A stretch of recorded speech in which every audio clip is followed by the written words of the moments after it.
Hello, friends, and welcome to a special Sunday edition of NECC Overwatch. We are here with some grand finals action. Bullskunk and Nuclear coming at you to start the day off strong. We're going to have 4 grand finals for today. Plenty of Overwatch. Get settled in, grab a snack. We're heading to the Champions Division to start things off. Yeah, and I am eager to see what we have in store today, Bullskunk. We have CSUDH versus Bethel University, and man, oh man, are both of these teams wanting this championship bad. I actually had a chance to reach out and talk to the Bethel coach, Dan Wart, a little bit before the game, pick his brain a little bit. Earlier this week, Berkeley and I were able to cast their match against Purdue Gold in the semifinals to get to the spot, which was a sense of a battle for Indiana, both teams coming from Indiana in a very strong rivalry. I'm interested to see how this match plays out today because they've already won the Great Lakes Esports Conference, and they did so without dropping a map at all. And that is their goal this season. Their number one goal is to win 2 conferences. They've got not one knockdown, and this one's for all of the cards. Yep, I mean, both teams definitely play to win. You don't get to the grand finals and then decide, yeah, we're just going to throw this one.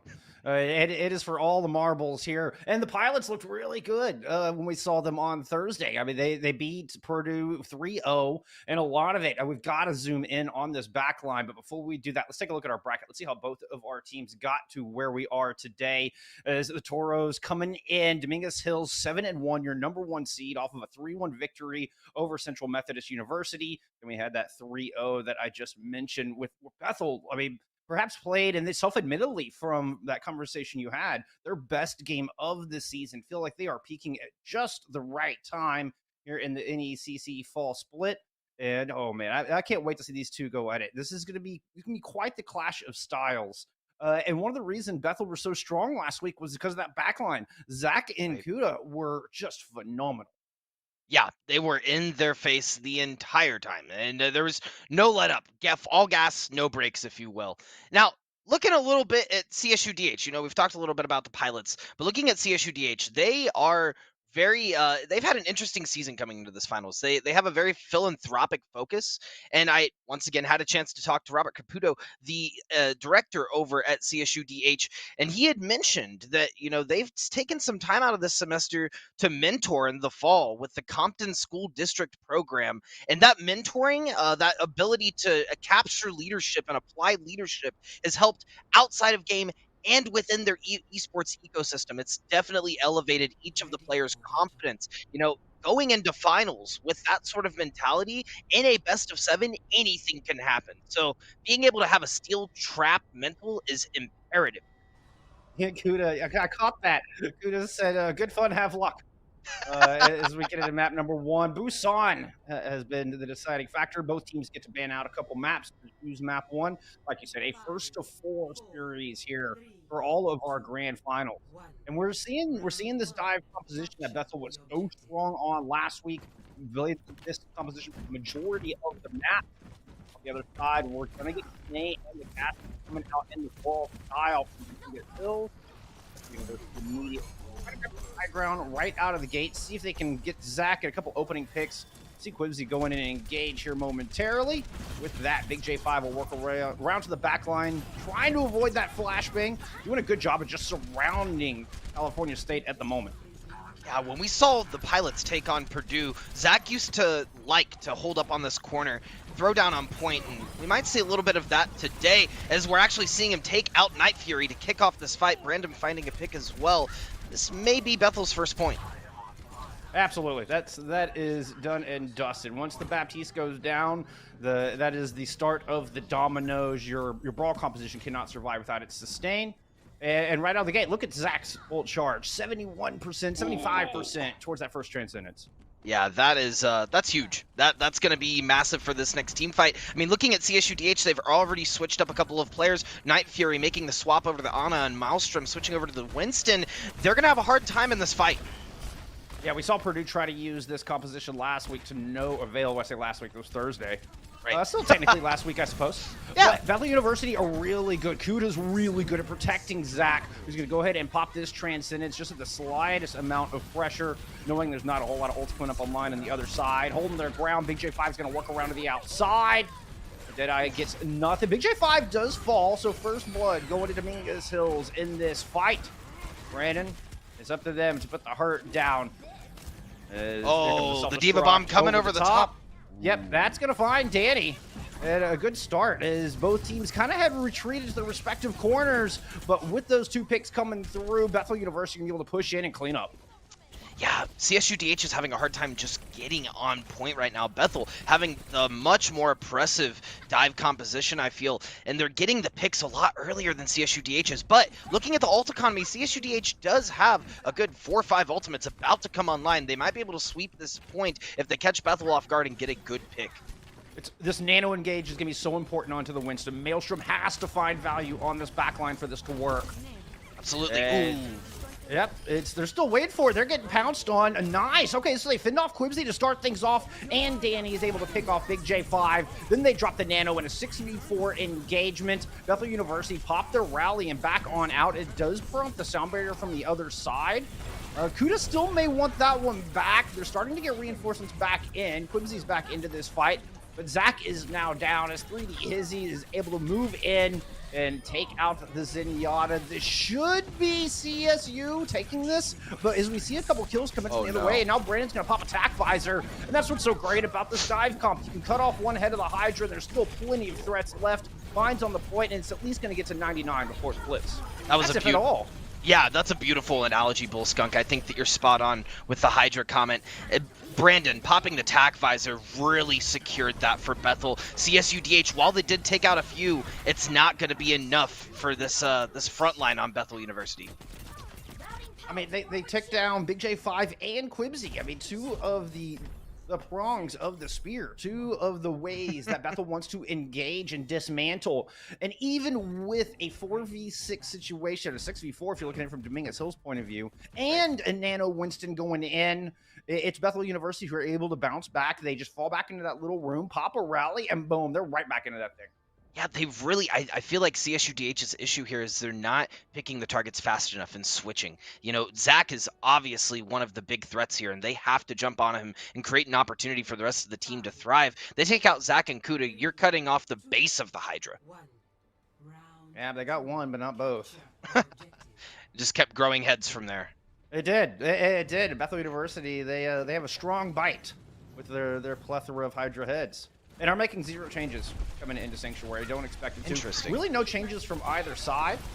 And this is going to come down to those Winston engages. 3D Hizzy also winning those individual battles will go a long way. And there's a +2 once again for Dominguez Hills. Let's see if they can convert this one this time. No rally to save Bethel University as they're getting driven back. Yeah, Bethel losing their main tank very early. It's going to be detrimental to the push, but Quibsy being Hammond here is going to be able to get back to point quite quickly. I mean, they're just now able to get on point, and Quibsy's also already back in with 55% on the ult charge, almost leading the entire pack. And Quibsy and Big J5 do such a good job of coordinating their strikes. We're going to get that individual Tracer duel. Big J5 has to survive this in order to initiate the rest of it. Goes down low and has to retreat.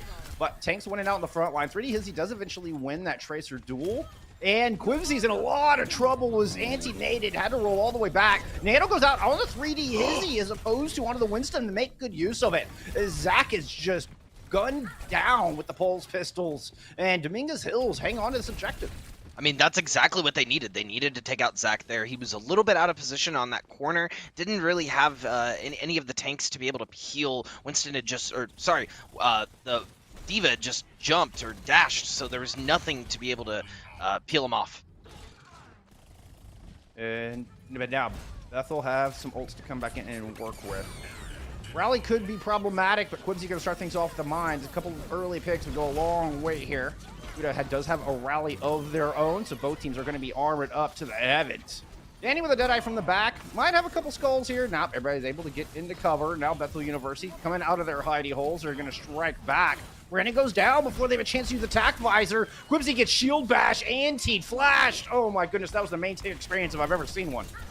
Yeah, I mean, all of this is about coordination. It's about who you're diving, when you're diving them, and how well you're communicating that dive. CSUDH just looking much stronger on this map, really honing in on what they want. Oh no, they did not want that self-destruct in their faces. Brandon is going to fall to Wiki Tricks. Brandon, I think, thought they gotten around the corner and just hadn't quite made it all the way around. You saw him kind of duck back the other way. But I mean, this Dominguez Hills have all the power, all the tools they need to hold on to this. We'll see another Winston getting nanoed here. I say that. There it is. It is actually on a Maelstrom this time, not onto 3D Hizzy. Transcendence out from Bethel, but still doesn't stop Big J5 or Brandon from going down. And Dominguez Hills, they will take this thing right on back. I think it's a short-lived victory. Unless this self-destruct is monstrous, we get one. Momo actually got two. This could be coming back. Oh, man, it was so close. It's down to the wire. We're down to a 2v1 on point, and 3D Hizzy stands tall as Night Fury returns to top everybody off. This overtime week's going to burn down. We're headed to go map number 3. Yeah, I don't think that they're going to be able to take this back. Bethel has it's quite a steep hill to climb with this point, but they do have characters there. They are making their way back. Unfortunately, they are just staggering onto point, and 3D Hizzy continues to wreak havoc, having a fantastic sub-map here on Sanctuary. Now the rally is popped, and Bethel University have managed to stay alive long enough, longer than I expected them to. Momo was able to pick up a couple. And they are staying in this thing. Momo going to town, doing the impossible, and clawing Bethel University right back into this fight. Wow. You know, Maelstrom, had he held on to that Primal Rage when it had been popped, when Zach used Transcendence, they might have been able to take that point and secure it. You know, you have a Primal Rage monkey pushing people off of point. You only need that, 2 seconds to get them off of point and secure it. But Bethel just were able to buy the time, put the chips in, and make it enough to get back. Yeah, Dominguez Hills, they were confirming kills really nicely, confirming the staggers as they stepped on the point. But after the first two, kind of dropped the ball a little bit, allowed Kuda to get that rally up. But hey, they've got a nano engage to come back in with. Zach does have the transcendence, is going to pop that. Yes, trans again, he just used it. Yeah, but unfortunately, Big J5 is already down. So it's still a +1 in Dominguez Hills, despite the transcendence turned into a +2 as Kuda, the bulk of the healing gone. Zach's in a ton of trouble. Maelstrom's gonna pop the primal just to jump back onto dry land. And he's gonna chase Momo all the way back to point. And this is certainly goes the way of Dominguez Hills, right? There's no way. There's no way Bethel brings this one back. I as much as commentators' curse is usually a thing, I think you've got it here, Bull Skunk. I think you're 100% right. And what a clutch play from Maelstrom, you know, popping the Primal Rage to get back on point, or back off the map, I should say, and back on point to wreak havoc. It definitely secured that point for CSUDH. Yep, we are in for a great series. If this first map is any indicator, it's going to downtown to determine who's going to grab map 1. And we'll then have a ban option in map 2. That ban option is so important. Typically in a loser pick, you can just go to, oh, okay, we want to play Brawl. We're going to a Brawl-centric map. But if you have the ban, then it's like, no. We're going to take the big Brawl option out of the pool. So yeah. This win here could actually snowball into further wins as we progress through our first to 4 series. No comp changes from either side. I mean, every map counts in a first to 4. I mean, they definitely will want to take this. Both teams kind of on even ground at this point, 1-1. Big J5 versus 3D Hizzy is a tracer matchup that I am living for at the moment. 3D Hizzy got the better end of the deal back in that second sub map and starts off with the first pick here on downtown. Now trying to chase Quizby down, who's rolled all the way into the theater. And keeping Big J5 at bay, marking the flank, and keeping Quibsy and Big J5 in check as the rest of the team picks up control. Yeah, 3D Hizzy is definitely the person to look out for on Dominguez Hills. Able to get picks left and right and creating a lot of opportunity for Dominguez Hills to just push in and terrorize Bethel's front line. Brandon with a great opening pick, trying to position along this outside, seeing to pepper in some damage. Quibsy comes in to finish off E-Metal, and that timing couldn't have been any better. Just as Night Fury gets the nano boost out, Bethel University is able to strike. If that attack had come in a half second later, I think this would have gone the other way. But with half the team down, the nano engage falls to waste. It shows you how imperative the timing is here. It shows you how quickly things can change and how fast you have to engage and the coordination it takes to pull that off with your teammates. And I don't know, both teams are showing they have that in this dive comp. It's just a matter of who's proactive versus reactive. Yeah, I mean, that's Bethel University have to stay more proactive just by the nature of the comp. Dominguez Hills, there's that push and pull involved with the Winston. The nano engages are kind of the hallmark on your engagements. Transcendence out from Bethel University is, speaking of, they're going to go ahead and push in with that, try to get aggressive. They don't really get enough value out of it, and Brandon's going to get swept up. This is not looking good for Bethel already. 3D Hizzy's going to finish off that sleep, and Danny picks up a pair with the Deadeye. Dominguez Hills, they're going to steal this thing right back. Man, that Cole Cassidy Deadeye was cold, man. That secured that for Dominguez Hills for sure. I don't think Bethel, I mean, they're buying a little bit of time, but overall, pretty close map. Both teams have had possession now twice, I believe. And by the time Bethel gets back, regroups, and goes to take this again, it'll probably be around another 50%. Night Fury doing a great job of getting those nanos online and keeping the team topped off through a Transcendence on the other side. Big props to this honor right now. Zach finally is able to shut down 3D Hizzy. Good start. Kuda has to rally up because they're bio-nated and trying to get any of that back, but they're still under so much pressure. No, the rally gets shut down. Maelstrom and Wiki Tricks just converge, and Kuda doesn't stand a chance. Now it's just a Zen Orb, Orb of Harmony, to try to keep Bethel alive through this fight. They're finding some quick kills, though. It's exactly what they needed to do. Win the fight fast, and Quibsy is going to oblige them, but now Quibsy is gone, and Maelstrom is angry. Primalin on the point, picks up 2. Wiki grabs another, and Dominguez Hills maintain control. That's a big belligerent boy there as Maelstrom's going to take out 3 on point, secure that for CSUDH. I think Bethel was just split when that fight started. Kuda was trying to get back to point, got caught out immediately, and that was just a 5v6 off the bat as soon as Bethel went to point. So CSUDH just had that one in the bag. Bethel looking at their last fight. Yeah, final chance. The pulse bomb goes wide right out of the gate. Mines are up. And they do have this. When Dominguez still don't have anything to work with, Bethel University should be able to win this. Oh, just a matter of how much it's going to cost them to do it. Fortunately for them, not very much. Nothing. They use mines. Man, it's something that we talked about last week. Brandon holds on to these tac visors because he frankly doesn't need them. When you're at this division, where you're at this level, and you're able to hit the headshots, you're able to pepper, you know, the ultimate is almost used in a dire situation when you need it. But if you're able to get the picks without needing it, like we just saw, you can add a lot of value and opportunity for future fights. Well, because you don't get those headshots, right? Exactly. There's no headshots coming through. So it's only 20, even though it's guaranteed. Sometimes the 40 is way better. Self-destruct in, and the Ana can't get behind the shield. They were scrambling to try to get Night Fury behind E-Metal's shield and cannot find it. 3D Hizzy does strike back, but it's still a +1 to Bethel University on this point, and we are entering last fight territory with Maelstrom down. There's nobody for Night Fury to really nano. Perhaps 3D Hizzy once again. E-Metal has the rally up, but Danny falls, not able to receive that extra armor, and it's a 99-99 bout here in round 3 on downtown. Maelstrom returns to get the nano, is trying to pounce into the back as Quibsy is holding down the front of the other side. Zach goes down, but Maelstrom ends up off the map. E-Metal falls, but so does Kuda. It's only Night Fury, the only support, and that's gone. No more supports left standing on the battlefield for either team. 3v2 favoring Bethel University, and they've got mines out. Danny goes down. They've just about got this point flipped over. This is going to do it, and there goes the overtime with Bethel University. It goes down to the wire, but they stand tall. And, well, the last ones standing at the end of the day. Round 1, map 1, going to Bethel U. For a split second, it really looked like 3D Hizzy was going to get back on point. Picking 2 for CSUDH, almost even the odds, but just a tad too late. Once again, Zach up on the ledge, going to get play of the game. It was like I was talking about earlier in this map. He loves to do this. He loves to play from this angle and just able to wreak terror on the entirety of CSUDH. They were like, where's he coming from?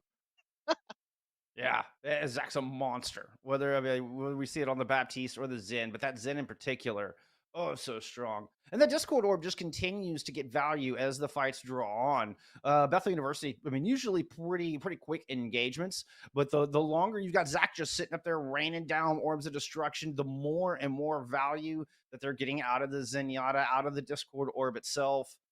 Beautifully done, and like I said earlier, big props to Kuda. Does such a good job of protecting the glass cannon and turning what I've heard from other content creators called into a more of a fortress than a glass cannon. Yeah, absolutely. I mean, when you're playing Zenyatta in a dive comp, it's almost it's almost an invitation. You know, dive me, I dare you. I got a Discord orb here, right here for you, and that's what Zach does. As soon as they're on top of him, throws the orb down, calls it, and they all dive on top of him. And that showed through in this map. Bethel taking that one for the first one, and I think for the next map we are going to move over to hybrid, if I'm not mistaken, Bullscum. Yep. Map 2, it will be a hybrid map, and we did already get a ban coming through. So Bethel U are banning out Numbani. They don't want to go to. Okay, I mean, I actually think the dive comp would be pretty strong there. So I'm kind of curious, where that takes us. Do we go to Kings Row, Eichenwald, Hollywood, and with the more Ana-based Winston compositions that we're seeing from the Toros, I mean, I'm sure they can play some Brawl if they want to. We saw the Brawl come out on Control Center there on Busan, so maybe we do go to Kings Row, but I'm anticipating something more like Eichenwald. It looks like, yep, CSUDH is going to pick Scrims Row for the finals here for all the marbles. And that's interesting to me, Bullskunk, that both of these teams are just doubling down on these dive comps. I'm very eager to see if we're going to see a transition as we move to Kings Row. Some teams do prefer using a more brawl style on this map as you're going through the streets. They're very narrow. You do need a big shield. Usually a Reinhardt is the play here, but we're going to see is Bethel is going to start out on defense. We are switching sides, not to confuse any of the viewers at home. Yeah, good. Don't get Don't get confused. I know it happens. I'm really just telling myself here Nuclear, because man, the side swaps, they'll get you. They'll get you if you're not paying attention. But yeah, Bethel started off with the defense. We did see them play the brawl on this Thursday. Where you brought out the May, was it a May cast comp or was it a May soldier comp? I think it was a May cast comp for most of it. It, But we saw Zach on the Baptiste and was just so good on that. The Bap Lucio looks equally as strong from Zach and Kuda as does the Briggs in.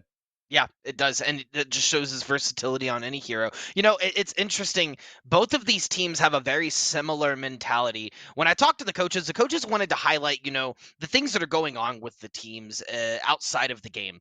But when I talked to both of the captains said, "We're going to play our own game. It's any other game. It's any other match. We're going to play it just like any other match." So that is interesting to me that they're both doubling down on the same comps. I mean, this is as close as it's going to get. And if you want a side-by-side comparison of these rosters, you're going to get it today. That's what all of this is for. But I think we are going to head into Kings Row here very shortly. Waiting to see, and I'm eager to see what picks we're going to see moving out. I'm anticipating the May brawl. Yeah. The May is just so strong on this map. Anywhere that a Reinhardt is good, May is also good. But there's plenty of options here. I mean, you can run dive. Dive is definitely applicable, particularly on the attack. Just because it is Kings doesn't mean you have to play Reinhardt. It's just most common these days, and that's what both teams are going to show us here right out of the gate. It is indeed going to be the Cass May DPS lineup. The brawl we've all come to know and love. Absolute mirror comp as well. As I was talking about earlier, just like their dive comps. I mean, I guess a little bit different. Quibsy did like to run the Hammond, but similar to the dive comps, they are going to have an exact mirror up on this matchup. So it's going to come down to raw skill and who is able to play this comp better, who's able to coordinate better and navigate disequilibrium that comes with these team fights. And that all comes down to the May walls specifically. Talk about navigating. These May walls are going to be the absolute indicator and the most important cooldown to keep an eye on.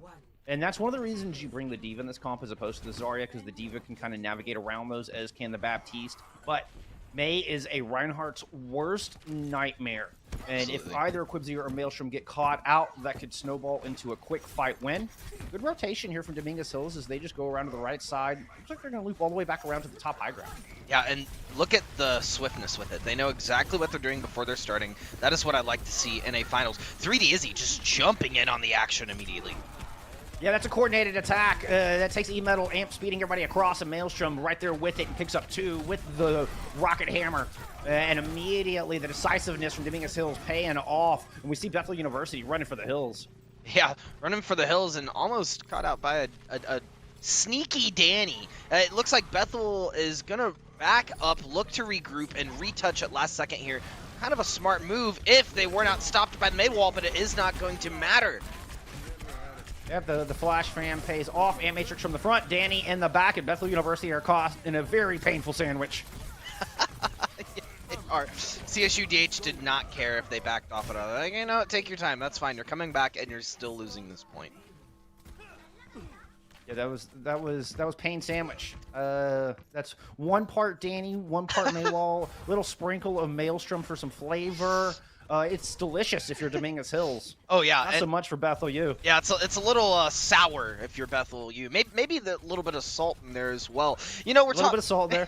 we're talking about looking at these Maywalls. I gotta say, Full Skunk, I'm gonna be looking for the Baptiste lamps here and how efficiently they're used to keep the team alive. We've been talking about how well Zach can position these.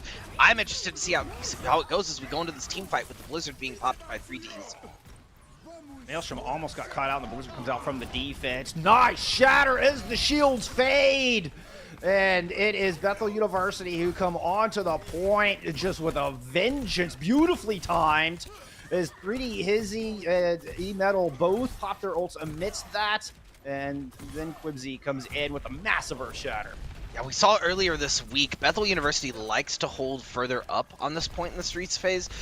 They weren't quite able to get the hold that they want off, but they are going to stop right at the first choke point right outside of the hotel in the underpass.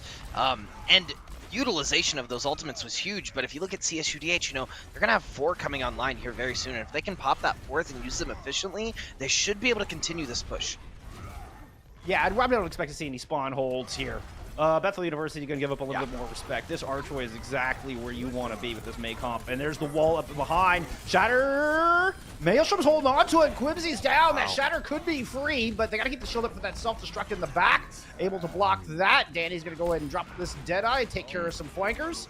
And Bethel University just got caught out on that one. A wonderful back window from Night Fury, sent everybody running.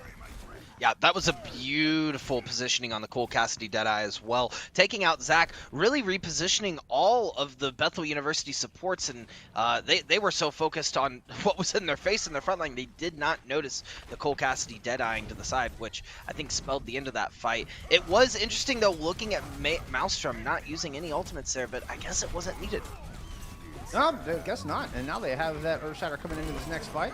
Braden with the Deadeye from the other side, but there's a defense matrix right in their face, and Maelstrom finally lays down the hammer, able to pick up one, but a Blizzard is out here from the defense of Bethel, and they have run everybody off and picked up 3D Hizzy along the way, and Dominguez Hills suddenly find themselves in a bad spot down this long alley with nowhere to retreat to. It's easy pickings for Bethel U. Yeah, once you pick the May, it was like you were alluding to earlier, Bullskunk. Once that May's gone, the team fight snowballs from there on out. You're not able to get the sustain that you need for your team and get the slows off. You can't fight the Reinhardt, push them off, and that's exactly what we saw. Bethel University just continued to barrel in, even after they picked 3D Hizzy.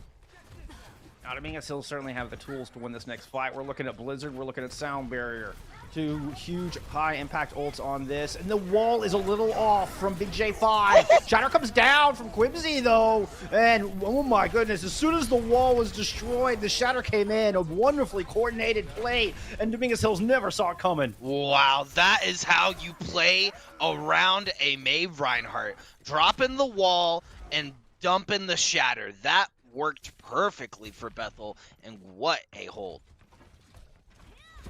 Metal even dropped the sound barrier during that, so Bethel University got a little bonus. Not only do they win the fight, but they get out one of the most important ults on the other side, or coming up with one of their own as they drop the Ant Matrix and start this next fight. Blizzard in from Dominguez Hills and Quibsy's caught right in the middle of it. Gouda is as well, and now the self-destruct into the back. The defensive Blizzard even came out, and we're looking at some trades, but they're all favoring Dominguez Hills. I think Bethel's only managed to pick up one in this, so California State should be able to push this thing home, but the cards drifted back so much, might be time for a last-second contest. Maelstrom saved that entire fight. When Momo threw the self-destruct over the side, Maelstrom was frozen as soon as he came out of the freeze. At the second, decided to drop his barrier and saved the rest of his team, and that is going to cause a massive shift, a paradigm shift, if you will, for CSUDH, that looks like they are going to get this touch and continue the push. That was a clutch save from Maelstrom. Well, not to mention the giant Earth Shatter we just saw on the back end of that right. point. Yeah, I mean, yeah, as a side note. No, it definitely helped. It definitely helped. Definitely helped. Bethel University coming back there to try to hold this first corner with a Deadeye at a sound barrier. Dominguez Hills just kiting away. Nice little move as they look to regroup, build up some ults. We're going to try to get Night Fury's Ant Matrix up, I believe, here and try to press this assault. Yeah, they need something. They can't really push into this with that Earth Shatter coming out. Wow. Alrighty then, Quibsy. Can we get some MTDs in chat? That was a straight out brained, outplayed Quibsy establishing Alpha Rhine right now on the defense. And we called it. I mean, we said, you know, CSUDH probably building something here. They can't really walk into. Oh, yep. The ground is shaking, and they are dead. I didn't see if it was a flashbang or what dropped the shield, but man, the results were quite impressive. There was a May wall in my face and Night Fury, so they weren't able to get that immortality field up in time. Oh, and they're not going to get that Ant Matrix up either. Quibsy just incinerated Night Fury right there, and it's back on the retreat for Dominguez Hills. Yeah, that was so strategic. I mean, if you're CSUDH, you can't push with 5 right here. You need all 6 for this final nudge, this final push, because as soon as it's not one fight you're really fighting for here. It's 2 back-to-back. You need to get it around the corner. You need to get it past this choke point, and you need to secure it in, because the respawns are going to come up quite rapidly, and the teams are going to be able to regroup as we're starting the next fight. Blizzard coming out. Yeah, and Momo is able to eat the one on the other side. The defense already with a leg up, despite the shatter from Maelstrom. Cute is able to get the sound barrier down, and the Ant Matrix is up. The support's coming through, but as those things fade, Dominguez Hills are still there, are still putting damage down, and are pushing this payload forward with 15 seconds remaining. Man, Bethel, while they looked super dominant on their dive composition, it's looking like they're getting edged out inch by inch in this brawl comp versus Dominguez Hills. But if you're Bethel, you're happy to get this into overtime. Right. So you've at least got that, and they've got someone else to work with coming back in. Give me Blizzard up from 3D Hizzy, who just used a Blizzard. Ooh. Oh my goodness, has the thing on cooldown, but Night Fury is gone. Give me 2 for 2 on either side. Momo giving the edge to the defense. Quibsy is going to take down the last standing support for Dominguez Hills, and this cart will not find its way into its final resting place. 2 points, 66.84 meters is all Dominguez Hills will find. That could determine King's Row.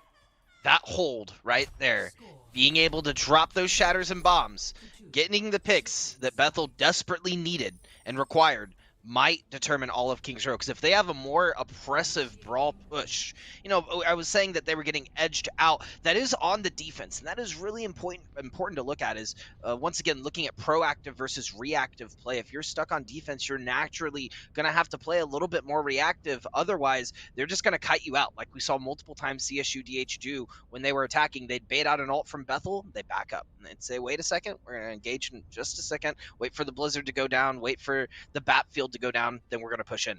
So as Bethel is now on the aggressing and attacking end, they may be able to edge this out if they're able to get it to the very end. They did a good job of putting a lot of pressure on Night Fury, I will say. The times that Bethel were proactive and able to pick off the Baptiste, I thought it worked. And those times is when it succeeded. Absolutely. Man, this is a nail-biter for sure, though. This is a very close series, and we wouldn't expect anything less for the Champions Division Finals here in the fall 2021 season at the NECC. Absolutely. I mean, it's number 1 and number 2 seed, the best of the best in the Champions Division. Skills on display. I mean, that with Busan could not have been any closer. I wouldn't anticipate anything less for the second half of King's Row or the remainder of the series, for that matter.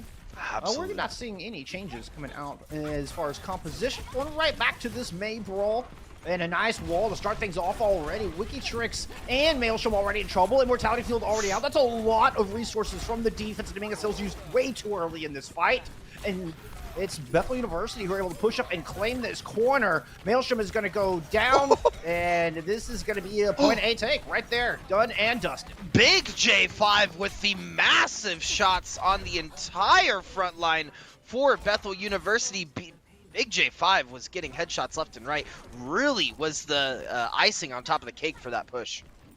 Yeah, some great May walls in there as well. Already has Blizzard coming online for this next push, and Bethel really wants to get past this archway. You can see Quibsy's position. They want a whole bookstore. They don't want to allow Dominguez Hills to come claim that point A arch. No, not at all. I mean, if you're able to get back up and defend this corner, it's a tough corner to push past, especially with Dominguez Hills having a lot of ultimates coming online very soon. The amplification matrix is Zach, the first to come out. Big J5 is going to go ahead and drop that Blizzard in. It just forces Dominguez Hills to drop further and further back. They're trying to retake that space with an Ant Matrix of their own. Unfortunately, it's Wikitrix who's getting taken out of mech right out of the gate. Quibsy, after dropping inside the house, now has a shatter online ready to go. Oh! Lays down the hammer, finds four on the floor as there's a massive earthquake here in London. Dominguez Hills finding themselves back at spawn. I'm surprised the buildings are standing, honestly, Bullskunk. That was a huge earth shatter and secured that push for all of Bethel. They didn't even need to use the Deadeye from the Cole Cassidy. Brandon not needing to hold that and could now use it to zone out all of CSU DH as they're looking to push up and defend here. Blizzard coming out. Quibsy could be in trouble. Immortality Field keeping him alive for the moment. But the Deadeye does indeed find Zach, and Quibsy goes down. Momo falls in a heap, and Dominguez Hills are stopped just shy. Yeah, and that was a great hold from CSU DH. Honestly, I was not confident they would make it back in time to be able to hold, but that Blizzard really allowed them space and an opportunity to get in. Such an important place to hold, too. Now suddenly this 4-minute timing doesn't look so monstrous because of the run back, because of all the space Dominguez Hills have to work. This is going to be tough for Bethel. Though they do have a lot of check marks in the top left-hand corner. The key for Dominguez Hills is trying to get him to spin as many of those as possible to cap this point. Already, there's 2-3 of them out. And no kills as a result of those 3 ultimates. Dominguez Hills are right back in this thing as far as the economy. Though it does look like they probably will end up giving up this point. Maelstrom down to about 75 health, and Brandon continues to find shots for Peacekeeper. Wow, WikiTrick stuck on the back of the point as well. Going to fall as we're seeing Quibsy with the dance. Taking a quick dance break, big dance session. That's quite a troll of him. A little celebratory. It was a good comeback from Bethel. I mean, I thought Dominguez Hills did a great job of surviving those initial 3 ultimates, but Bethel keep the pressure on. But there it is, a nice wall pin combo, the free shatter to boot. That's Kuda on the ground, not able to sound barrier, not able to sound to save the team, and that's how you clap back. Man, I'm surprised London is still standing after all these 8.0, 9.0 earthquakes we're seeing on the field. Maelstrom getting the pin on Quibsy, finding an opportunity as soon as the wall dropped, dropping the hammer, taking the entire team down. But Bethel looking to regroup, and man, oh man, does the payout look great as the economy is coming out. Oh my goodness. Double kill fire strike, not only through the Amp Matrix, but to fend off the blizzard of 3D Hizzy as well. Dominguez Hills tried to get aggressive, and Quibsy and Zach had other plans. Then it's an easy cleanup. Kuda coming in, lighten up the feed a little bit on the Lucio. Now notice as well, they saved the Earth Shatter, they saved the Deadeye. Brandon's held on to this Deadeye for a minute, but as we were talking about earlier, Brandon's got the aim. However, as they're looking to push in this final point, it's going to come down to who nails the Earth Shatter, Maelstrom or Quibsy. Main tank versus main tank. It's the Maywall! Actually, none of them land. Maywall's coming through to block everybody's shatter. We're back in a neutral game as far as the Reinhardts. But there's double damage out, and Quibsy feels the blunt of it as a Night Fury puts them into the grave. WikiTricks finds Big J5 as well, and the defense continue to stand tall here on the Foundry. Man, CSU DH's peeling potential has just propelled them forward in this series. WikiTricks has dove in every time off and been reactive to all calls made by the supports, both Night Fury and D-Metal, and I've noticed that throughout this series. You can see it right there as WikiTricks broke off to take out Big J5, which allowed them a little bit more time. 2 minutes and 45 seconds left. CSU DH is quickly losing their pacing. Yeah, and Quibsy just goes barreling into the back. That was ill-advised. Yeah. That was very ambitious, as we like to say. That pretty much just threw that fight. Like, Quibsy, you're better than that. Don't get antsy. Yeah, he just... Stay calm and play your game. There's no reason to get antsy and do these full sin charges when you got a Maywall behind you. But yeet, Bull Skunk. That was indeed a yeet. That was indeed a yeet. It looked a little... Looks like they're getting a little anxious. There you go. That's a nice pick. Maywall up. Maelstrom down. 3 Hizzy tried to respond with one of their own, but there's an Amp Matrix on the other side, and Bethel University taking full advantage. They will finally turn around this last corner. 2 minutes to finish it off. Yeah, Big J5 having Blizzard online as well could separate out the teams, create a lot of space here for Bethel as they are looking to finalize this. Momo gonna send a self-destruct over the top, landing 1 for this final fight. And the most important one possible, Night Fury. Not only the heal's gone, but the Amp Matrix as well. Now there's a Blizzard over the back of the point. This is looking done and dusted. Bethel University move up to 2-0. Clinical strike, and the pilots flying high as we are done with 2 in the grand finals. 2 down, 2 more to go. Yeah. Bethel University claim their championship. Man, and Quibsy gonna take home the play of the game. It had to have been one of these Earth Shatters. Yeah, there were some great Earth Shatters. This just puts a smile on my face. Oh my goodness, yeah, caught it just the wrong time, and that was nice and monstrous. Love to see it. Love to see it. Yeah, when we're looking at both of these teams though, and in a very close inspection, I think that entire map came down to ult economy. Bethel University just had the ult economy on board.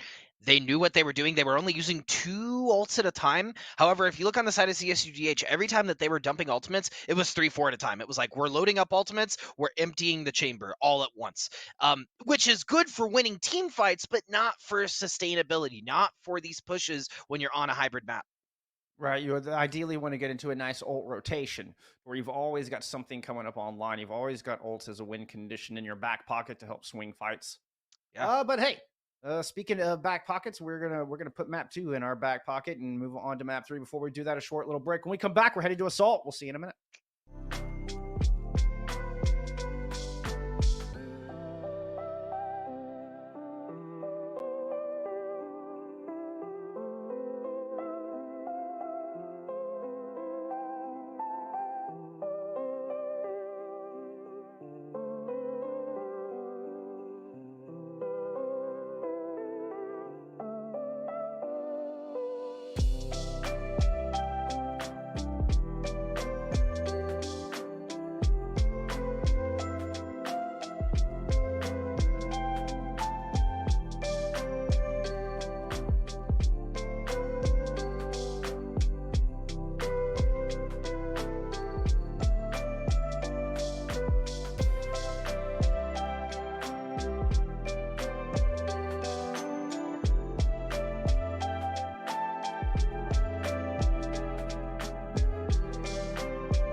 Pilots in blue and white are up 2-0 after 2 maps in our grand finals of the Champions Division.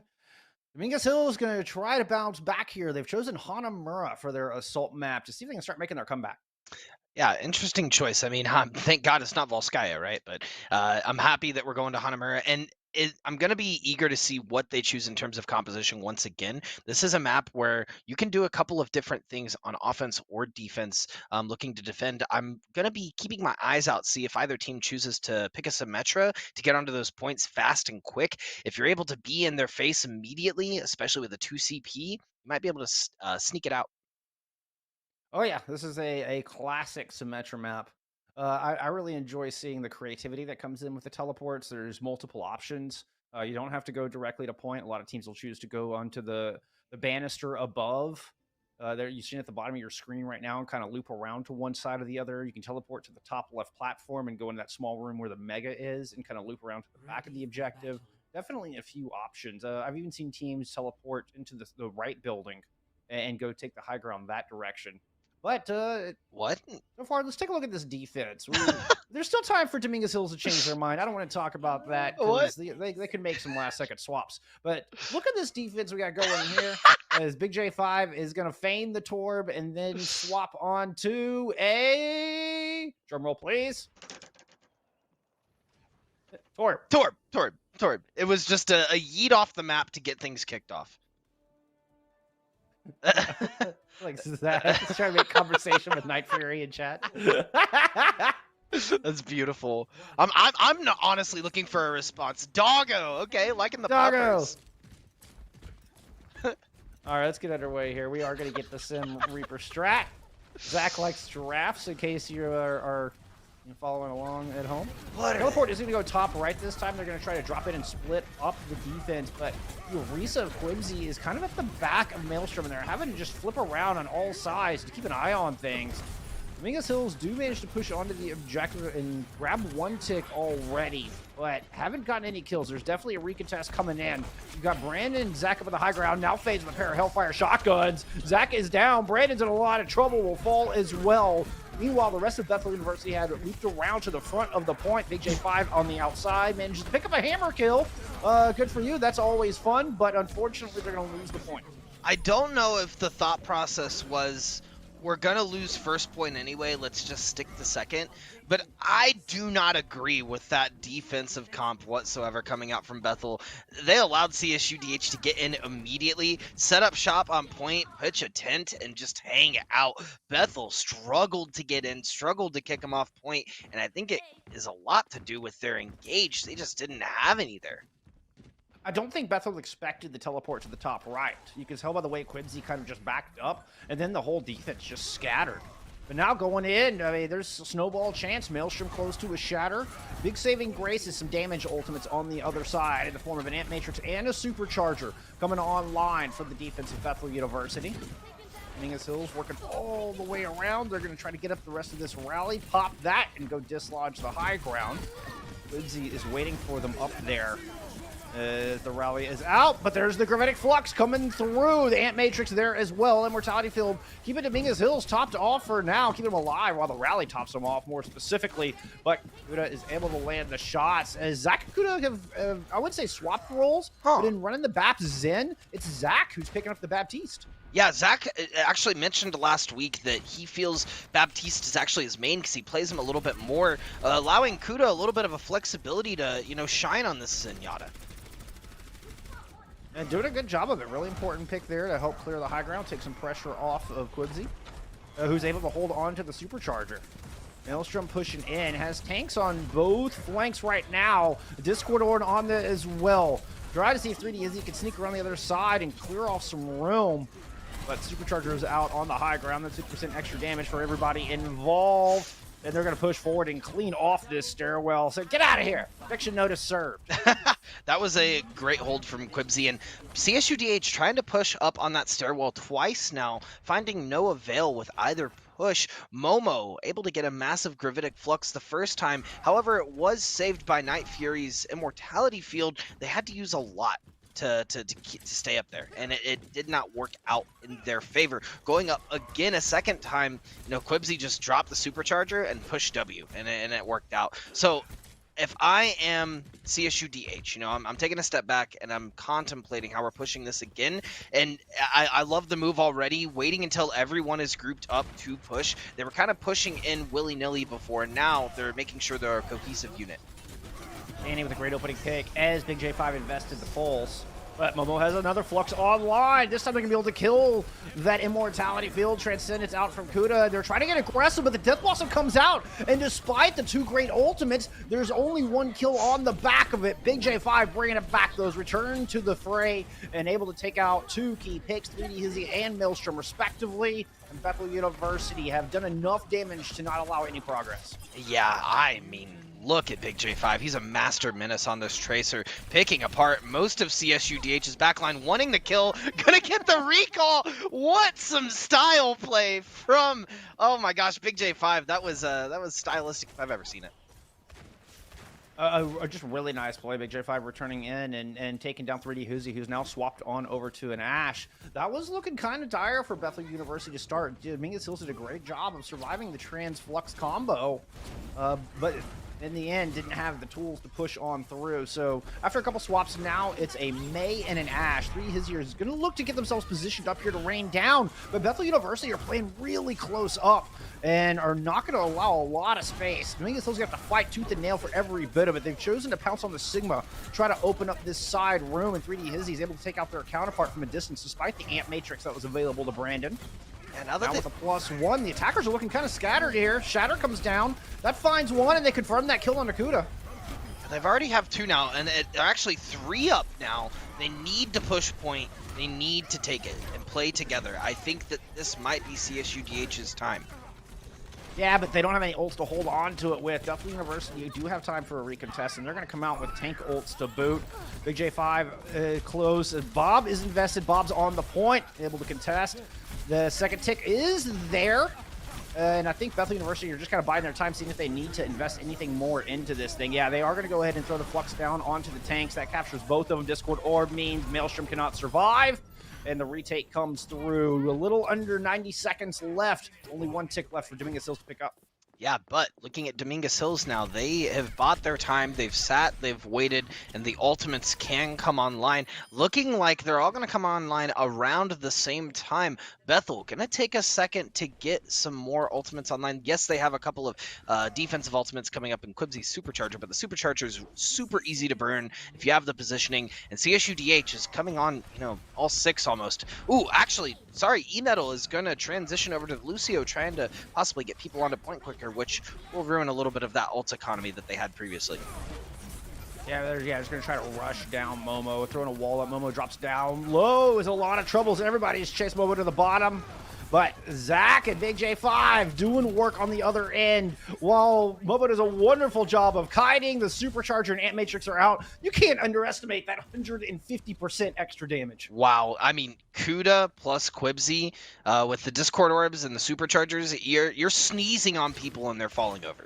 And an 8 Matrix. And an 8 Matrix. The only thing that you could add to that is maybe, I don't know, if you somehow could have a Mercy, right? But you can't with both the Discord Orb and the 8 Matrix. That's just huge. Woo! Speaking of huge, what a flick from Brandon. That's how you like to start off a fight that's about to go into overtime. Transcendence is up to protect against the Blizzard, and the Bob is there. 7 players on the battlefield for Bethel University. The Shatter goes on to nothingness. And 78% is all Dominguez Hills will get here on point B when conditions set for Bethel U.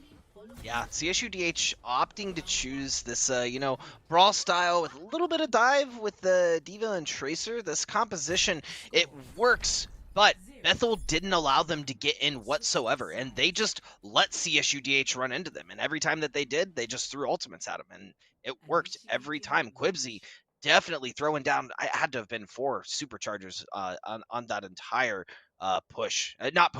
transition.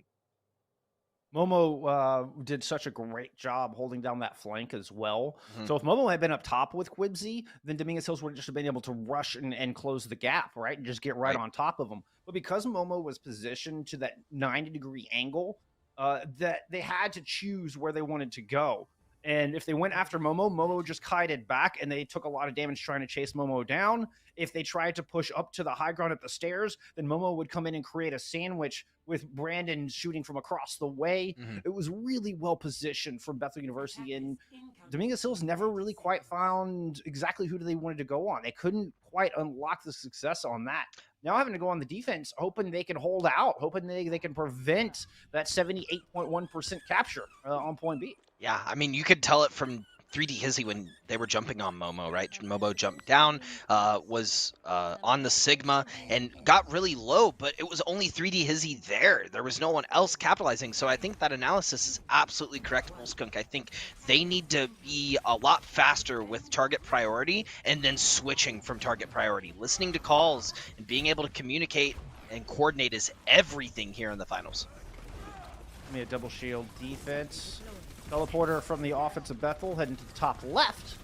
As the double shield defense will just rotate to the back. 3D Hizzy with a nice pick off on to Brandon to start things. And Bethel getting slowed down here at this door a little bit. Now that's both DPS off the table. And the 4 remaining members of Bethel are trying their darndest to either get out alive or just get some ult charge in the meantime. Yeah, 3D Hizzy, a menace, was sitting on top of the building, jumped down, got some spray off, and taking apart all and dismantling all that Bethel has to offer. A terrible stagger. As soon as your DPS went down, Bethel just needed to all hurl themselves off the side. Yeah. Like, so much time just got wasted. Momo's still there. Takes from Dominguez Hills. Yeah, that's the problem with the Diva. That's so much time wasted. No, I agree with you. I just didn't see that Momo hadn't jumped off the ledge yet and reset. That is wild. Yeah, that wasted so much that's time. That's a minute off the clock, which only should have been 30 seconds, realistically, right? Yeah. Like, that's a lot of time. I mean, really almost a minute 30 by the time they're going to coordinate this next attack, and Momo gets back in position. Big J5 still on the Symmetra. Let's see where they choose to teleport this time. Yeah, wherever they go, it's going to have to throw CSUDH off guard to be able to get in. Looks like they're opting to go straight on to point, fighting on the point immediately. But Danny was ready for it. Immediately flash and body shots on the Big J5. Maelstrom falls, so you've got the front line pretty much done. Now we do have the Wicked Tricks with the Gravitic Flux. Is able to pick up one with that. And 3D Hizzy is able to find the Baptiste. There's no more supports left standing here for Bethel University.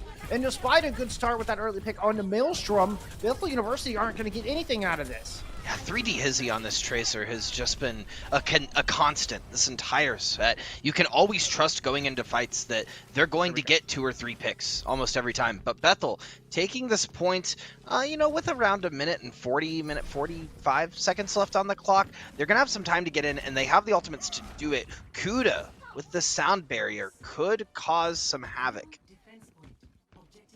Yeah, I did underestimate how many picks Bethel had gotten that. So they were able to teleport back in and eventually just kind of win out the war of attrition. Right. Yeah, it was despite, very, very close. Losing the previous engagement. Yeah. Picking with the Symmetra coming into point B. Yep, Immortality Field's going to protect against the pulse bomb there in the back line. That is going to cause them to have to wait a second, though, because they don't have it. Never mind, they don't opt to go to the right. They're opting to go to the middle. They're trying to get a TP up, but it's not going to work. No avail. Yeah, it gets destroyed immediately. And I think just trying to build up some ult charge, see what they can bait out. They are going to get the supercharger out and a kill on a 3D Hizzy. I think you wait out the supercharger despite the respawn coming through for 3D. Nope. Okay, they're just going to go run right into that much damage. Drop a supercharger a sound barrier in an Ant Matrix up on the high ground. Take out Night Fury. Forces E-Metal to use that Transcendence a tad early. Now that they have to survive the Gravitic Flux from Wiki Tricks, it's a photon barrier up to try to protect. We're following up on that 50% damage, and Wicked Tricks overextended is going to fall in that corner. Bethel University making their way onto this objective. Shatter comes down. I think that one hit Maelstrom's shield, who's holed up in the corner. But is there anything to block this self-destruct? Not for Night Fury. The Baptiste is gone. Wibsy is blown to bits, though. And Dominguez Hills, by the skin of their teeth, are hanging on.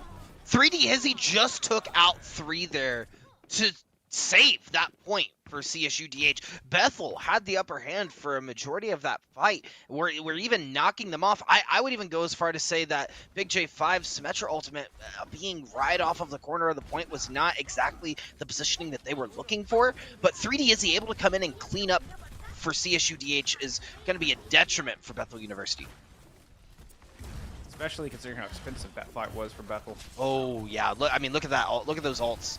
There's barely anything online. I mean, you can compare it with CSUDH as well, though. There's not many alts to be had. Zach is gonna pop the field and see if it's able to get any picks, but I don't think that's gonna reap the benefit that they're looking for.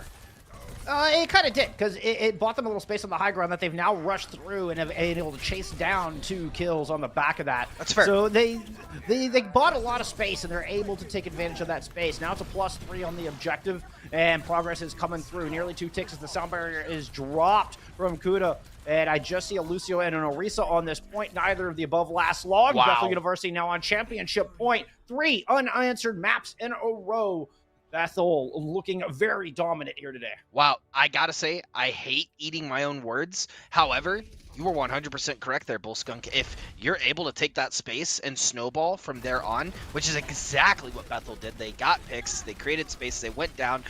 Maelstrom was in their entire, Quibsy was in their entire front line. It just worked to their favor, and that caused point. That's all you need in these 2 CP maps. You need 1 wipe, and to just clean, dust your hands off, and you're good. Oh, that's very clean, very just crisp, absolutely crispy. Bethel University played that to a T. They knew exactly what their win conditions were. They knew exactly how they wanted to use their ultimates. Really good work, and I'm very impressed by their backline. I still stand by Zach and Kuda are just 2 of the best backline players I have seen. 2 of the best supports I have seen in the entirety of the NECC. No matter which division we're looking at. I know Champions Division is technically a little bit lower SR from Legends, but Zach and Kuda do such a good job of working together, protecting each other, of maximizing their cooldowns. It's brilliant. It's absolutely brilliant. It's one of the big reasons they're sitting on match point right now. Yeah, I mean, when you look at synergy and sticking with players for an entire season, they've had the time to do it. Both support players for Bethel. Sorry, and that's wild that they have had this time. I mean, looking at their sheets, Kuda is only a freshman this year. So this is their They're first both year. freshmen. They're both are Yeah, freshmen. You're right. Zach is they're both also a freshmen. freshman. Yeah. So coming in, developing that synergy year 1.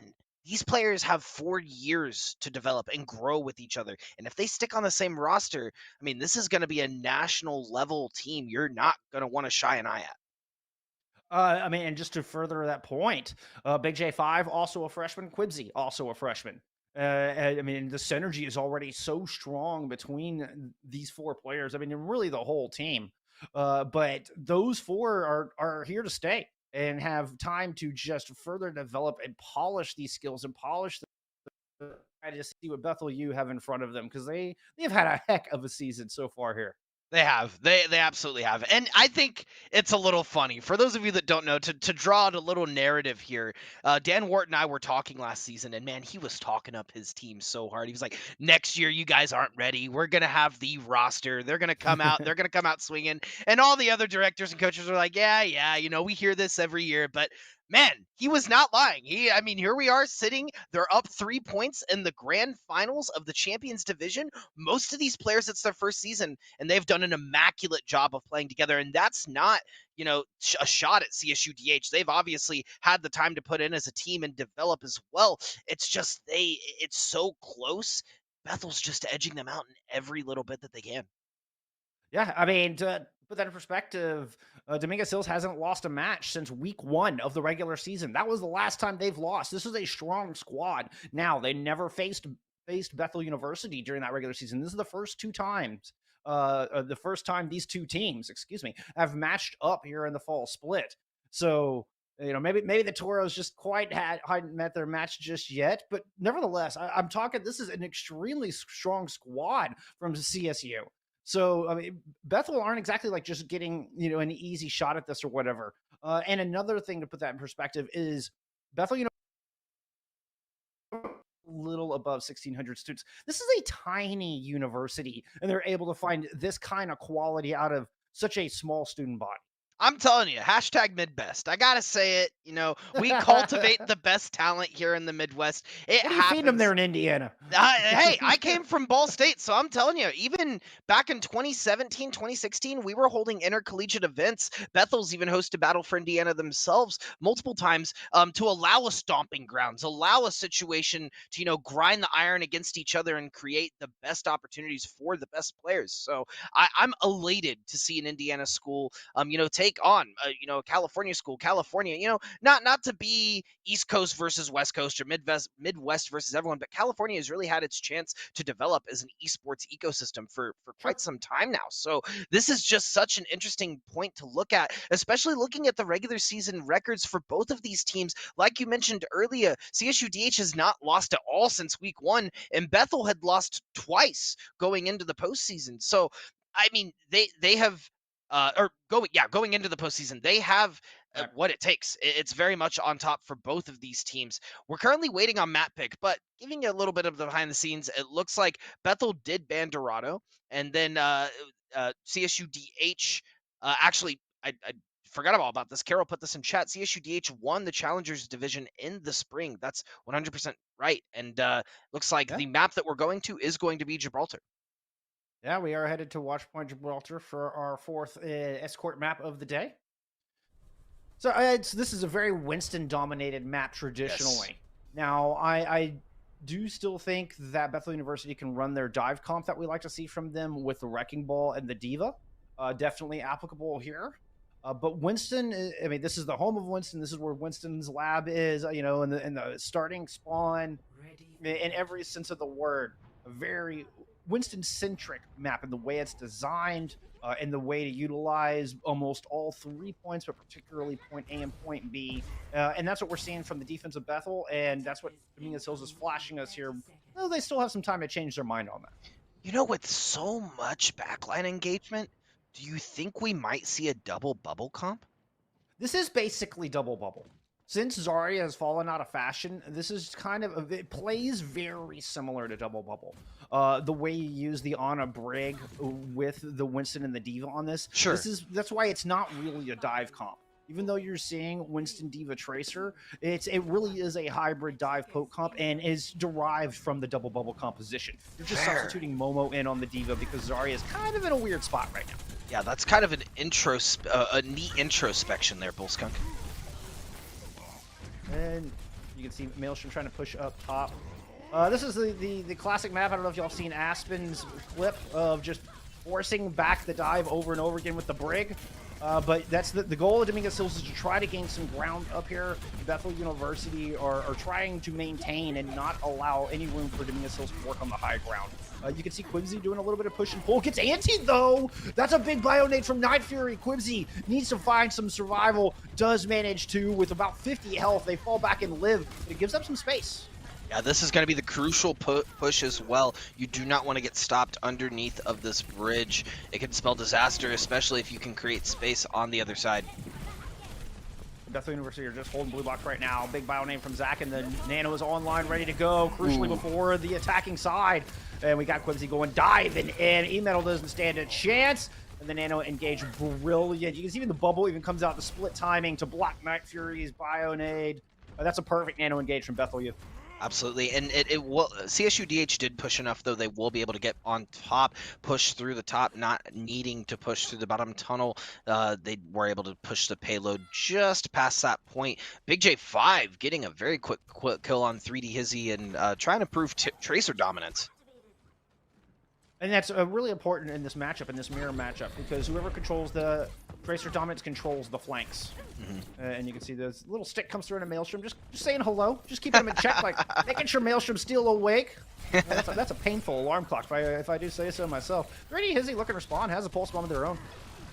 Yeah, trying to push up top as well. Looks like Danny's trying to get in position for this Cole Cassidy Deadeye. 3D Hizzy is going to get a massive bomb on top of Zach, and that could be Bethel's goal. Yeah, it's the Nano went on a Maelstrom as well, who is now primaling in the back. But Big J5 still establishing Tracer dominance, picks up a pair of kills, and despite not having their Ana, Bethel University managed to sustain through this fight. Zach should be returning about now. Kuda with a huge rally, keeping Bethel U in this thing. I mean, Big J5 just took out Night Fury, Danny, and 3D Hizzy all within 20 seconds of each other. That was all of the push CSU DH needed. All of the push Bethel needed to keep CSU DH at bay. Yeah, huge plays from Big J5 on this Tracer.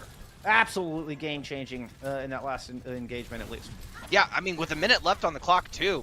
Time is ticking. I mean, CSU DH does not have a whole lot more time to defend here, and Bethel's got to make a move. Well, and it's this cycle that we're seeing in front of us. So the Quibsy takes a big bio nade and is not nearly as successful on that nano engage as the previous. Night Fury, 95% to their own, and should be able to strike back, but Night Fury goes down at 99%. It's Momo stepping up, finding both supports, and this time is the one with a 3K to swing the fight back the other way. This is looking really dire for DH. Yeah, not being able to get past this first point on match point is that's got to shoot the mental a little bit for CSU DH. Man, oh man, this is nail biting. I'm not gonna lie, Bull Skunk. I'm sitting here shaking a little bit. This timing and positioning from Maelstrom is going to be key. It's going to make or break point A and potentially this map for California State University at Dominguez Hills. Big J5 lands the stick in the back. The nano engage, it is on to Maelstrom. It's gotta be, but Big J5 manages to find the other support. While Maelstrom is trying to push forward, Big J5 moves in from the backline and is just tearing him to tatters. It's gonna be attack visor from up above that finishes off Wiki, and that is it. There's nobody left on point. Big J5 with a big, awesome performance. Wow, Big J5 clutched that out. 100%. I mean, there's no other way to look at it. If Bethel didn't have Big J5 getting those picks in the backline, it would have been much harder to keep Dominguez Hills at bay. But Dominguez Hills not able to really get any footing up. I mean, every time they get in, they're getting a pick, or they're getting picked every time. There is sticks on the back line constantly from Big J5, not allowing, we were talking up Zach and Kuda earlier, but, it's going to show as well that your flankers are just as important as your supports, and Big J5 putting it out there. Ready for battle. Oh yeah, especially this composition. A lot of pressure on the DPS to do what they need to do, and Big J5 rising to the challenge for sure. This matchup, this Tracer matchup between Big J5 and 3D Hizzy has been absolutely impressive all day long. It's been such a back and forth on who is going to carry their team to victory in a lot of these team fights. I don't mean overall. I don't mean like it's a hard carry from Big J5. That's not what I'm implying. Right. But in some of these fights, you have that X Factor potential to really swing it the other way, and it was all Big J5 on that one. Set the stage early with a big pick on a 3D Hizzy in the very first fight, and that was it. It was Big J5 on top of the mountain for the entirety of that defense. Yeah, and with them switching it up a little bit, Big J5 now going to sit on the Symmetra. This is just to get out of spawn. Yeah, they're going back over to they're going to Tracer. switch back over, yeah. Yeah. It's to get the team across the gap, and then there's your swap back to the Tracer. Yep. And the team doesn't have to cross the open ground to get into this high ground position. Really smart use of the teleporter just to prevent equal footing. So we saw Dominguez Hills kind of got thwarted trying to get in that top door. Bethel University are much more on even ground right now. Yeah, Danny's switching over to the Sombra as well. That looks like that's going to be a permanent switch. And those ultimates can be huge. Yeah, that shot secured it for them. Oh my goodness, Zach hitting 3D Hizzy. I mean, just double tap with the Ana. That'll put a smile on all your support players' faces out there. That's exactly what you want to see from Zach, who's been hyper accurate. This is looking very one-sided. Bethel University have all the space they need to take this home, Nuclear. Yeah, CSU DH, it doesn't look like they're going to make it back in time. Danny and 3D Hizzy trying to create some space. Maelstrom is going to make it in time, but here comes Bethel. Yeah, it's one by one. CSU DH are running into the blender. Big J5's got to throw down the bomb into the back. That's going to help finish off Maelstrom. There's a very little sustain left on this point. The pilots have lifted off. They are clear in the sky. Self-destruct will not find anything. And Bethel University out of Mishawaka, Indiana, in the blue and white are your grand champions in the champion division. Wow, and what a performance from Bethel today. They said it best. They were looking to win both conferences. They had their eyes on the prize, and it did not deviate. It was clean. 3-0 over Purdue last week, 4-0 over California State University Dominguez Hills this week. They definitely peaked at the right times. That could not have been truer words coming out from the squad when you spoke with them. I mean, holy cow, what an outstanding showing. That's the 6-2 record. I don't think reflects how good this squad really is. I don't know what happened in those 2 weeks that they were a little off, but they cinched up all of the weaknesses and showed no signs of faltering here in the grand finals. I mean, absolutely fantastic performance. I think if I had to pick a player of the match, I mean, I can't ignore the impact of Big J5. Yeah, I mean, you can't. Throughout the entire series, Big J5 was making moves left and right for the entire team. I mean, it would be a toss-up for me between Big J5 and Quibsy. Quibsy, I felt like, was really oppressive in the earlier maps and created a lot of space for the team to be able to thrive. But Big J5 was just, like I've said over and over again, a menace in the backline. Now, the question remains, Bullskunk. Are they getting moved up? That's a good question. I don't have the answer for that. I'm just a humble caster. That is outside of my pay grade, sir. I don't know. I feel after that performance, they're getting moved. It's the natural progression, right? They 4-0'd finals. They Maybe. 3-0'd semifinals. We'll have to see for sure. But what a performance. And you were looking at the 2 losses. They did lose 0-3 to Aquinas. That's at the beginning of the year, right? They're freshmen. Yeah. They're starting out. They're getting on Right. campus. They're getting things together. And then the week 8 loss was against the Spartans 1-2. But I would even argue, as a collegiate director myself looking at that, they were just on break. They had Thanksgiving, they had a lot of time or they were getting ready for break. It's the hardest point of the year as a student. And once again, they're all freshmen learning this process for the first time. So I feel like mental came into play a couple of times throughout this season. But as they Maybe. get older with the experience, it'll be steel trap. Maybe a little bit of the tryptophan trance there after Thanksgiving. Just didn't have their heads clear yet. Still a little sleepy. Right. Hey, either way, they were fully awake and present and on just top form today. Oh, yeah. And I'm anxious to get to talk to them. We're going to get a bit of a winner's interview. We're going to take a short little intermission, get that set up. When we come back, we're going to talk to Bethel U, get their thoughts on being grand champions. We'll see you in a moment.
All right, what's up, gamers? We are here with Quibzy coming in from Bethel University, main tank extraordinaire. Thank you so much for joining us. Congrats on the Grand Championship.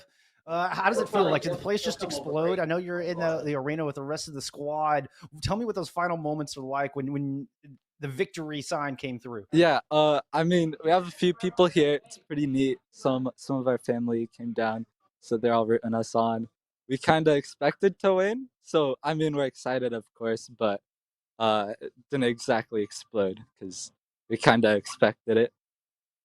I like that. I like that. It's kind of that mentality of, pretend like you've won a championship before. Act like, Yeah. act like you've been here before kind of deal, right? Yeah, we come here to win, so I mean, not Just another day at the office. yeah, exactly. Man, that's wonderful. And you had mentioned right beforehand, we were in kind of chatting in Discord. You're from Washington. Did your family travel from Washington down to Indiana to support you for it? No, that would have been cool, but they're all just sitting at home having a watch party on the TV. That's still awesome. Yeah, That's That great. is awesome. that's All right, pretty shout cool. out to Quibzy's fam. And all the fams out there. I think that's so important, that kind of support. What does that mean to you? Like, what is it, to go in esports and to pursuing this on a collegiate level? What's it like to have the family there just completely rallying behind you? Oh, it's pretty awesome. I mean, it's a big move from Washington to Indiana, and so I No left doubt. a lot of my friends and family back at home. I've been able to make a lot of friends here, but having the support from everyone I know back at home and knowing that they're watching kind of just helps me play better and play more confidently. So it's really fun. It's so wonderful. That's good. Absolutely. So, Quibsy, it shows on my end that you're an econ and finance major. How does that play into esports? What's Quibsy's career looking like? Is esports in that vein of opportunity, or are you more geared towards the traditional career path? That's a good question. I mean, I kind of think it'd be really interesting, with econ and finance to go into and help with like esports and like any program like that, just because I've always liked playing games. So that's a thing that I could do, and it'd be really fun. But I'm not too sure what I'm gonna do now. That's fair. You've got 3 years to figure it out, right? Yeah, exactly. All right, I'd be a little amiss if I didn't talk about our finals. We just saw a little bit. We saw a plethora of compositions and specifically main tanks that you played today. Everybody, as a matter of fact, Yeah. Arisa, Ryan, Wrecking Ball, and Winston were all on display. I got to ask, what was your favorite? And did you have a favorite moment from today? I think the hold on Hanamura stands out to me on that point B hold. What was one of your standout moments from this finals? I mean, my favorite moment, to be honest, I like playing Reinhardt because I can absolutely destroy the other team, and it shows. So I just like shattering the other team. Seeing all 6 people on their back was pretty fun, and being able to do it quite a bit. It makes me feel real cool. I'm right there with you. All right, Reinhardt players unite. Yeah. The Kings Row was awesome, man. That was awesome. It was so fun to watch. Any shout outs or thank yous we want to give before we let you get out of here? Yeah, shout out to our coach Zay. He's been with us pretty much the whole year, helping us out, helping us win this championship. He was in the helped us out this game too. Shout out to my family at home for watching. Shout out to the people that came and watched the game here in Indiana. They're all really cool. Well, congrats to you and your squad once again. Thank you for joining us. Grand champions. Go enjoy it over the Christmas break. You've got a lot to celebrate. Thank you. All right. Well, and that brings us to the end of our first game of the day. But we have plenty more Overwatch action coming at you here momentarily. I'm totally not pulling this up on my computer as we speak. There it is. It's coming up. I hope this is right. Otherwise, I'm going to feel really weird. But anyway, I think we've got Western Colorado taking on Valparaiso in your next grand finals, heading to the Navigators division. So we're gonna pass the baton over to user intel and Juggle God. Before we do that, we'll see you back here in a little bit. Give us a few minutes to set this up because this one went really fast, a little faster than I think anybody anticipated. I don't know about you, Nuclear. I did not expect a 4-0 here from these teams. I did not either. I'll be completely honest. It was very quick. We were here and now we're not. So be patient while we see if we can speed up our schedule a little bit. But eventually we will be back with more grand finals. We'll see you here for more NECC.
Ladies and gentlemen, boys and girls, friends and family beyond the binary, good evening and welcome back to the NECC Overwatch Tournament. My name is Warren Jungle God Hammond, and tonight I'm joined on the mic by User Intel. How are you doing, my friend? I've got to say, I am doing absolutely amazing tonight. We have such an amazing series with a lot of rich background and story Yes. that I think I'm more interested just to talk down and sit, get to know the players rather than see them go head to head violently. Right, no, it is going to be quite the matchup, though. These two teams, Valpo and WCU, Western Colorado University, they did play once before, and it went the way of Valpo 2-1, but it was a very close match. So both of these teams really eager to come together or come away today with the win. And curiously, too, it's the number 3 and 5 seed that made it in. WCU, the number 5 seed, even beating the first seeded ESU Warriors. So and in convincing fashion as well. So this is gonna be an excellent series. Yeah, honestly, it's always impressive to see teams come back to face each other in scenarios like this. More often than not, you're always coming back in with a vengeance when you lose to a team, and then you're seeing them sort of in this finals type of scenario. And it does look like our first map is going to be Busan. I think one of the better maps of Control to be able to get a good sense of how people are going to be playing and the flow while not really sacrificing losing a map. I think you'll get more information. It's not like Lijiang Tower where for some reason one team is always going to be able to steamroll through it. That's a good point. Both of these, or rather, all three of these submats provide a lot of interesting opportunities and a great test for each of these teams. Of course, if we go to Mecha Base, that's such a great place for Brawl to happen. But if we end up going to Sanctuary or Downtown, then Dive becomes the name of the game, although you could even pull a Widowmaker out as well on Downtown.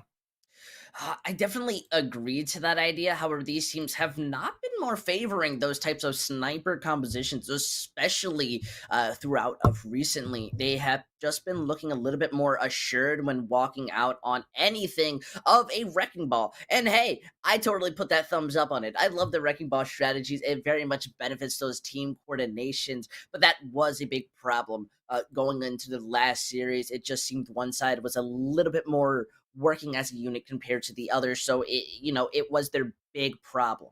Now we have to see if they've learned and adapt from it, whether they've increased their own utility as a unit, or if they're just going to absolutely MTD.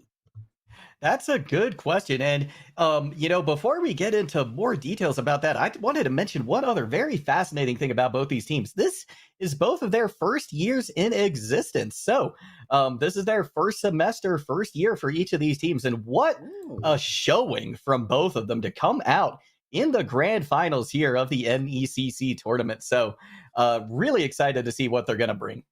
I definitely agree. And that's so impressive to say, solely just because a lot of teams, this is something that I always put pressure on, teams who are within a certain community, and especially for a good amount of time, they are always rebuilding up that energy. They're building up kind of recognition, and so they're always prepared to go above and beyond. So to see a new team their first year come in and they're already bringing themselves very close into the finals is absolutely impressive and shows that they are determined to make a name for themselves. That they are, and make a name they have already. I mean, both of these teams, like we said, not the highest seeds in this tournament at all. Both the number 1 and 2 missing from tonight's game. So very fascinating that both these teams able to come away or come to this grand finals despite not sporting the best of records during the regular season. I've got a couple players that I've got my eye on tonight, User Intel, and I'm curious to see who you are looking at too. Ooh. I think that we're gonna have a lot of great plays coming out from Lil Flaps, Abroth, and Scoot, particularly on Valpo. So my eyes are gonna be glued to them to see how they're gonna play today. Ooh, honestly, on that side, I definitely have to agree. Those players have been very consistent, especially someone like Scoot, who has always been, I think, one of those shining moments on their team. But when it goes like to the other side of WCU, because I want to give them a little bit more love, honestly, Yes. Jay Riz. an absolute star to see. The scary name of Boo and Mr. Mango have been those players that I think will be making a name for themselves continuing on in this series, as before they've been some of the playmakers in kind of the more passive and individual scale, sometimes more literal, sometimes indirectly. But I think at least for that side, they are going to be a lot more interesting on their team to see who kind of gets that little play. That's good. That's so true. I'm excited to see which players are going to be. What kind of duels we're going to see here, right? Between, say, the DPS or the tank line, who's going to come away a little bit stronger today? We're going to find out shortly. As we said, we're going to be headed to Busan very, very shortly. As we're just waiting on one player to join. Oh, there we are. We are good to go. Look at you juggle. Managing the jinx at the moment that we walk in. And I know, right? look at this. This is actually the map that you talked about beforehand. This is downtown. Very popular for at least having those sniper arranged matches. And so, indigestion a little bit. It seems the fire within my gut is now kind of popping out. Well, the fire within each of these teams is surely going to be burning brightly soon, as we're going to get a quick sneak peek into what these teams are thinking about rolling out on in a few short seconds. But just like anything, there could be changes coming in as discussions are made and as players troll and spawn, as they are wont to do. That's what they always do. And I never truly emotionally recover from it. Sometimes I see very scary compositions. Sometimes I see very good ones. And then they decide, well, let's not run on that. However, it seems both sides, at least when it comes down to the teaser, may be looking to play more synergized ideas. Obviously, that's a given on something like Overwatch, where synergy is basically the base of the game. If you don't have that, you're not really going to be winning anything. But more of it, their compositions are going to be more focused on coordination and working as a unit. As if one person dies, then that could be the falling. Compositions similar to those are double bubble. But this is strictly Hog Sigma versus looks to be a Wrecking Ball Ryan type style. This will be very, very weird to see for the first fight. Yeah, that is going to be interesting. I'm not sure about Little Flap's choice on the Reinhardt team. With the composition that Western Colorado is running, they're going to have a hard time, I think, finding value. Pile Driver coming in early on from Aurum. She finds a good amount of value and a good amount of ult charge as well. Big anti-nade coming in from Churoro. Hits several members of Western Colorado, but they're going to come away with the first pick as Abroth just gets a little too aggressive at that last moment. But first point control, well, in favor of Valpo. Hook comes in onto Aurum, but they're going to be able to use their adaptive shields to roll away with safety. Yeah, the biggest difference that's going out into these fights is the engagement. Look at that. We already see the Wrecking Ball continuing to move forward as Reinhardt's able to control the front line, and it's what works. Yeah, that it is. Another slam coming in from Aurum to try and get a little bit more value over here on the left side, but already 25% built up in terms of capture percentage for this Valpo team. Boo does find a pick as well, and with the shatter comes another fight win for first fight win for Western Colorado. Yep. Look at that. No, but Aurum is back in it. Being able to use the visors going up against each other is absolutely massive, but the big issue just comes is West Colorado doesn't really have that long-term sustainability, though they managed to pull this fight out of their pocket, I do have to say, mostly just because MWM's able to use that visor last second, helps kind of put it into their favor, but they don't really have a lot of good focus when they are working off of the same angle. That is always going to be their big weakness, meaning that they have to kind of work more split off, while Valve, they're going to work better if you're going down the same angle. Yeah, that's a good point. And go down this main angle is what they are doing right now. J-Rizzle does have this whole hog ready to go. They pull Reinhardt in to try and chunk down a little bit of their health, but unable to really get that much of an effect. We've got an amplification matrix now committed by Night Fury. A lot of damage coming through that into this Western Colorado team, but they are holding strong. That is until Abroth has something to say about it. And a big shatter comes in from Lil Flaps, doing an excellent work, taking this point back in Valpo's favor. You have got to put some respect to Valpo. Well, more of Little Flaps. The Reinhardt is a essential part of their composition. More than anything, having that shatter is what can shut you down on literally anything. Especially when you don't have that Sigma there trying to just outbrain and use their shield, meaning you're going to be losing in on that fight. They just have to be a little bit more proactive in shutting down Little Flaps and, well, just controlling the momentum of the fight. Yeah, that's so true. The momentum has been firmly in Valpo's favor, and as Boo gets pushed away as well, Valpo once again coming out strong on this, but they've got to watch out for a couple of the ultimates coming online for Western. Nano Boost committed now onto the Reaper. That's going to be so much damage coming in. Never mind, it was onto Night Fury. The Tac Visor, though, from MWM getting tremendous value. Taking out several members of Valpo. At this point, gonna flip back over to WCU. That's a moment where Little Flaps is going to be yelling at their support, saying, where did the Nano go? And if you didn't notice, Knight had actually jumped in front of Churro for a millisecond. And, well, the sensitivity of it had actually forced it to go behind, even though Little Flaps was directly in their line of sight. It was just that small difference of positioning that cost them so much. Yeah, that is true. That a little misplay right there is going to be the difference maker. We've got Abroth teleporting in now using that Wraith form. They pop the Death Blossom, take out Mr. Mango, one of the most crucial pieces of the puzzle for Western Colorado, and without them, it's going to make things a lot more difficult. Rez tries to come in, but it's not going to be successful. Aram, she was there to delete that Mercy as they tried to pop the Valk to come back in this fight, but this is going to go the way of Valpo, and with 98% on the board, I don't think there's a chance for a touch.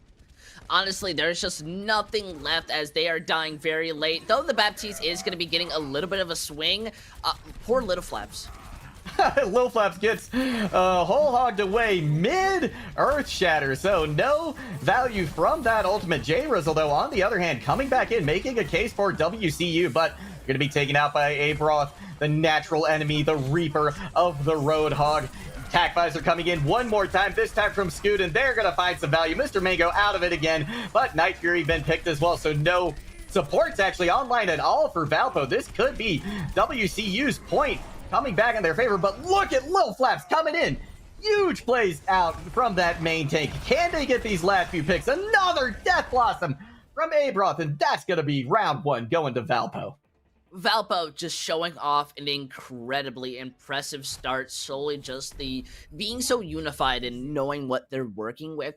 Their competition is very curious when you start to look at it because it just doesn't look like it works in that same fashion, but you know, it works for their benefit as it almost slightly counters out what Western Colorado are running. A lot of what Western were doing were more sticking to a team, trying to win that fight out of pure damage, which isn't necessarily a bad thing. It's only bad when, you know, there is a Wrecking Ball diving onto you, splitting half of your team's focus, and a Reinhardt who is blocking the majority of the damage. Now, when it comes down to just a pure Brawl v Brawl, Western Colorado are at least looking a little bit more focused. Yeah, that's true. At least their composition is. Aram once again on this Wrecking Ball, but not gonna lie, I'd love to see it as a Wrecking Ball main myself. I'm gonna be curious to see what kind of value she can get on this hero, though. Probably going to be looking to disrupt their backline quite a bit. As the fight breaks out, we're going to see Reinhardt sectioned off by an excellently placed Maywall from Scoot. Night Fury finishing them off with some fury of their own. Big pile driver coming in from Aram once again. They get a lot of ult charge off that. Both tanks looking at about 50% for Valpo as they take this first point. I gotta say, that was really curious to see just Western Colorado kind of playing a little bit more passively once they saw Scoot, and now they are very worried for this Maywall to where they need to back up, and well, rather, they choose to it. They don't necessarily have to, it's just what they feel. They are a high aggression comp with no Lucio, meaning that almost as if Valpo are going to benefit from it every fight. Yeah, that's a good point. Every single fight, they are finding value with it. Aram getting close to that minefield. Lil Flaps lands a massive Earth Shatter. They're going to charge that Nano Zarya out into Narnia. Try to keep them away from their team. Excellent play there coming out once again from Lil Flaps. Aram going low on point, though, but they're going to be able to find some health as Western Colorado just forced to back up. Little Flaps is flapping so hard, there's a tornado coming out of these fights, and now they have a lot of ultimates that are very good at defensively holding this comparatively to West Colorado. Their competition just does not work well with this Mercy. I get it, it's really good damage, just can't speed out of that. Big blizzard incoming. Immortality Field has to be used, but it's not going to be enough to save the lives of WCU as Valpo once again comes away with a big fight win. And I got to be honest, they're looking dominant so far on Mecha Base. I definitely have to agree, and it's working off of the style their composition is more focusing on, which is a defensive style. Well, it's more of a defensive rotation that allows the Wrecking Ball to go in, get away scot-free, and the rest of the team move forward.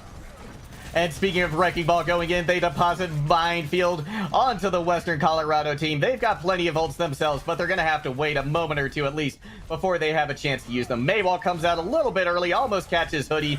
Tofu one more time, but another shatter thrown out by Lil Flaps. And again, WCU just gets wiped off the face of Mecha Base. 5% left to go, just a few seconds for someone to try and touch, but that's gonna be all they have in the bank. I don't think anybody's gonna touch, and Valpo gonna go up 1-0 in this series.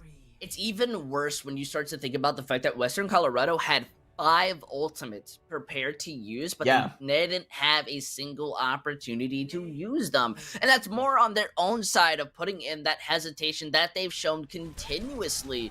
Honestly, it's not a bit too surprising. It seems Valpo are still benefiting from the same things. Remember, they won a 2-1 a while back, and they have fought before. So Valpo are benefiting from this strategy not really changing, as well as Colorado not really looking to just play angry. You know, there are a lot of times, and especially as a main tank player, you just need to play greedy. You just need to like steal from homeless people greedy type when it comes to using ultimates, taking space, and especially with a composition that involves Reaper, you have no reason not to. Yeah, that's a good point. And I mean, Reaper was just such a huge boon for Valpo in that last fight, or in that last map. I mean, we saw how much value he got against the Roadhog, and just how many Death Blossoms came in to play as well. Just tremendous work coming out of Valpo on both maps. And I gotta be honest, it looked very dominant on Mecha Base. It looked like WCU were really up a creek without a paddle. I definitely agree. I mostly want to see them start taking their time and think about what they're running and why they want to run it. A lot of what Valpo are getting away with is, you know, very fundamental. I think a simple CC and stun character, you know, like a Cassidy, a Hog, a Brigida, would absolutely shut down that Wrecking Ball and force them to move to something a little bit more traditional than, you know, the spinning ball to move forward and forward, as well as just Little Flaps, who has been showing up down to those shatters and the amount of room they're taking in these matches. It's absolutely insane. Yeah, I questioned Lil Flap's decision to go on the Reinhardt in downtown, and that was my mistake because they got great value there as well. It's going to be interesting to see, you know, how WCU tries to come back in this. They do have the map choice next, and we will be going to hybrid. So, of course, there's always the fan favorite Kings Row that could be picked, but lots of other choices as well. It's always funny because I think when Kings Row is picked, and we often go to like, we use like Busan, for example, as our basis to what we look at. Sometimes we'll say like the winning team is like, oh, they look good on Brawl. You know, we're not going to be going, you know, we can't go to Kings Row. They're going to be weak. But sometimes teams just aren't really comfortable on that control format, especially the way that Busan is laid out to run the type of Brawl that they want to. And Kings Row just benefits anything a team wants to run, as long as it's kind of in that category of a rush style, which means that, you know, the Wrecking Ball, the Reinhardt, just pressing W is what benefits you the most. However, that's not really what they're going to be more focusing on. It seems Eichenwald is the one they want to go on, which I very much am interested towards, especially since their first two compositions benefited a little bit more of splitting their angles and attention. And if there's anything we need to know about Eichenwald of all maps, it's how great you can be just on that first point, splitting your side and just playing that Sigma Wrecking Ball. Yeah, you absolutely can. And if you throw a Pharah into the mix as well, you can get tremendous value, especially on defense on that first point, because there's that giant tower that you just get to kite around back and forth, and it just makes such great opportunities for that Wrecking Ball Sigma composition to pop off. We do have one substitution coming in. We've got Sky Kirby coming in for Valpo. So going to be interested to see what they bring to the table as we head into Eichenwald.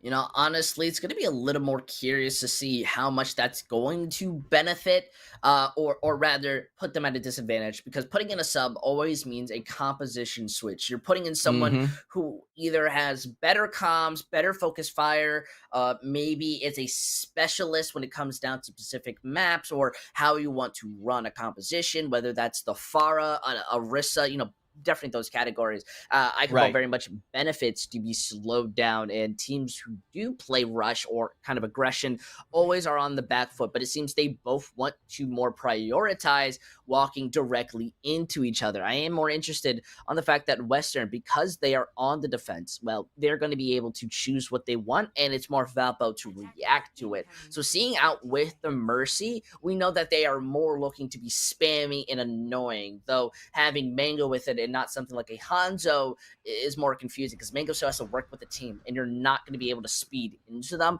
while Valp are running basically the same thing, but with the Lucio, meaning that they are going to benefit more from Scoot being on the Reaper. Yeah, that's an excellent point, and I want to just call attention to, we have another swap coming in for WCU. Mr. Mango is moving to DPS. Disagree is coming on support, and MWM is out for this map. Like you said, both teams running out with a brawl, but I agree with you. Valpo gonna have a distinct advantage with this Lucio. We see just how quick and efficient their rotation is. They are already on point. Only 15 seconds into this map. That's not enough time for the other team to even see what you're running out on, and they're already in your face and finding value. Putting Tofu out of the fight. That's going to be another pick onto Beast Mode, and without those heals, this is all but over, and Valpo's going to take first point in very quick fashion. It's just what we kind of said. Yes, Scoot got those final blows, but more than anything, that's what Scoot's supposed to be doing. Scoot is meaning to walk. Don't worry about it, all right? Jay Rizzle be out this my hizzles, okay? Got the rap flow in this. But either way, they were more focused on just quickly taking out, which is Scoot's entire job and why they're playing the Reaper. Now being off the Lucio is going to be an issue, but at least they find this first and early pick. Wow! Scoot popping off once again. Definitely a DPS to be watching out for today. Putting in tremendous value for this Valpo side. We're trying to get in a little bit of spam damage right now. Maybe get a fortuitous pick here and there if they are lucky. They're getting close to their Rip Tower, which could cause a lot of problems for this Valpo side. Scoot gets pushed out of that high ground. Going to be forced back to their team. Mr. Mango and Boo now with firm control, but here comes that Rip Tower, and it does! It finds Night Fury right after they pop that window. That Amplification Matrix going to allow a lot of extra damage and healings to go through, but not as much as they had because of Night Fury going down. But there is a counter pick now, so Valpo isn't out of it. Big Shatter coming in, lays down a few members, and they clean up. Little Flaps is going to go down, but the damage has been done, and with Scoot there to do the rest, they're going to get to continue to push this card. You know, switching out the Lucio for that Ana initially kind of allows their composition to have more sustainability. As much as I like Disagree being on the Moira because it enables you to have that Coalescence, which is a very big aggressive ult, Churro's able to deny a lot of value, have long range healing, and, well, benefit the team longer. That's a good point. That longevity really could be a big boon to them. But right now, we've got lots of action happening on point, and then through the midst of it all, it's going to be Abroth coming out with a triple kill on the Rip Tower to secure that point for Valpo. And now they are pushing into third with 5.5 minutes on the clock.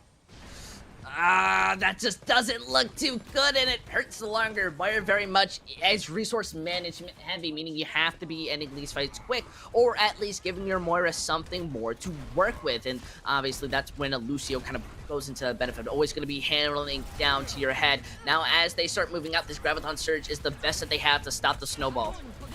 That it is, and here it comes right there. Immortality Field going to be committed by Valpo. Is it going to last long enough to deal with the Rip Tire? And it does. Picks coming in for both sides, but Western Colorado might be able to mount their first successful defense here on Eichenwald as they chase Scoot out with their tail between their legs. I gotta say, Western Colorado did an amazing job of just holding their ultimate. in those big situations, we've often seen teams very much hit 3, but they just trusted Boo and Jay Rizzle to do their jobs, and it worked. They got everybody low enough. This is where Valpo will be looking to build up a Graviton Surge of their own and take those early picks. But this is where you really don't benefit off having the Zarya. That's true. Big Shatter comes in, not gonna necessarily land, but Mr. Mango is there with a Nice. Death Blossom for Western Colorado to try and clean things up, and that's exactly what's happened. Western Colorado looks like they found their footing here on third. Grab is an absolute amazing ability, and that's just rude. I mean, you kind of need that for the next fight, but hey, I'm not judging here. Yeah, I think that is a little bit of an overcommit right there. Beast Mode, the only one with an ultimate online now. And the biggest reason why you need that ultimate is because Sky Kirby has to Graviton Surge. Them knowing you have Shatter means they are not going to be just walking into you because they're terrified of getting hit by it mid-grab or before it. Now they have nothing to worry about. A window, they'll grab and walk past it. Yeah, that's exactly right. That's probably the best way to try and deal with a window. If you can close the distance fast enough. Here comes Sky Kirby, like we said, with that Graviton Surge burning a hole in their pocket. There it is, Immortality Field committed by Beast Mode. Oh! But look at the kills coming in. Oh! Boo, not to be outdone. There's just 2 members left from each team, but it's going to be Valpo on the winning side. Just barely. What a hero play coming in from Boo. That's going to make this next contest very, very powerful for Western Colorado. Valpo probably just going to have to back off. No, they don't have any room to back off. They have the Death Blossom set up. What? And Abroth coming in, or Scoot coming in massive with a kill right there. Mr. Mango is able to eventually find them, but the damage has been done once again. And now that the members of Valpo are back in action, they can continue to push this cart forward. What a Death Blossom from Mr. Mango. May have other ideas. Immortality Field committed. But Sky gonna be removed from the fight early on. That was incredibly close, though it was the hesitation onto Valpo that cost them that fight. Very much they didn't have a full team, and respectively, they decided not to move any further, which is understandable. Now they at least got that Blossom out. They'll be going up against the Grab and the window, but this is still looking good for Valpo. Yeah, that it is. Shatter comes in from Little Flaps. It does find Beast Mode, and that's a boon for Western Colorado, or for Valpo. Boo, though, is going to be able to get a pick in their side. Here comes a Graviton Surge from Jay Rizzle. Can they hold on for dear life? No, they can't. Hoodie with a massive Fire Strike to remove both supports.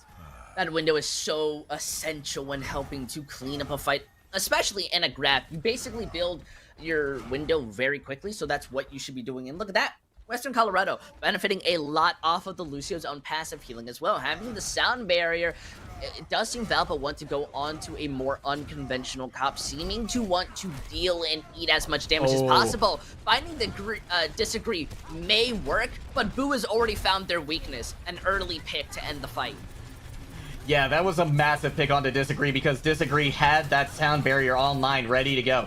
Now Valpo can just push in with impunity. Although Disagree is back in the fight, they've got another pick in favor. Here comes that sound barrier to try and keep things alive for Western Colorado, but it's going to be close here as members of Western WCU keep falling by the wayside. Here comes another Rip Tower. Can it get as much value as it did before? Just about! And it might be enough to get a fight win here, as the spawn advantage is so heavily in favor of WCU. Valpo having a hard time cracking through this last little bit of Eichenwald. They are at the skin of their teeth. And while Western Colorado did not engage first, they managed to just stay a little bit back until they got that first initial pick. Valpo's competition does not work in a fundamental sense of just how you're going to be able to move in and work as a unit. Like, yes, you have very quick targets who are going to be able to peel in for each other extensively, but what are you going to do against Mr. Mango's Death Blossom right here? Right. Yeah, that Death Blossom, both Death Blossoms have been absolutely massive so far today. And on the defense, it's going to be very valuable. Boo gets another pick onto Scoot. Here comes the Death Blossom, and with that, this fight is over once again. 6 seconds left on the clock, and there's no chance for Valpo to come back in this. There's just a Baby Diva on point, and they're not going to last long. There's the overtime, but it's not going to mean much. Western Colorado holds on third. An absolutely astounding comeback to stop the steamroll and making sure they at least solidify themselves an easier chance at taking a tie in this series. Valpo definitely going out with something a bit more interesting, something that doesn't always fundamentally work in Western Colorado, able to play against it, which was always kind of the game plan. So they may be looking a little bit better. I think what they have been doing very well on is specifically Boo and Mr. Mango's ability to sustain the fight with their own damage. Junkrat is a very powerful hero. More than anything, Junkrat is a very annoying hero. That spam melts your shields. What are you really going to be doing against it? And meaning that they didn't have a Lucio to kind of speed into you. It just benefited them a lot. Now Western Colorado, they seem to have finally found their movement. Having Disagree in has been a shining point, though not always, saving these team fights. It's just the utility that you bring to the game that has been benefiting. Though Valpo being on to something very similar, yet something very different. Scoot being on the Soldier is at least going to have a little bit less consistent damage, but you'll have overall more damage. And Night Fury, not speed, but a little bit more defensive. This could either benefit or go wrong depending on the way that Western Colorado take this fight, especially since they don't have a diva. It's all going to be about either the aggression or knowing when you need to aggress. Yeah, knowing when you need to aggress for Valpo is going to be very difficult because, like you said, they've got Night Fury on the Brigitte instead of the Lucio, so that speed advantage not going to be there. But look at that! Abroth just deletes 2 members of WCU, and that's going to be them going back to spawn to try again. If I can give anything to Valpo that is of love and credit, it is just the fact that they are just able to get kills out of nothing. Yes, that Junkrat's going to be able to get a lot of damage in, but a lot of teams are going to hold up that shield for more often than not, so it's a little bit more impressive. Yeah, that's a good point. Finding 2 picks like that very early on, such a big boon and such great play coming out from them. And look at this, once again, Abroth with 2 picks right at the start, and crucially both supports. Valpo looking indomitable right now. Western used that speed boost just to try to break through the choke rather than walking onto their opponents who were already split up. Night Fury's just staying there to be able to defend out Chiro if anybody puts resources into going after the Ana, meaning that Junkrat and Soldier are going to be split up with a different tank, and it's thriving as they didn't really know who to focus on. Yeah, it looked like they didn't really make a clear decision right there and decide where to go. Once again, this trap finding value. Shatter comes in, it's gonna find a couple. Low Flap's doing excellent work again, and with that, once again, Valpo's gonna hold. Little Flaps, you are no little Flaps. You are big, strong one. Big, strong muscles. And that was an insane shatter, though.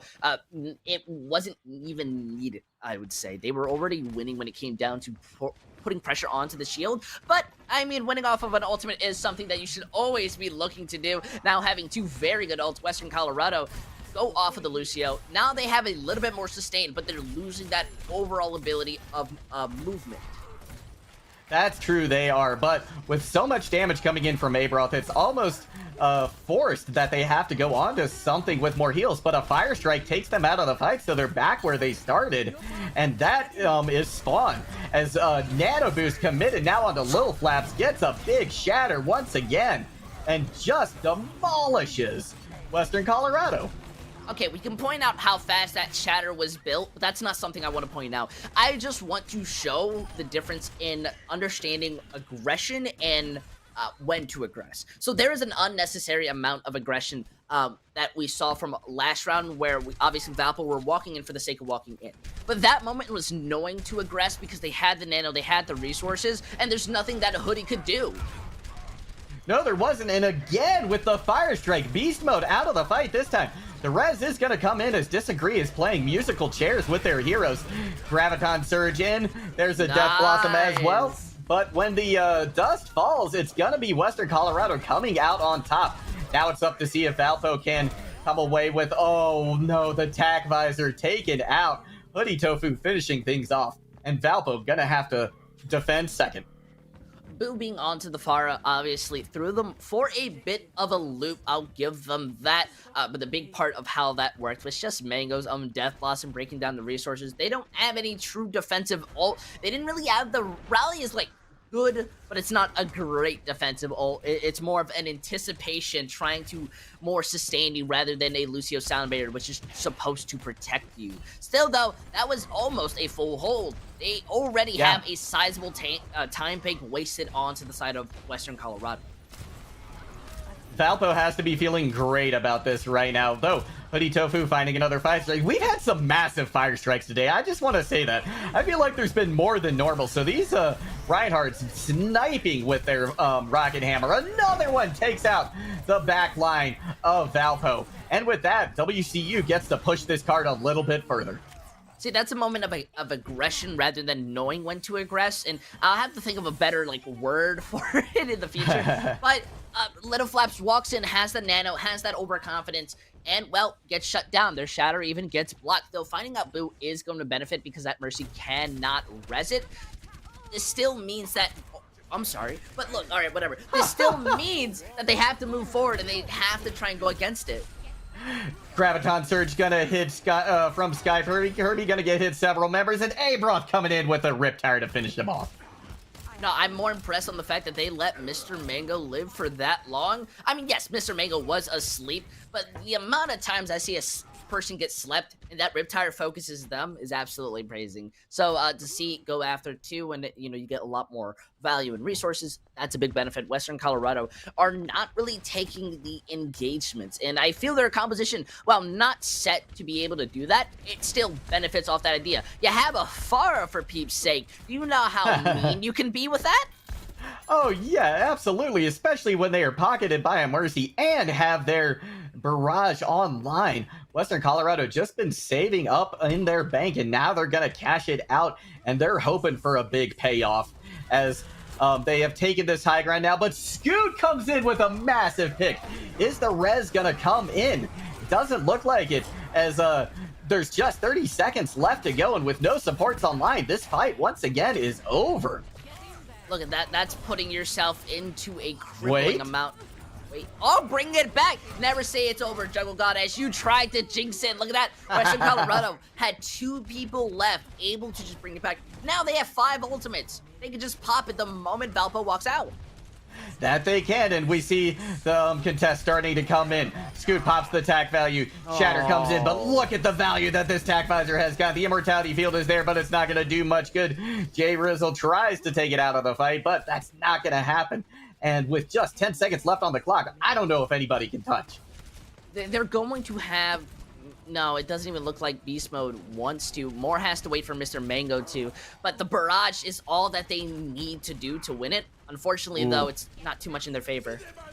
No, it's looking a little rough. Here comes Boo with the barrage. He gets 4 by Boo. That was unbelievable. Absolutely insane. Hero play coming out. The res is there onto Beast Mode, and Valpo gonna have to try and defend third. In Western Colorado, they have a chance to come back in this. They have a chance to win this map.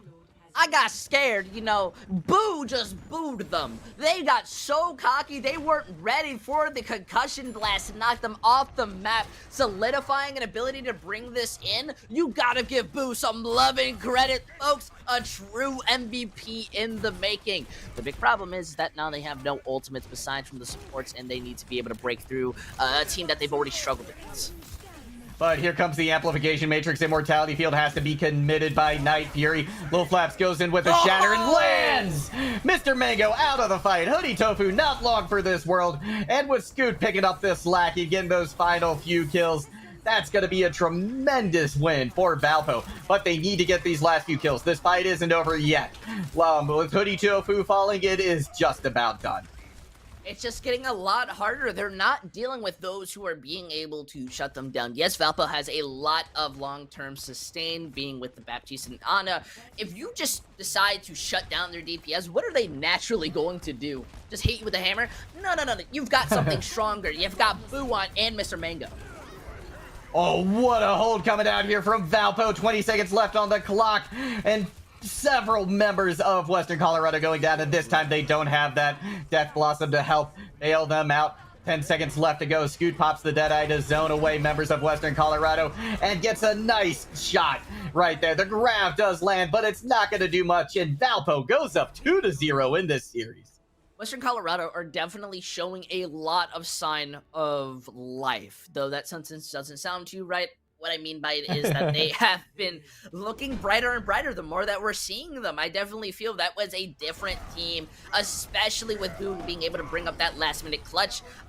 Though the problems are at least very consistent of what they've been suffering from, and whether that's Little Flap's own shatters just coming out and it seems that they're not being able to shield against them, moving in, using their ultimates first, which is, you know, a very big tool, especially using it defensively, or rather just not being able to get a pick. They are now kind of at that midway point and at the back foot, but it's still not over for them. No, it is not. This is a 1-4 series, so we have plenty more Overwatch coming for you. And, you know, I wanted to make a comment, too, on some of the play that we just saw. I feel like right now, Western Colorado is having to rely on, like, hero moments and individual players popping off, and that's not a sustainable strategy, right? We need to see much more, like, cohesive and coherent team play coming out from them. Otherwise, Valpo just going to run away with this. But we're going to have to wait a few minutes before we get back into the action. We're going to take a short break here, so don't go anywhere. We will be right back.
Hello, everybody, and welcome back to the action. If you are just joining us, where have you been?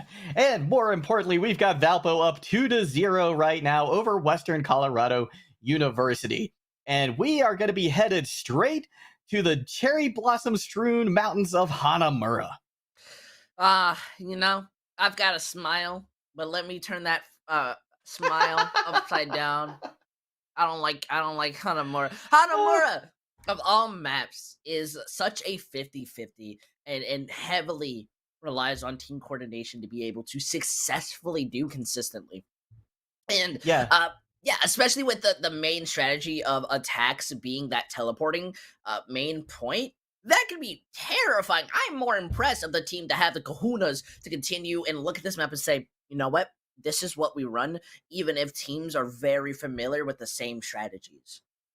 I like that take on it. I like your perspective on Hanamura. You're absolutely right though. That teleporter strategy definitely the primary way that teams generally like to attack this point, whether or not you're teleporting straight to point or you're going, to the left or to the right. You've really got a lot of options when it comes to that sim TP on Hanamura, more than just about any other map. And we're going to see another swap come in. We've got MWM coming back into DPS, Mr. Mango moving over to support, and Beast Mode going to sit on the bench for a little while for WCU. So we're going to see if this shakeup of their roster is going to yield better results on Hanamura. I definitely feel this is going to at least change small things, and whether that's going to once again be kind of when in the comms category or at least in the kill feed, I think more of it has to be that environment. A lot what we talked about before was the fact that they were struggling and looked a bit more uncomfortable, maybe not consciously recognizing it, but still nonetheless. On a map like Hanamura, that is what you need to not be doing. And especially on something like second point, I think a lot of teams, it's very easy to get that first point, I think, at times. But more than anything, to get to that second point, it's like playing King's Row 20 times over, and you're going through the same routine 6 times, all right?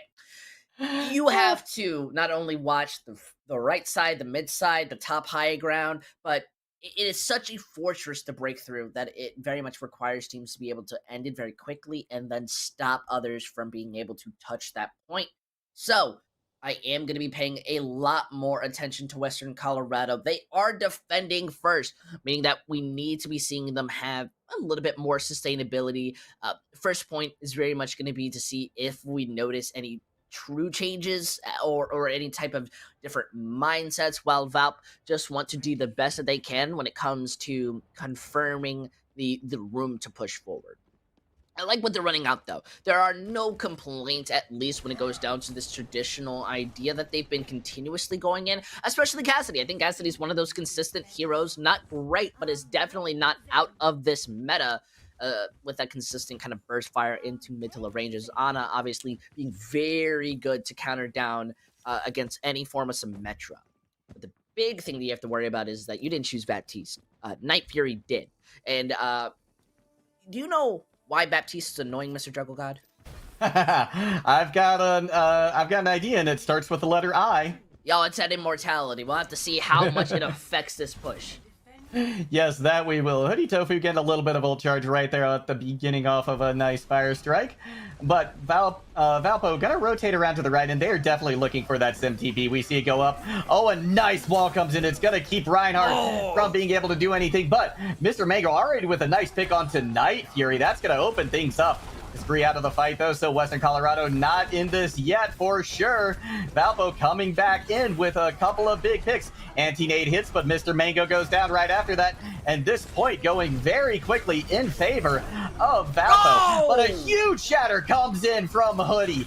They're going to be removed from the fight, but the defense might have held on. It looks like there's just one member from each team furiously fighting on point at the moment.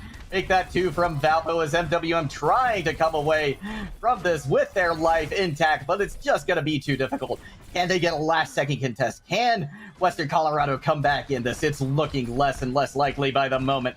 No, they are freely going to give it up. And while I don't hate that decision, It's definitely an understandable one, but not something I completely agree with. You deny them from getting more ult charge, but the big problem came down to Boo's own Mei walls and the utility around it, often splitting up the team and not allowing them to work as unit. Now it's only going to be a bigger issue. Oh my gosh, but speaking of big issues, we've already got one pick online for Valpo. This could be a very fast snowball right here to victory for them. Immortality Field does have to be committed, and Agroth is out of the fight. Here comes a Photon Barrier to try and keep the rest of Valpo safe, but Boo is there to get a pick against.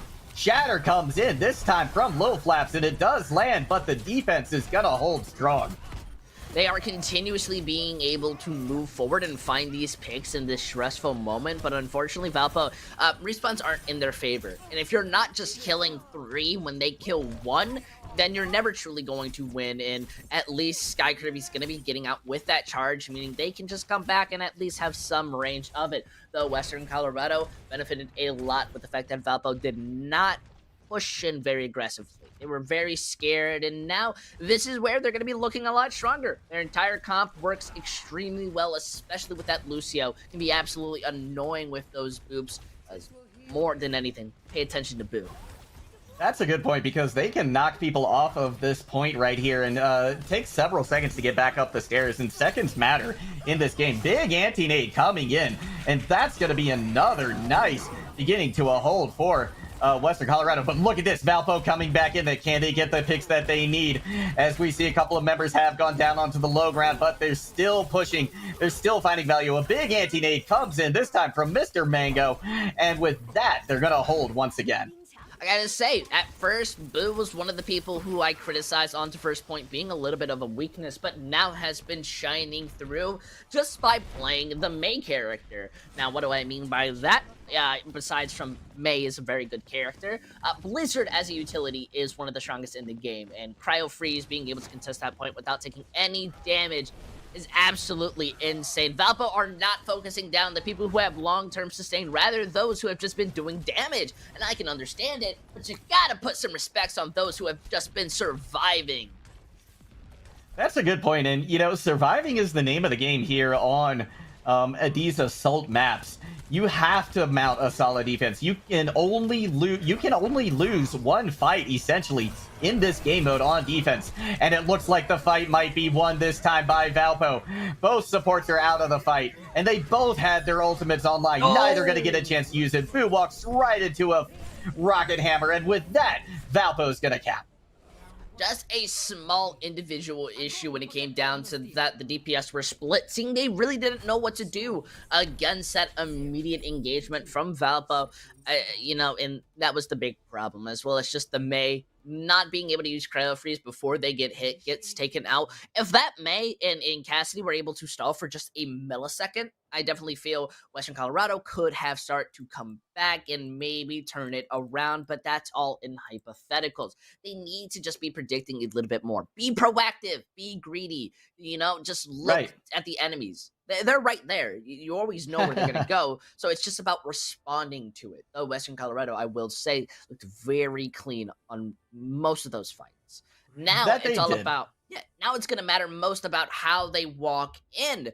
Obviously, that teleporting strategy is going to look a little bit more favorited as possibly a hog. Not going to say anything about that. I've got my opinions.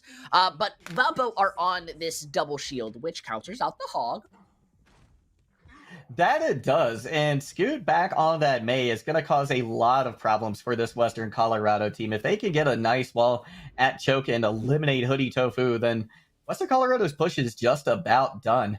Abroth has been finding a lot of value as well on this Ultra, and again, we've got this double flex support backline for Valpo.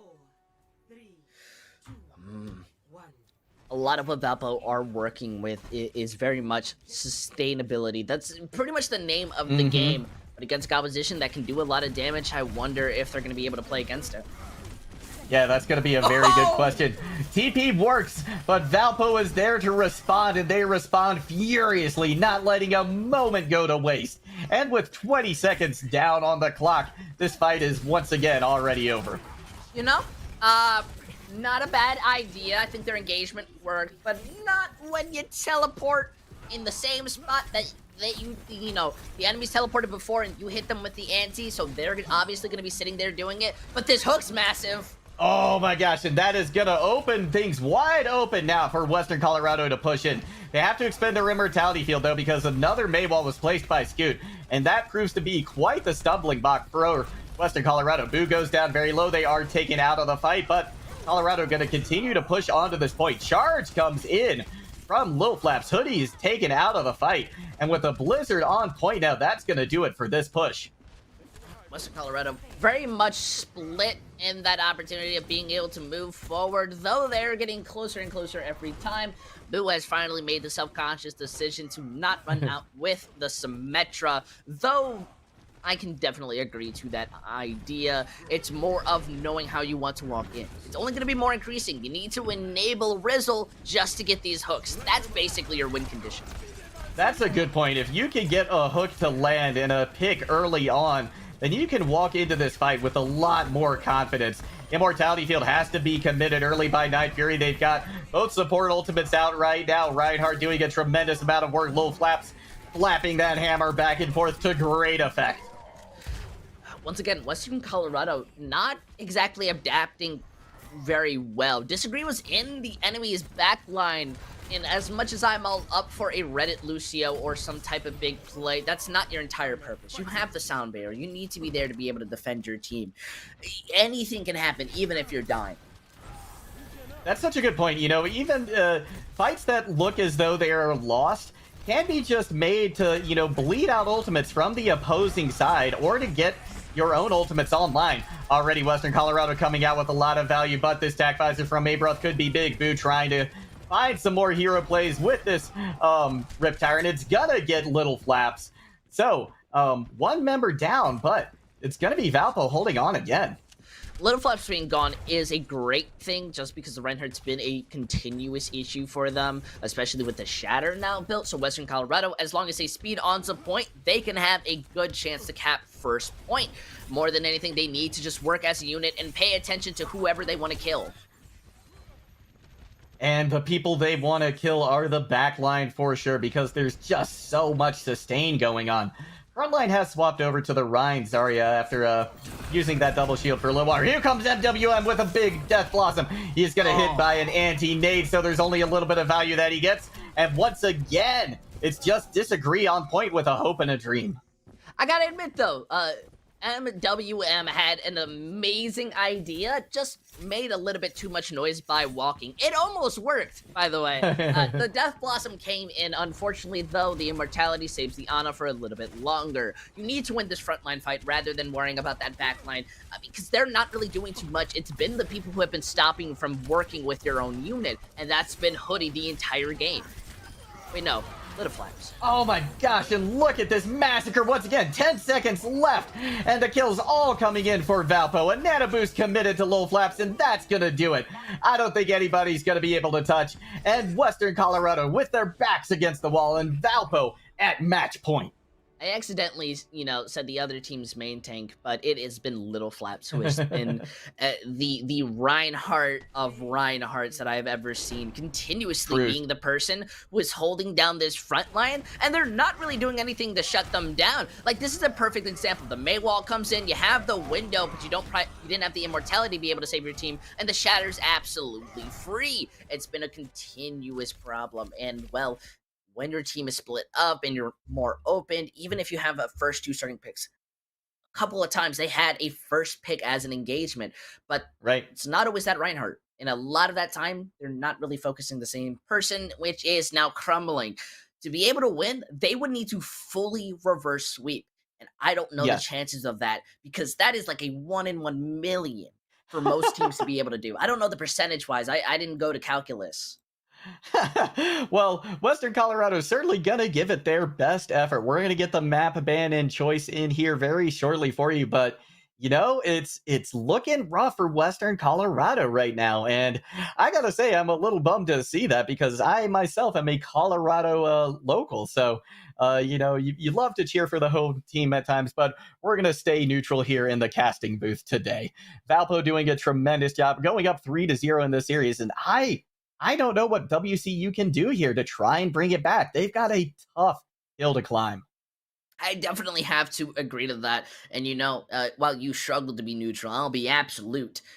Just like in that alignment of Dungeons and Dragons. Either way, what they need to do, at least in a caster's own perspective, is play as a team. The fundamental of everything and why we play Overwatch is working as a unit. You're a six stack, so you need to be benefiting and working off of each other rather than trying to make those plays or putting a lot of emphasis on one single person. Yes, the Reaper, like for example, the Reaper going into the backline, MWM, Right. had an amazing idea. Goes in, waits to use that Blossom while the enemy team is fighting off on that Reinhardt, and then they go after the backline, which is good. That's what the Reaper's supposed to do, and it could work. However, the front line don't really try to work off of it. They don't over-engage. They don't try to overstep their boundaries, especially with Valpo now having to put a lot of kind of attention to their backline who are being attacked.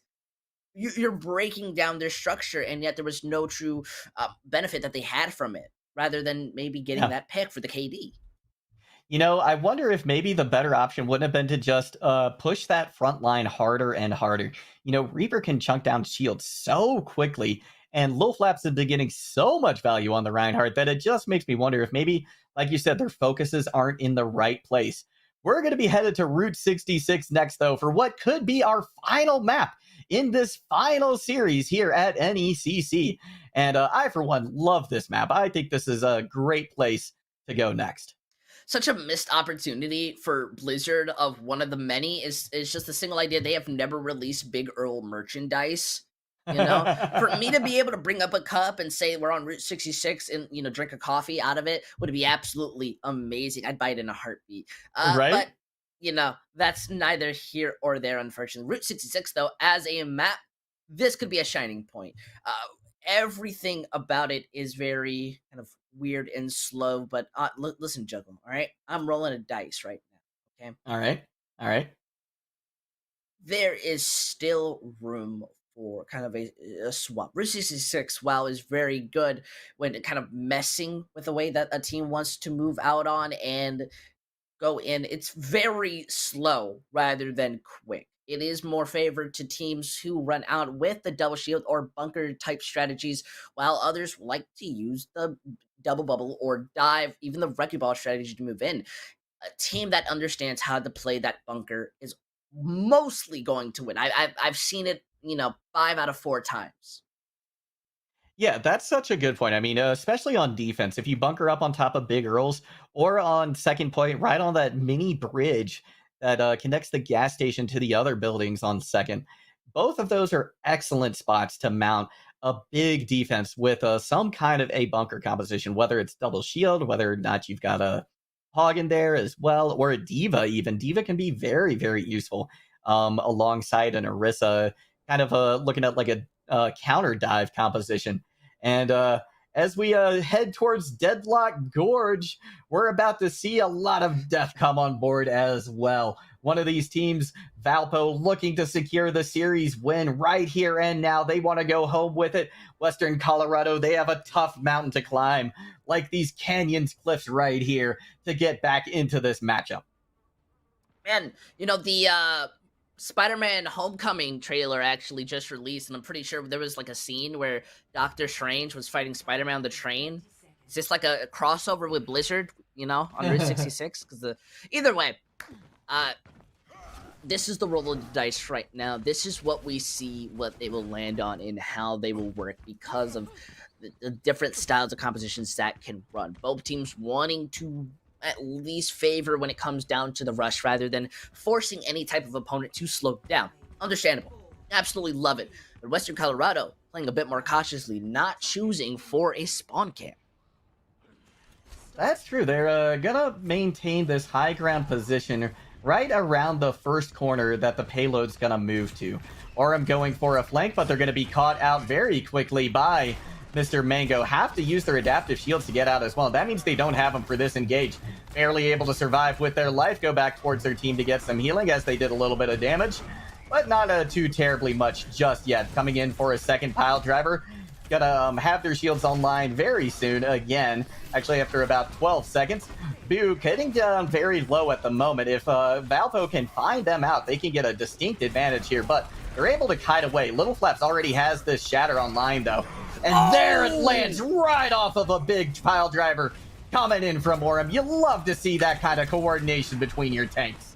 I just want to say the worst part about it is the fact that Little Flaps actually jumped for a tiny second, giving a moment of reaction for Hoodie, and unfortunately, I don't think they had a shield to be able to block it. So, well, this first point's not going to be going into their favor, even when they have a Mercy, which I think fundamentally is a lot stronger comparably to these double flex supports who are just going to be able to heal and put in a bit more damage. Your Mercy should be enabling not only Boo, but Mr. Mango to thrive a lot longer, especially that res, which is an invaluable resource.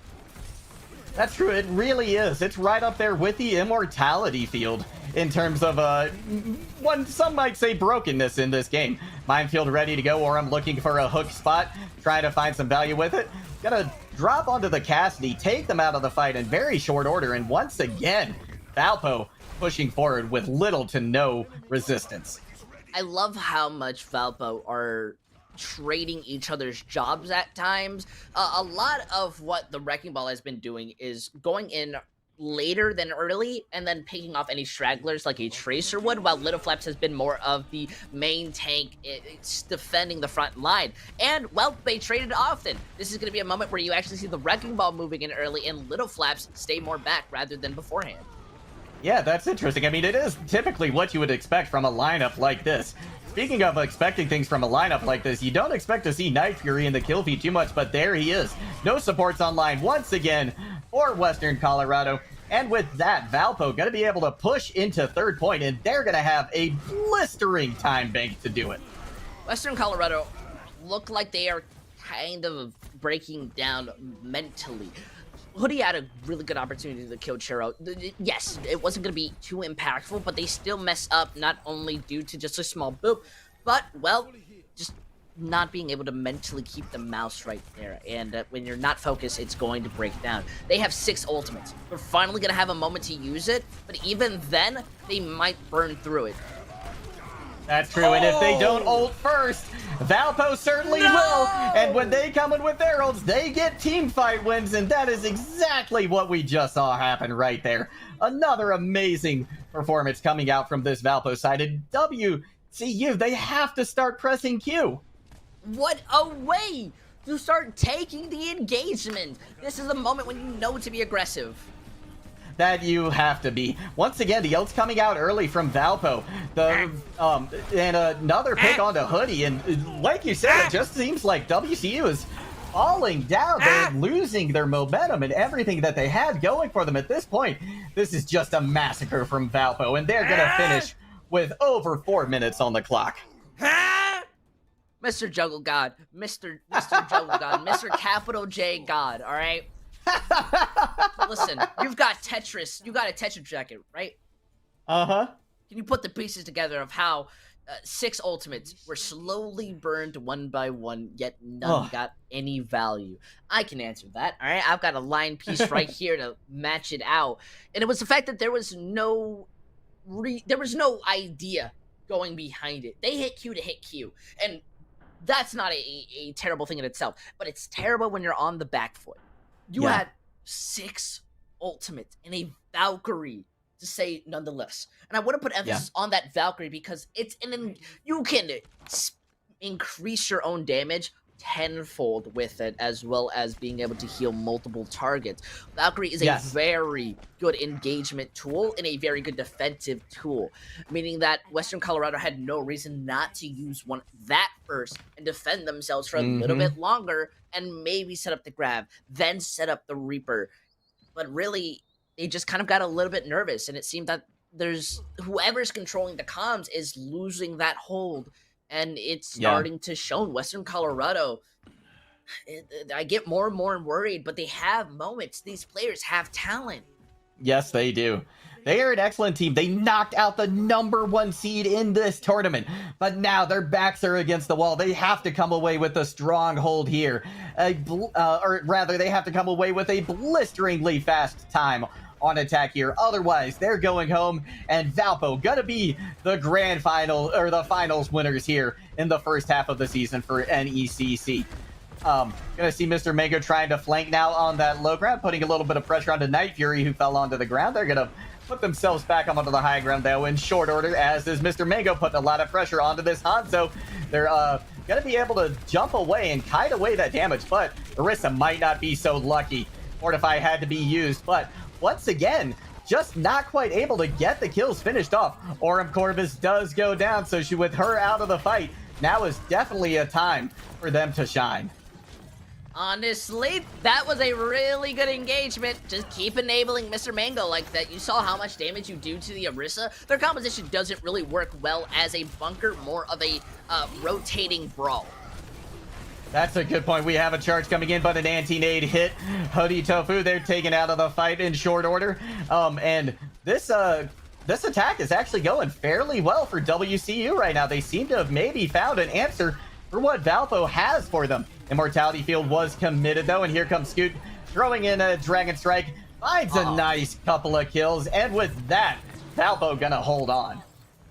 Look at oh, that. No, they're not. Yeah. I was going to say, if you didn't say anything, I was going to say, look at that. They're holding on to nothing as they are able to force, Valpo very far back, and it's mostly just because their composition does not complement what they're doing, and it's not looking too great. Western Colorado get away with so much with this double bubble style, and it works well. They just need to keep playing how they're doing.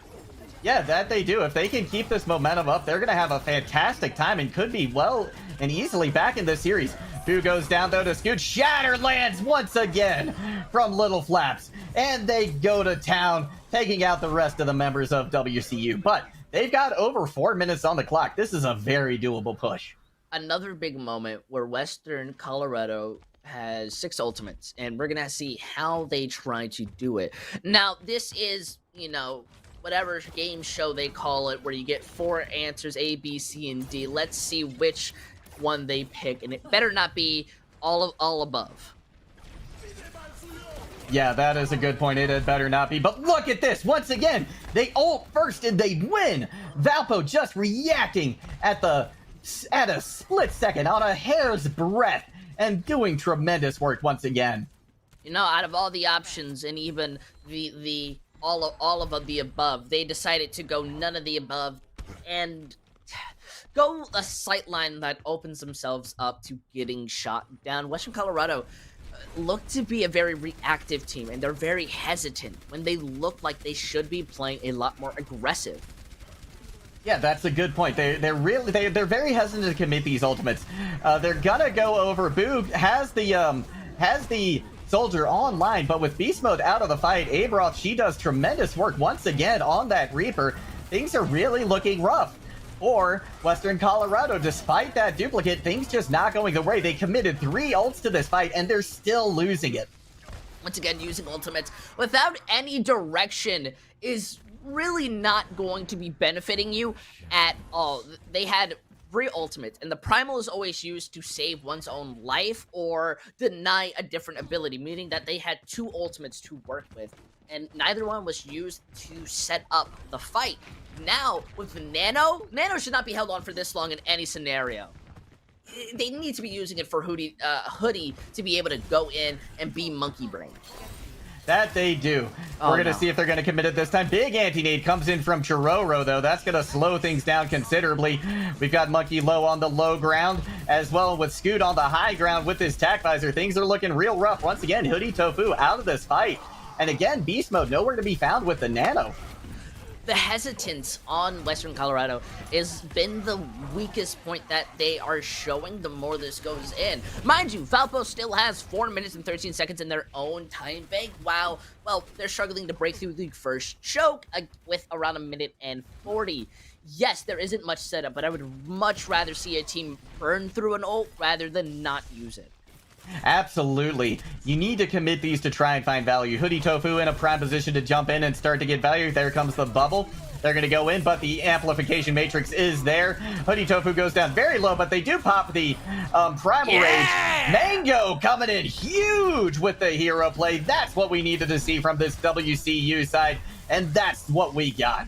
That's what I'm talking about, Western Colorado. Mr. Mango needs to be squeezing out all the juice just to be able to bring this. Though that Nano ultimate that they held onto. Ana builds Nano up incredibly quickly in double bubble to see this be their last resource that they've been rotating basically. What Churro has been consistently making it is a problem. Yeah, I would like to see this Nano committed onto the Monkey, but the first one's going to be committed by Churro onto Lil Flaps. Lil Flaps eats the business end of an anti-nade, but it's not going to matter as they can shake it off with relative ease. A nice charge gets Disagree out of the fight, and you've got to agree that was a nice play. It was. Earlier I said their composition is like a pseudo-brawl, a rotating brawl, more of it. And that meaning is just on the fact that Orissa's able to play back, but the Reinhardt really doesn't have enough room to leave without that pocket off-tank. So, the Reinhardt's able to play within the shield and use their own while Orissa's is down, and then once Orisa has their shield, they're able to brawl in.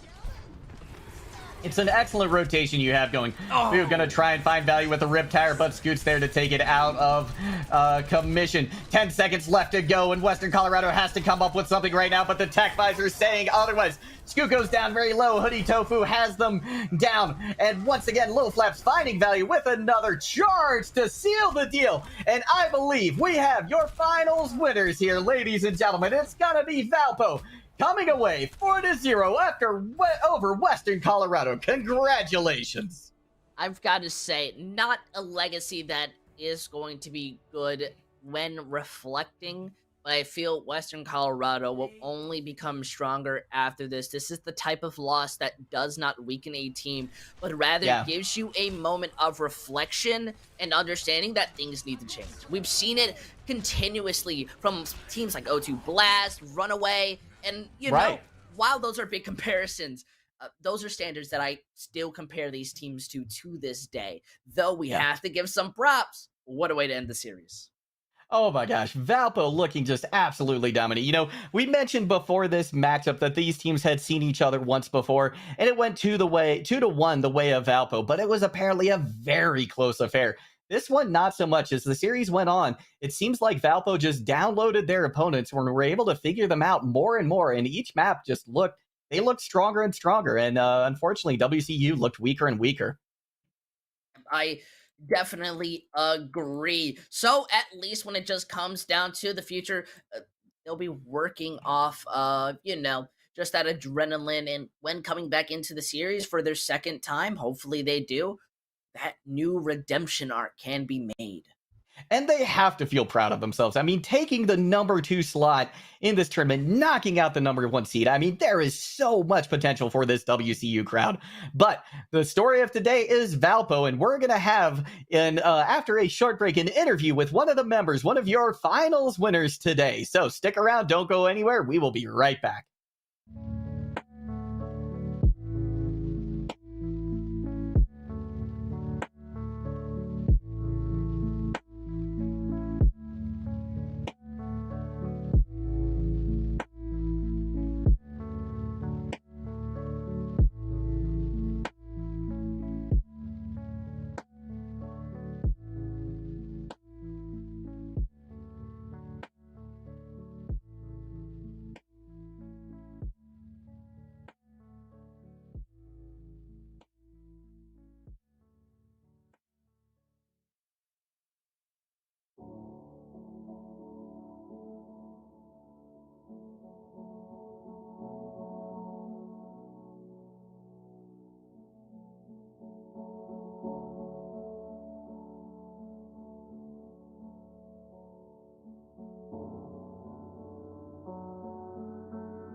Hello and welcome back, everybody. We are joined in the casting booth by who I personally think was the MVP of the match. I don't know about you as well, user Intel.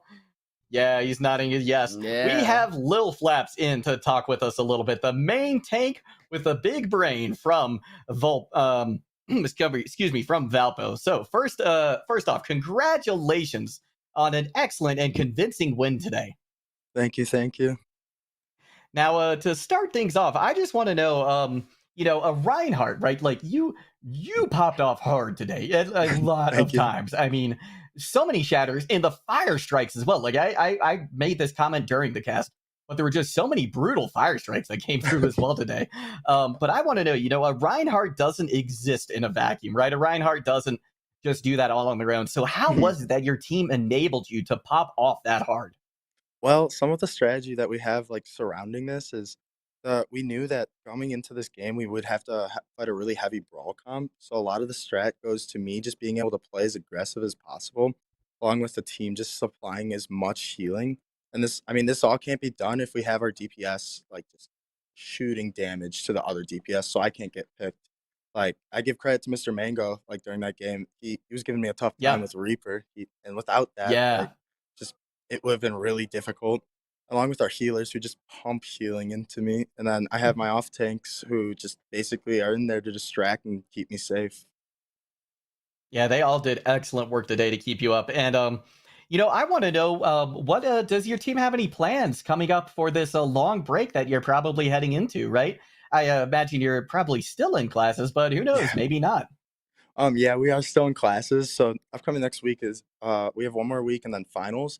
And then I think for these next 2 weeks we're just gonna have a break and everyone just gets a chance to kind of relax, play Overwatch in their own time, get better, and come back better next season. Honestly, just become a really strong team. We might Love have to winter hear it. practices too. Right. Yeah, that's absolutely fascinating. And honestly, I do want to give you a lot of credit. I think just the utility that you brought to the team was very much a big reason why you guys moved forward. So, how important do you feel it is for you, like, to trust your team to the point where you weren't really looking back? You were able to go forward and, play that aggression. And sometimes some main tanks are very cautious about it. Mhm. Well, I mean, it all kind of roots down to just like the trust is a really big thing in a team. I think I trust my life with all these guys on the team. They all play really well. I mean, I just know that I constantly have my healers yelling back and forth when they're reloading, when they can't see me, stuff like that. It just kind of breaks down to communication. I think that's like the biggest thing about playing main tank and having a very like trustworthy team. That's a really nice idea. And I gotta say, I definitely agree to that sentiment. The team is invaluable. So give us a little bit of an kind of mindset. You guys are in this map. You're up by 3. Your opponents aren't doing well. How do you make sure that you're not getting overly cocky and making, kind of egotistical mistakes that some people do, where like they'll go on for a flank shatter that realistically shouldn't work, or small things like that? Well, I mean, the big thing kind of to remember is you're always in the game. They can always flip it around. It's never a guarantee that you're always going to win that game. And to make sure you don't get cocky, you kind of have to like remember the boundaries. I kind of like tell my teammates when they need to come back and when they're too far forward, stuff like that. Like in my mind, the way I think of it is I set a line and you cannot cross that line. Otherwise, you'll probably end up dying and losing the fight, which most of my team now knows where I'll be able to pull them back and make sure that they're okay. Mm. Honestly, that's a really good sentiment. There's always those invisible lines in Overwatch where some supports are saying, like, hey, this is my LOS. If you go past there, you're dying. That's just your choice. And so I can definitely respect and almost agree. I mean, no, not almost, but absolutely agree to putting that idea onto a main tank. But obviously, that takes comms. And so obviously, that means you're the in-game leader, right? Yes, in Yeah. game leader. So when being the in-game leader, what do you feel is by far the most important thing that you have to provide for your teammates who not only trust you, because you trust them absolutely, but Oh for yeah. them to trust you and not question your judgment, like Um, maybe going to a different rotation or something like that? Honestly, I think it just kind of comes down to results. Like sometimes things don't work, you just got to shift it up. But it comes down to in the end, there's a couple people on the team who we all just before games we discuss what we're gonna do, discuss what we're gonna like play, when we're gonna play it, and when playing, we got to understand that there's has to be only one person who's in some sense targeting someone, and usually it's just if somebody all listens to someone, it will work out really well. And I think the biggest thing about trust is just getting the results that come out. And if it's not getting results, they'll eventually start to like break that trust in a way. I think that's how I would make it feel like. That's a really good insight, honestly. It's not something that I think that a lot of people tend to realize. I think a lot of players sometimes get really opinionated in the fights, go up against that in-game leader, and so sometimes they can say, "No, go this way," and it messes with that structure. So I absolutely respect and give you so much love for your team to be able to trust you and for them not to overstep that boundary. So at least Yeah. for me, when it comes down to kind of a last question before I let Juggle God take over, because I've just been, shattering you with as a main tank player. Yeah. What is your mindset playing it? Because you primarily played in that Reinhardt, and then obviously your team sometimes played with the Wrecking Ball, with that Orisa. Why not go in with that Diva and like fully in Brawl when that's something that seems to be more beneficial towards you? Mhm. Well, Well, it kind of comes down to how many hours I have in Reinhardt, unfortunately. But a lot of it goes to like usually we like to have a shield kind of, and I'm able to play most of the shield characters. Even when we have that Orisa, it's nice to have just like this big tank that's able to push forward and progress with the team. And honestly, I think it's what the team is most comfortable around, and they play really well around it as well. Sometimes when I go diva, it works just as fine, but usually it's for different reasons, such as like being able to focus out a damage, a healer, take them out of the fight. But in this sense, it was just we gotta we were sticking with a heavy fast and brawl. So like a lot of times it was Ryan Zarya we were playing those matches, and with that Ryan Zarya it was just make sure that we can go their team together and slaughter them as fast as possible. Hmm. Well, excellent information coming out from you there. Loving these answers in this interview, and Thank you. wanna continue it as well.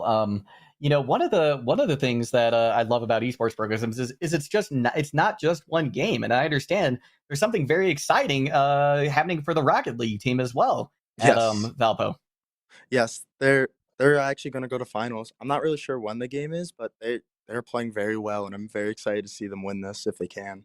That's fantastic. I mean, Valpo has, it seems like, an excellent esports program, and I love seeing it happen. I mean, I'm an old guy. I am 40 years old. I graduated from college in 2004, and at that time, they did not have anything like this. There were no esports. There were no, Yeah. rooms for it, much less a program. So, love to see all of this coming about because it's such a positive influence, I think, on everybody who participates. I agree. Now, before we close things out, I just want to know, is there anybody you'd like to give a shout out to today? Friends, family, whoever you'd like. One big one is our esports director, Tristan. He does a really, really great job of just handling everything, making sure everyone's happy, making sure everything works. I'd like to thank our coach, Bryce. He does a really great job of making sure the team's always in high spirits. He has a very good insight into the game and how we can get better. And I'd also like to thank my team. Like that, they're what makes this game great. Honestly, like I feel like I have a home and a family here. They just make everything so much more fun. Like I never feel like I'm being burnt out. And finally, I think I'd like to thank my friends and family who helped push me forward through this and all the people who are willing to help me get better at this game. I really appreciate all of them. Well, thank you so much for coming in for this interview. Really Yeah, of course. enjoyed Thank you. talking to you today, and good Mhm. luck to you in the future. Good luck to you during the second half of the season next semester as well. Thank you. You bet. Thank you. Thank Well, that's going to do it for this portion of the broadcast today. Thank you so much for joining us. Want to give a quick shout out to our producers and observers as well. Thank you so much. Couldn't do this without you. If you've enjoyed our casting, be sure to follow myself or User Intel on Twitter. We've got that information right down there below us. So go ahead and click that, follow us to see when we are casting next. Make sure to follow all the NECC Twitter and socials as well. And before we ceremoniously hand off the reins to the next crew, which I believe you are a part of, User Intel, do you have any final words? I guess really some of my final words would be, I really wish I had like those anime glasses that could shine. So when you said that I'm a part of the next crew, I could shine it, because you're absolutely right. The next match, once again, is going to be a first of 4, best of 7. So I'd recommend you stay tuned, because we'll be right back for the next match. That we will be. That's going to be Northwood versus Bay State. Two of the top teams in all of collegiate going after each other. It's going to be the Legends division. So congratulations again to Valpo. And that's going to do it for us. GG's, and see you next time.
And welcome here, everyone. Welcome back to our third match of the evening here at the NECC playoffs for Overwatch. Very, very excited to be on desk. Of course, you know who is already here. User Intel coming right back. But of course, my name is Orbital, and I'll be joining in for this Legends match, and rightfully named so, as we will be casting the rematch of Bay State College and Northwood Esports. User Intel, how you feeling? I've got to say, my anxiety levels are at the max. A match like this is something that I don't think I was waking up prepared for. These are two of some of the top teams within the collegiate scene, and they've had many fights before, but, well, it's a lot scarier this time around. Yeah, for reference, I mean, even specifically, I call this the revenge matchup for Bay State College, right? That's the best way to talk about it, because quite literally, I've never cast a match like this, which I think is a phenomenal story progression for anyone that watched earlier in the day as well. Bay State College and Northwood University faced off in the NACE Star League Grand Finals, and that was just a couple hours ago, and Northwood were able to take a clean sweep 3-0 over Bay State College. So right now, Bay State College looking for a bit of revenge with a little bit larger safety net as well. This will be a best of 7, first of 4. Instead of a best of 5 or first of 3. Yeah, this is a lot of liberty to be able to kind of fall back on. Obviously, throughout this entire season, there has just been 3 O's back-to-back, as you can see. But with it being a 4-0, this gives both team a chance to at least fall down 2 without the threat of getting close out to the series, obviously because of the match point system, meaning, well, there is a lot of room. So it's just going to matter to see which team has that adaptability, and I think that could be by far the biggest issue on both sides, especially playing for Overwatch for so long. Some of these players have been playing all day, and on a map like Oasis, if you take your attention off one person for a second, it could mean the fight's over. Yeah, and I love that you brought that up, because this is a contest of endurance by far, right? To play games of Overwatch, anyone can do that, right? People can play all day. It feels great. It's fun if you're winning. Not so great if you're losing, right? But to play on a competitive level, on a level where you are constantly competing at the highest caliber, trying to, in multiple scenarios, and to do that back to back to back to back to back all the way through is exhausting. So I'm very, very interested to see if that will have any sort of influence here. As we do get into our first map of the day, it will be Oasis. As the standard format goes, we will be having a control map first. So Oasis, take us home as we get to see a nice little prep, as Northwood will be out on the blue side, Bay State on the red. Overwatch very much is 1/3 mentals, and then the other 2 is just Overwatch. As we already take a look on their compositions, not too surprised to see different variations of the Wrecking Ball composition. Cowman actually preferring a little bit more of the Roadhog compared to Inferno's own D.Va. This is going to be changing the playstyles on both teams dramatically. Yeah. Already kicking things off. I like to see the easy spread, of course, and Nas on that Echo will be taking a couple shots out and already meeting as we're still waiting for the control point to unlock. So it's really just chasing, trying to build up your ultimate power, and a nice little spread. Nas taking 2 before falling, so that's going to be a quick charge up, hopefully in time for that point. A lot of this is just the pressure of the Roadhog as well as the quickness of the DPS on Northwood, healing in to make sure that Bay State don't really have much room to set up, especially with someone as Cave and the Sombra. That's a lot of room to be able to defend yourself. Yeah, and we can already see the first cap going to Northwood as they are solidifying their startup. It'll be on Bay State College to try and open up right back. That'll be a nice swing. 1 is down, the tank is down. Can you find more? So far, Dynasty taking it a little bit low, but Seasons is a fallen. Now you're looking for 1 or 2. Still can't get on the point, though, so the timer is still racking up. Northwood feeling okay with this first 25%. They have so much control going into this fight, though it seems finally Northwood are going to be falling in, given to the good pressure coming out from Cave and, well, Inferno just being able to peel in. Northwood very much have to be the engagers 10 out of 10 of these fights, or else it's these types of scenarios where they really don't get too much value off of the poke. Yeah, and poking is one of the few things, but again, the run is there, and so we do see the ultimate up here for Dynasty. Might be going for that positioning, but Heba is going to look for one as well. A little bit of a silence goes down, and they're going to sweep in. Bay State going to try and look for a couple more, and that's going to be 2 falling to the wayside, making a possible third, but the ultimates from Northwood are up as well. A little bit of spray from the Hamster is going to fire through, but the Roadhog powering through a couple of the shots and pushing him out onto the road, but can't finish out the kills. Again, Forgotten taking 2, and that is Bay State College defending successfully here on the first onslaught attempt. EMP, one of the biggest ultimates in the game, and that's every reason as to why Kabi is just able to get away with so much by using it, giving them a bit more time. But look at that, the Transcendence, it gets forced out so early. Yeah, and that is the power that you want. This is going to be the second attempt from Northwood as they try and pressure in. That's going to be the self-destruct coming up for Nas. Will Nas be able to pull it off? That's the only question. They are going to chance it up. There's going to be an aerial battle, though, coming out as Nas takes a couple shots. 1 or 2 can go out, but not much more. The Bay State College are just kind of rounding out. Inferno's taken quite low. Is stunned out and is now going to hop out of that mech. That's going to be one. Can Inferno get it back?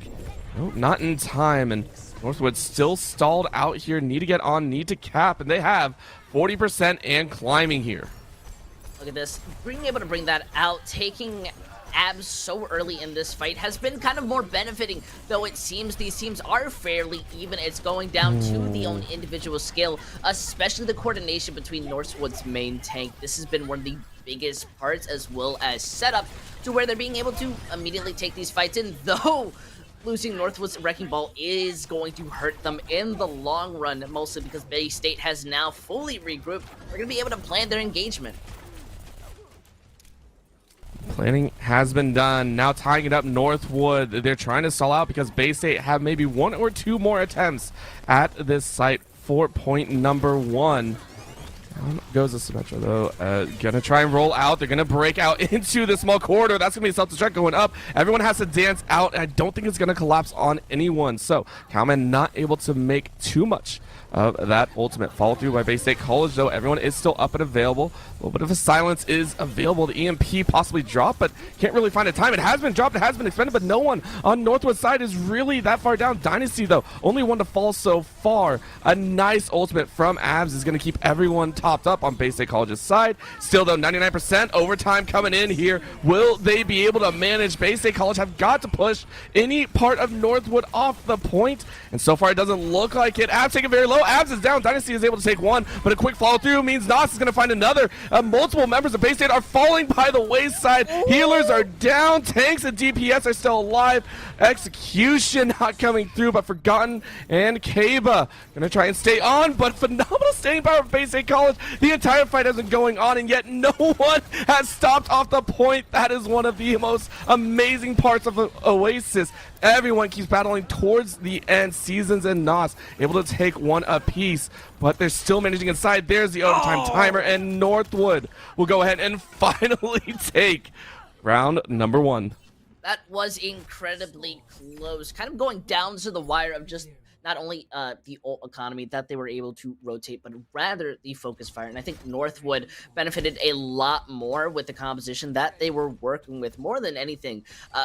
Leap has the rally. They were able to sustain for a very long time, and honestly, it's just a lot of love. I do feel Bay State came very close, but I mean, K was on to the Sombra, meaning they need a little bit more time to set up, get that EMP and hacks, and well, because they're not being able to follow up on it, it very much erases that value. Now going on to a map that is very close quartered like this, with not too much natural cover besides from that kind of main high ground. Let's see how that turns out. Look at this next round here. We are getting underway fairly quickly. And remember, it was Northwood that capped first. That is something that we really want to keep track of, but Forgotten going ahead, taking a couple shots. Cave, right in the center, is immediately taking a lap, who says, hello, us supports can do damage too, and that's the clearance that you want. Bay State College are all but Forgotten as Forgotten runs away. Northwood have cleared it just right for the first cap once again. What an amazing engagement that they all took, knowing that they're going to be able to win out of just this pure fight, especially having the Echo, who Stickies can just kill a grouped up team. There is a lot of benefits that they're getting from these pushes. Bay State needs to just be a little bit more careful and a lot more cautious. Definitely gonna try here.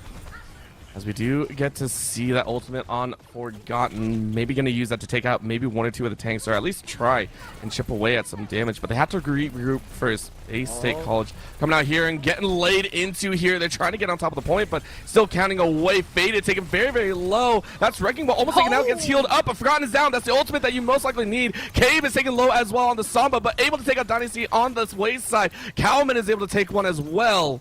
And that is going to be an exchange of blows benefiting Northwood as they are now going to rise up to 50%.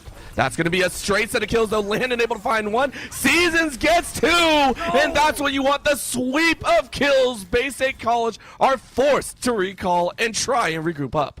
I mean, Landon just needs to stop aiming for the face. That's what Cabe's beautiful part is about them. And, well, Northwood are absolutely being able to shut down Cabe phenomenally, because that Sombra needs a moment to hack and build up this ult charge. We're 70% into the fight, and Cabe is now coming up on it, meaning Northwood have doing an amazing job of shutting down these fights very early while denying that Sombra the pressure that they're optimizing. Though, this is a big early pick that EMP still misses, though. See EMP down, like you said, and maybe they can get more, though. Forgotten taking out a few members. That's going to be a self-destruct up and above.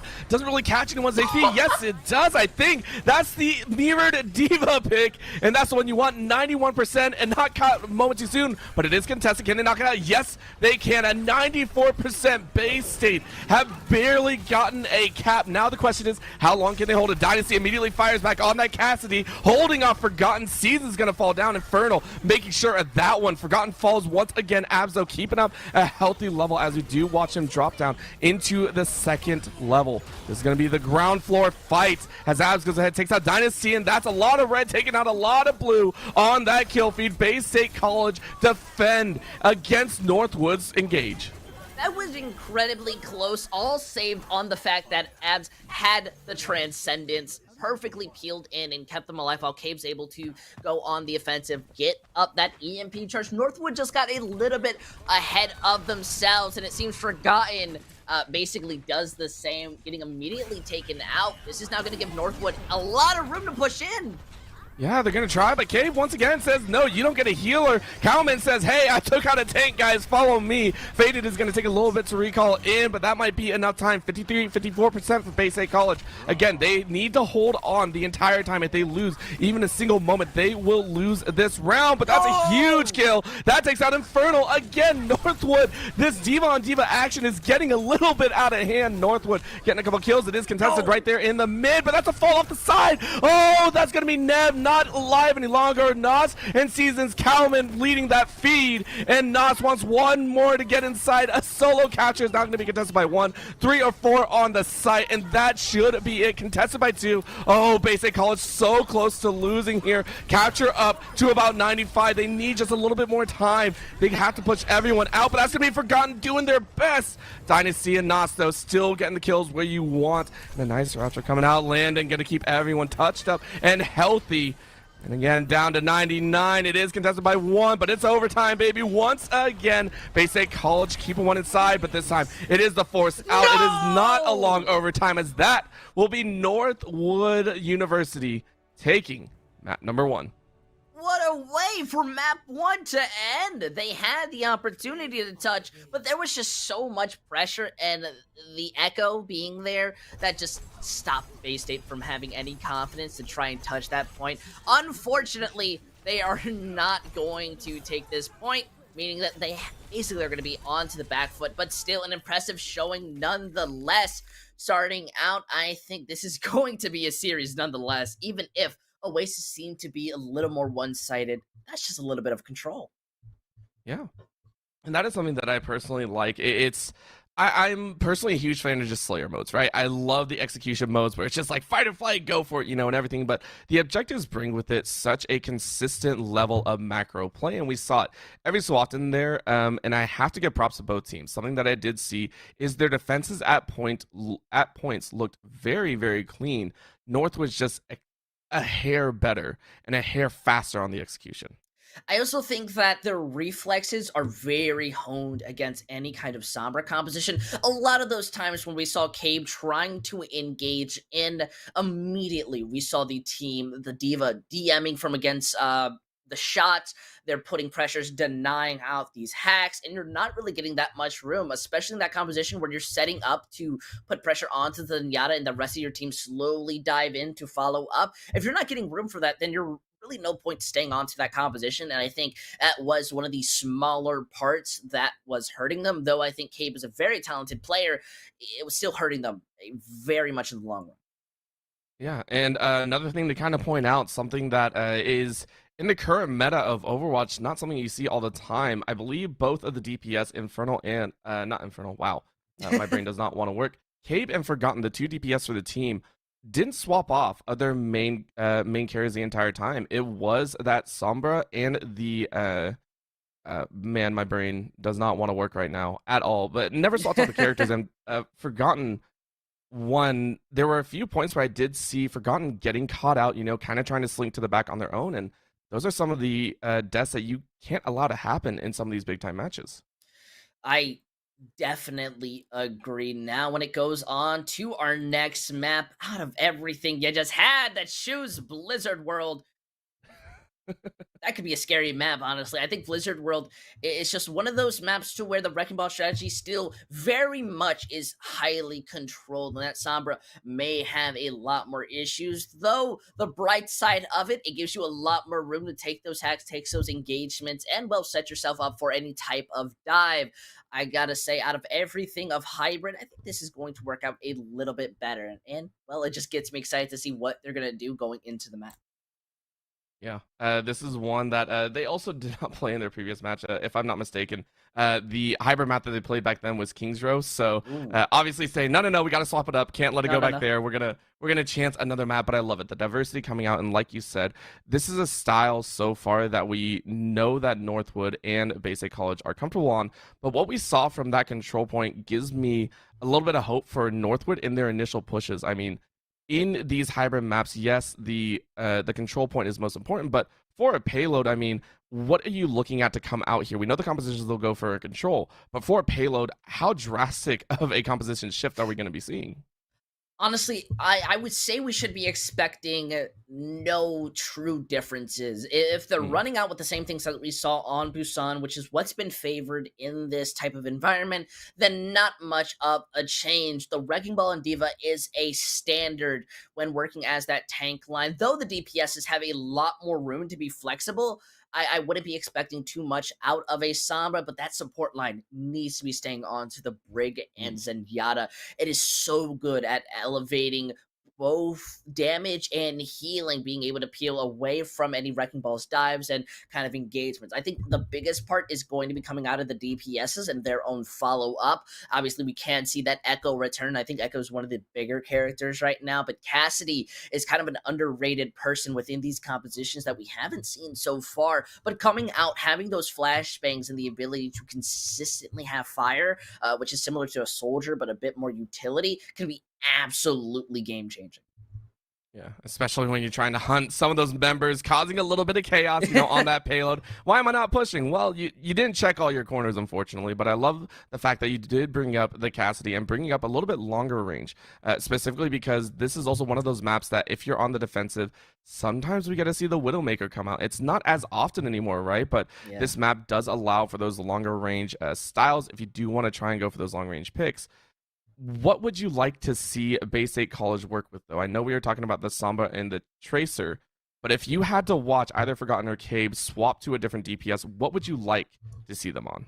I want to see Cabe more on a defensive hero to peel in and be able to switch styles on the greatest. Back to the Cassidy, as I pointed before. I think Cassidy by far is one of the better characters for that idea because Cabe has really good aim. We've seen it continuously, especially some star moments. But the big problem comes is that Cabe's not going to be able to run out with it. I still think that Tracer works very fine as a co-teammate, as you're going to be able to dive in with the tank line, but more than anything, you need to be able to protect. You're going to be leaving them open and fresh out for your opponents to just devour on. That's going to be the big issue, and I think that's what we're going to be looking more to. So at least for me, of what you said, Tracer, Cassidy, I think that's what's going to be working fine. Though you can be a little bit rude, a Torbjorn, maybe the Echo works, as they have varying degrees, but it's going to be going down to the fundamental styles of what you're looking out on. But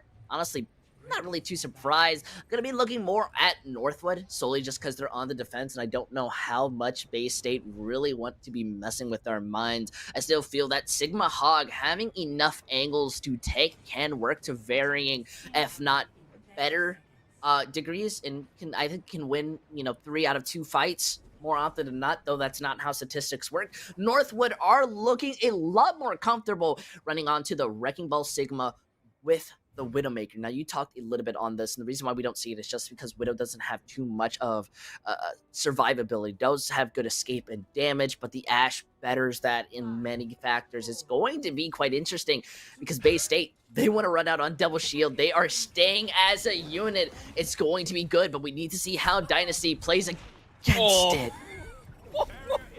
Well, we were talking about Dynasty running it, and then Cave also decided to run the Widowmaker, and Dynasty said, nuh-uh, there's only one Widowmaker. Yeah, and Cave immediately swaps to the Tracer. All right, the attempt was made. I agree with it. I like it. We do see the Ashe coming out here, but a great stalwart defense coming out from Northwood right off the gate, and Dynasty takes out Neb. Healer is down. For a team with 3 shields, I am more surprised to see them get shot out by the Widowmaker nonetheless. Northwood gets so much room to be the engagers, while Bay State are basically playing this game as reactionary people. Their entire point is to shut down the Wrecking Ball when they dive in, but Northwood are doing an amazing job of making sure that they go in as a unit, whether that's Cowman throwing in the projectile shield, giving a bit more room, London giving the heal orb so they have a bit more defense, or just Dynasty getting these amazing headshots. It's been oppressing Bay State's movement. Oh, man. And the roughest part right now, we are about, I want to say, a minute and a half into this first round. And Bay State have pretty much not left their spawn. Northwood's aggression is so ridiculous, but that's the kill that you might need. Cave is able to get one. Nos is able to return fire on a little bit of Ab's utility, though. Season's going to fall. So is Nos, and this might be the break that they need. Bay State College have found 3 picks. Can they pressure out? Can they do more? Still 2 down. Northwood have got to rally back. Bay State College are finally making the way onto the point, and a huge set of frags comes out. That is a monstrous 3 kills, and Northwood University are going to have to concede at least a quarter or 2 or a third or 2 of this A point. Honestly, I think this is not even favorable. As much as you want to stall that time bank out, you really only have the 2 people to help you, and that was the Echo and the Widowmaker. The moment that Dynasty dies and you give them those side angles, they're going to be having a lot of room to push in, as they are now. Luckily, with these defensive ults, they're at least being able to switch things up. Oh, and that's again the Sigma! These mirror kills are so much fun to watch. Forgotten follows through on Seasons, and that's the ones that you want to see. A nice pick out of the air as Nos quickly has to get out of that duplicate, is now knocked out of the sky, and my gosh, Bay State College, as soon as they break into that point, as soon as they push a payload, looks so much better here. They have wasted a lot of time on that initial point, so they need to push fast. 51 meters and counting. Northwood really don't want to take this upfront fight. Their entire competition works really good when you are split and bringing off the attention in moments like those where they're stuck inside of a small room. Cowman's shield is only going to last for so long. Now they have a little bit of resources, and Forgotten even wants to go on the Widowmaker to try to fight out Dynasty. Oh, Forgotten, though, still getting some answers here. Cave tried it once and said, go ahead and take it. But that's going to be Nos taking out a bit of utility and then taking out that tank. Infernal is getting kind of low, is taking out Nos with these huge kills, is making it work. Again, the first stop for Northwood here on this payload should be an exceptional one. That's going to be the revive. Lep keeping up Dynasty, and they're going to try once again. They're even going to try and push it back, possibly, as Bay State College are forced all the way back to the beginning and will not get to this payload anytime soon. They still really want to take it, even switching up their style to mirror very closely. This is maybe a big benefactor, especially finding out that Mercy. And they're going to knock a little bit more. This is going to be a spray in the back. Dynasty is able to take out Neb in the back. This is Bay State College still kind of questioning. Landon is taken quite low, but a nice heal. Ultimate is used to give it a little bit of an overshield. That's going to maintain some advantage. Once again, the first stop occurred at 92 meters, and Bay State College have yet to push any further forward. 2.5 minutes left to push, plenty of time to work with. He did an amazing job by getting that Transcendence out. Now Bay State completely split, needs room to move in, though this is not in their favor. No, it's not. NOS and Dynasty are doing a fantastic job, but a nice spray down means Bay State are down 4. Inferno Forgotten are the last ones alive. Inferno falls just like that. 5-player kill streak for Cowman. That is the tank coming out here and putting on a grand show. It seemed to be a bit of a miscommunication. The Abs was on that Baptiste for an aggressive amount of time, and Landon being onto it gave them a lot more room to just have damage, rotation. The Baptiste really ain't healing anyone, which was a big problem. Inferno, at least having the Gravitic Flux, is going to be giving them a lot of room, especially that pick onto the Echo. Yeah, that's the snipe that you want. Again, NOS was one of the primary members who was able to stall out that initial push. Now we're taking a look at a little bit more. Cowman is soon to fall afterwards. Neb taking that kill, follow through with another. Dynasty gonna lose their life, and Bay State College may have found the opening. Remember, they did this last time. They're pushing ever so slowly now. 1 on the contention. Now it's on 2, and they are going to force their way forward. They want that first checkpoint as much as possible with a minute left. It is getting closer and closer as Northwood University might have to concede and regroup. I mean, they still really want to fight it. The respawn advantage is no longer in their favor. The Mines even splits them off. This is a fight that I really don't think they should continue taking. Looks like they have heard you, Intel. They said, okay, we'll let it go for a little bit longer, and the shield is up, as that is going to be a spray and fight. Cave taking a duel 1-on-2. Not the one that you want to see, but before they can get there, Northwood University, you said you don't want them taking it. Well, they said, well, maybe we'll try it one more time, and they have. They contested 30 seconds left before this first checkpoint, and Bay State College are stuck. Look at those ultimates going down. That's Neb and Inferno. Remember, those are 2 down. Faded falls as well. Those are the tank. That's all you need. K falls next, and that is a wash for Northwood University. They stall out right before the first checkpoint, and they continue their onslaught. Bay State College are sent packing. I gotta admit, Northwood's own tank line have been doing a phenomenal job when it comes to both defending and engaging. Unfortunately, we know we do see a small contest. Will they be actually able to bring it back is the question. Oh, that minefield is out, though.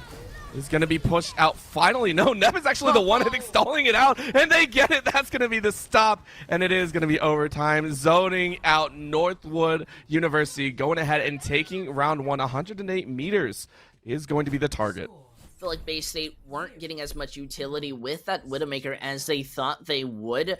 The big point of it was to get those angles and sightlines. Unfortunately, it seemed Forgotten spent most of their time dueling the Tracer, who was always tickling them, while Cave was trying to dive a backline with no real follow-up. Faded and Inferno were never truly in sync when it came to those coordinations, meaning that Northwood were having a lot more room to go in and have counter dives, especially Cowman, who has been doing an amazing job not only defending their own support line, but making sure to rock any sort of dive. It's absolutely crushing out Bay State. Now, this payload is in a very crucial moment, I think we can both agree on, to where Bay State, they at least can feel confident knowing that they have the respawn advantage on second point. But I think you really want to start pushing this in your own favor by full holding and absolutely crushing your opponent's mentals. Still, though, Northwood have been looking absolutely phenomenal on this competition. They know what they want to run out on, and, well, they're not scared to do so. Well, Bay State hesitate or at least question when they want to go in. Yeah, well, my eyes are drawn right now to Dynasty, who decided that Hanzo is the way to go. I love it so much. We're going to see if the Hanzo is going to do a little bit of work again. Remember, NOS and Dynasty have been putting up phenomenal numbers here, very, very consistent. And it's actually a little bit of a concede. Bay State College are not aggressing here in the opening stages, not trying to pinch them out. Instead, going to defend directly on the point, a little bit different than how Northwood were defending, and that's going to be a couple shots moving forward. So we are going to see the first contestant. NOS with the headshot. Boom goes the dynamite. Forgotten sent packing.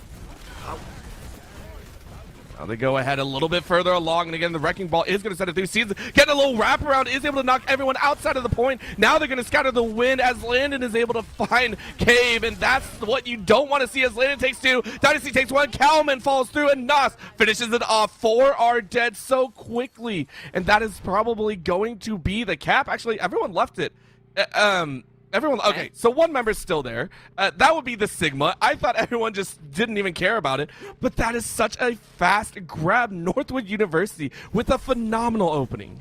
Honestly, that's what you're going to be looking for. At least Cave's able to get the revenge, but this isn't something like King's Row where you need to do this. This is just more of them wanting to get a bit more ult charge for the fight. The double shield is having a lot of troubles, but this is where Neb needs to be doing a lot more for the team, at least when it comes to sustainability. On the bright side, they at least end a fight before it manages to start, especially Cave, who's being able to build up this pulse bomb, which can force out Landon's own Transcendence. More than anything, I need to be seeing more out of the tank line when it comes to defending, as well as Forgotten paying a bit more attention to their positioning. And the more painful thing to note as well, Northwood University has so much time to work with, but Infernal says, no, you don't, not anymore. Dynasty is able to take 1, Seasons follows through with a huge one, and Dynasty and Kalman go ahead and double up with 2. 4 are gone for Bay State College as Cabe and Neb are going to be forced to regroup. I can understand the idea of going in for that spawn camp and sitting onto that high ground, but I think that's a bigger problem than you're really giving credit to because of the Wrecking Ball able to just freely move around. You're killing those squishies, but you're not killing the person who's been the absolute annoyance throughout the entire game. Now you're stuck at a very long sight angle, and your enemies have so much room. Oh, that is everyone going forward, but Kalman got a great ulti off and slams everyone into the ground. Dynasty is able to follow up, but look at the retaliation. Bay State College said, we're not done yet. The DPS came and Forgotten. Go ahead and take out the DPS of Northwood with the DPS down. This is going to be Northwood trying to scramble for a little bit of time. We see the Genji and Widowmaker still coming out. Lep, though, and Landon are keeping everyone alive. Kalman finally falls, but Season is still there. The aggression, the capability to adapt on the fly is allowing Northwood to maintain this extended fight. Cave, though, takes out Lep. Landon is ready to go. Cave is going to follow through with 2 more, though, as the fight finally concludes. Bay State College are going to force Northwood back for the first time. This is just a round, but in that entire chaos, the payload has continued moving. Only 8 meters left between Northwood and a win.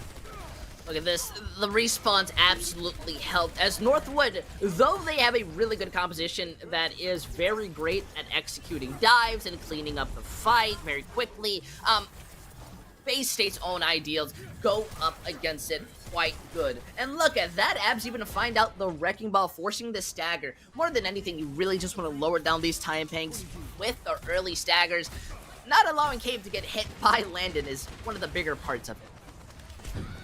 Forgotten's just taking a few pot shots, but Nas says, nah, you can't do that to my teammate. They're going to go ahead and keep possibly pushing. That's going to be 2 on the payload, and a couple kills. Forgotten is down. Infernal with that ultimate is going to try their best, but Faded is down. Infernal's taking quite low. Abs is out. Infernal's down. It's only the DPS, and I think Northwood have done it last few meters, and that will be the round. Northwood take it with over 2 minutes left. 2-0 so far in this first of 4. I gotta say, Northwood are walking in as if they haven't played Overwatch at all, and they're moving back into some momentum. I think we can actually see a bit more of Bay State's own wear and tear.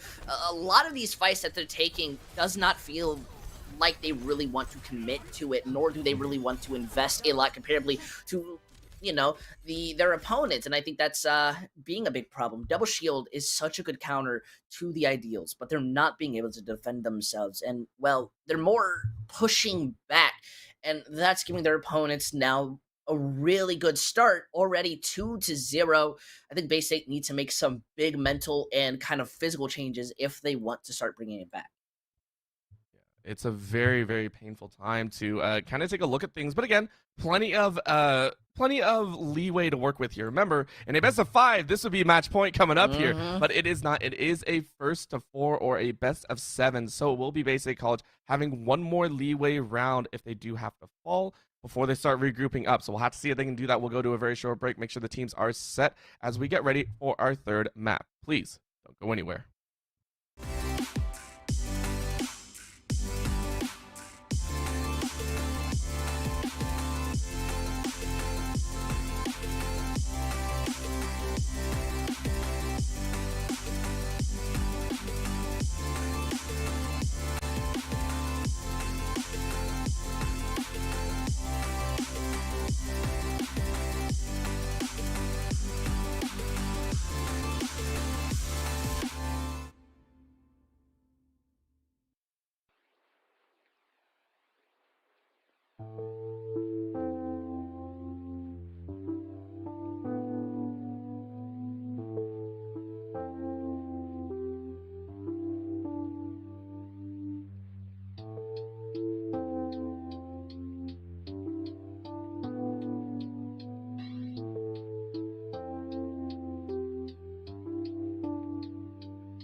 right, and welcome back. We are here ready to go for the third map. And so far, Northwood University are looking as dominant as ever. Have to give them congrats for that. Bay State College still have a little bit of time to catch up if they can. Yeah, honestly, in a game of endurance, they have endured a lot. So I really don't think a team like them are going to just give up as easily as some people are wanting to hope. There's always those naysayers, especially on a map like Temple of Anubis, a 50-50 chance. You know, those are odds that you really want to take in a 2-0 series, and well, you're not in the lead, especially when, well, you've been showing to run out on that double shield. I think on both maps that is a very good composition to run, especially against the Wrecking Ball strategy. This could kind of be a benefit. Yeah, and it also forces a little bit of swap up, I want to say, of the utility in the backline in the DPS specifically. I love, like you mentioned, the double shielding, especially if you're on the defensive. There are so many angles that you can block off. Are there any specific DPS that you would like to see come out here? Because the angles, as we know for sure, a little bit different to work around, right? A little bit more collision course options. I have seen so many fun Hanzo plays here, but I mean, what DPS are we going to see, and what utility do you think is going to be run as well?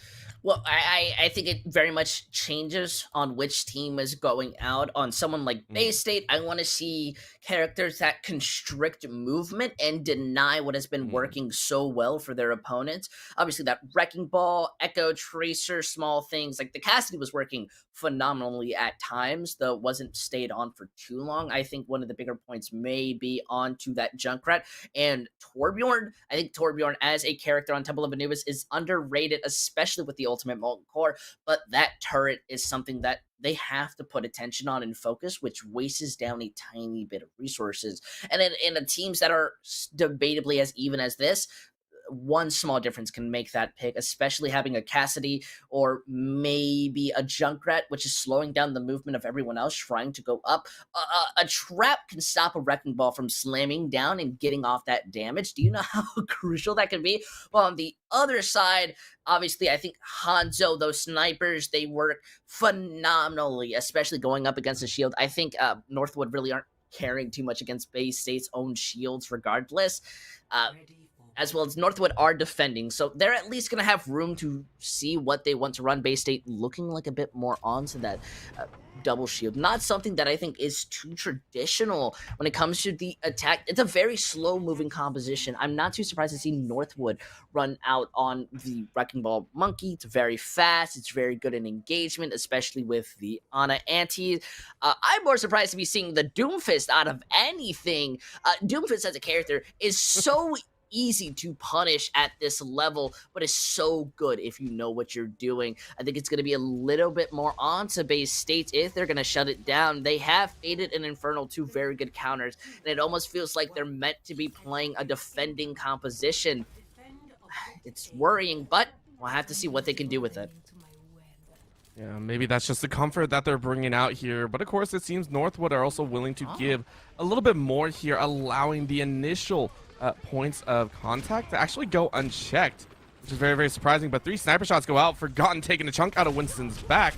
And immediately up top, the Lucio boops him right back down. And Lep goes, hiya. Yeah, you can't come this way. Oh my goodness, if there's any sort of a difference, I think it's just that one high ground difference. Being able to control that and stop Forgotten, even force some switches is good, but you've made a mistake. Cave is onto the Tracer, a massive change that they are being able to use for early pickoffs. Oh, and it's only going to continue. This duel is going to go Cave's way, of course, at the end, and Faded is able to take out Kamen and Destiny. So that is, or Dynasty, very, very sorry. Northwood is going to lose 3. We're going to see, it looks like that first objective is going to go very quickly in Bay State College's way, which is very, very surprising here. But again, most importantly, here comes site number 2. Will Bay State College take it with 5 minutes left? I think Northwood definitely got a bit overcautious. They went for 1v1s. We even saw Leap going up against Cave and somewhat choked it out. Luckily, though, they want to make a difference going early in this engagement with the Nano Monkey. Ooh. Yeah, and a couple quick smacks. Infernal and Abs are able to take one apiece. Forgotten takes one as well. Kalman is going to follow up with a huge ultimate onto Neb. Cave, though, takes out Lep, and it's still an even fight over against Northwood. So Bay State College have 4 or 5 on the site. Northwood have got to figure out a way to get on this point quickly, or else they're going to have a tough time on their aggress. Contestation has been made 2-1s now. It's still in favor of Basic College as they take out 2 more seasons coming out, taking out Infernal. Landon's going to help out with a little bit of utility burst, but it's still going to be such a bloody mess. Northwood University trying their best here, but quickly rallied out as Neb and Faded do their best. Season sprang away with that wrecking ball, and they are able to contain a hard-fought battle with the minefield as well. It's going to give Nos and Dynasty the opportunity to respawn and frag out. Absolutely a definition of frag, as they're able to have the response a bit more in their favor, give some more room. Bay State really needs to just end that fight the moment that it starts. They get the tick. That's the best thing that you got out of it, so at least you can't be too upset. But you have given Nas that copy. They have the sound barrier. This is more of a dry fight that you need to commit to unless you can just deny their own utility. Yeah, not just that, Bay State College have 4 minutes to work with. There's plenty of time to mount an attack. They should not get too aggressive as Dynasty goes ahead and takes out one of the DPS, but follow through with 3. Bay State College say thank you very much. That is actually only going to be 2 because I did not see that was actually a revival. That is my bad. Neb, though, taken out by Landon, and that will be a follow-through. Landon taking low himself, and a follow-through as Cave on the Hanzo says, hello, this is my hero. We're going to follow through with a few more as the rest of Northwood actually pour out of the defensive position and are going to fight tooth and nail to take out 5 of Bay State College. I mean, Northwood, they are the engagers with this composition and the way the matchup goes. There's really nothing Bay State can do besides just shut them down at every opportune moment, but they're not really getting that room. Moreover, Northwood are investing and trading their own abilities. Like, look at this copy. This is incredibly early. Yeah, they're going to send it and try their best, and so far Nos really hasn't found too much as Cave is going to take out 1. That is the main tank again, but they're fighting out on point 1 actually. They're not fighting inside of point 2, so that's actually a more difficult thing to kind of grasp here. Bay State College, even though they have gotten 1 or 2 frags, cannot push any further than midway. Northwood University are taking the fight forward, and I have to give them huge props to that as Faded Falls. Infernal is going to go very, very low. A nice revival takes in 1. Devin's able to take out Land, and it looks like they might have found it. That's 3. That's what you want to see. Infernal is going to survive. That'll be a 4 wipe. Northwood University has to run for the hills as Dynasty is about slow to follow. There it is. Season's running as well. Landon and Lep have revived. Can they stall? Can they hold the members off? Everyone is charging in. Nice little slam down, and that's going to be the ultimate. Infernal wants to throw it down. Might be able to, but Landon and Nos are going to fire right back, taking out some of the utility. A couple quick arrows to the back means that they cleared it out, and just like that, Bay State College are forced right out of the point. I feel so bad. Bay State 100% won that fight. The problem is they fell for Northwood's own trap, which was the respawn advantage that benefited them. Yes, Cave is absolutely amazing, and Neb was able to save that fight by going onto the attack as a mercy. But Northwood's own respawns, they died quickly. They were able to come back and basically break the Bongo and work as a unit. Bay State's now angry. They need to be playing faster, and they are just playing more angry. Well, specifically Infernal's playing a little bit more angry. This Sigma going on a rampage here. 450 HP is going to start running through some of these players. Forgotten follows up with a little bit of backup, and that's going to be Nos taken out. Remember, Nos has been pivotal in taking out these members. Dynasty now on the Cassidy going to give it his best shot, but Seasons and Cowman, where are they? Where are they going to defend here? Here's going to be the respawn advantage potentially, but they're on the point. This is 3 on point, no contention. Now it's going to be 1, and who's hiding in the background? That is not going to be who you care about. Lep is going to fall, but Dynasty and Nos have taken 1 and 2 apiece. Faded and Neb, though, are going to take a couple kills, and that might be enough. No, Bay State College lose more on the back end. Hellman is able to defend. Northwood University with the respawn advantage once again are going to hold out, but the second take has been done. That is a 5-kill streak, 3rd away from victory. Bay State College just need 1 more hard push. I really think this is absolutely massive. Yes, wanting to get all 3 points is what you're looking for, but Bay State are struggling, meaning to get as many ticks as possible is what they're looking out for. Though, Cave, and Forgotten, they have the DPS combo. Northwood have continuously been early engagers, and it seems that they're not being able to kind of shut it down nor adapt. An amazing pressure coming out of one side, but more Northwood just knowing their condition. Oh, huge snipe. Once again, and look at this angle. Nas was able to take one, but the Death Blossom, I think, took out one. Cave able to find a little bit of versatility, but looking on the back line, keep in mind where Dynasty is. That's going to be a little bit of a jump up. Can't make it, so isn't able to get the high ground, and that might actually be their downfall. Dynasty is going to fall. Infernal was able to find that one, and they're fighting last few seconds here. They have to get on the point, and they do. One contesting. Who else is there? Overtime is being called, and I think that's going to be it. No, they hop right back on. Bay State College fighting for their lives here, and the swap hasn't done. They've concluded. They've taken out multiples. Dynasty and Nas are both taken out, so it's all on Common and Seasons. They have to stall. They've done it once. They've done it twice. Can they do it a third and fourth time? Yes, they can. They are still on point. It is still overtime calling, but Lep immediately falls off of respawn. Look at that ultimate clearing the entire site. Down they go. And they are staying on. The wall goes up as we do see a May coming out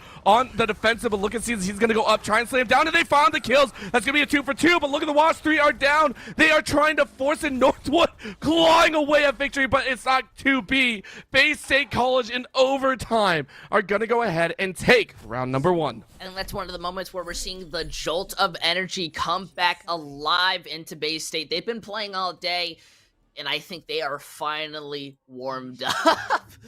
Just kind of bringing in that momentum. What a phenomenal regroup and pressure. I think the Roadhog very much was one of those bigger picks in smaller spots, as they really didn't want to peek out and get caught off, meaning they only had one person at a time onto the point. And even then, we saw, like, for example, the Gravitic Flux, they played at such a distance, not wanting to get it canceled. They practically gave Bay State more than enough room to win that point. Even when Cave, someone who's in a relationship, only getting a single kill, is out of the fight very early, not getting too much room for Guy, even falling down. Just the fact that they gave Bay State enough room to play with absolutely worked. And even in a composition that worked very great in these early fights, it seems, well, it was more of just a big weakness on their side. Now Northwood, they're going to be on the attacking. They just need to cap both points with a tiny bit, guaranteed a chance at winning rather than just a full draw. Even then, it's more curious to see. You know, the Wrecking Ball Reinhardt, I don't know how well, I think this will work very well.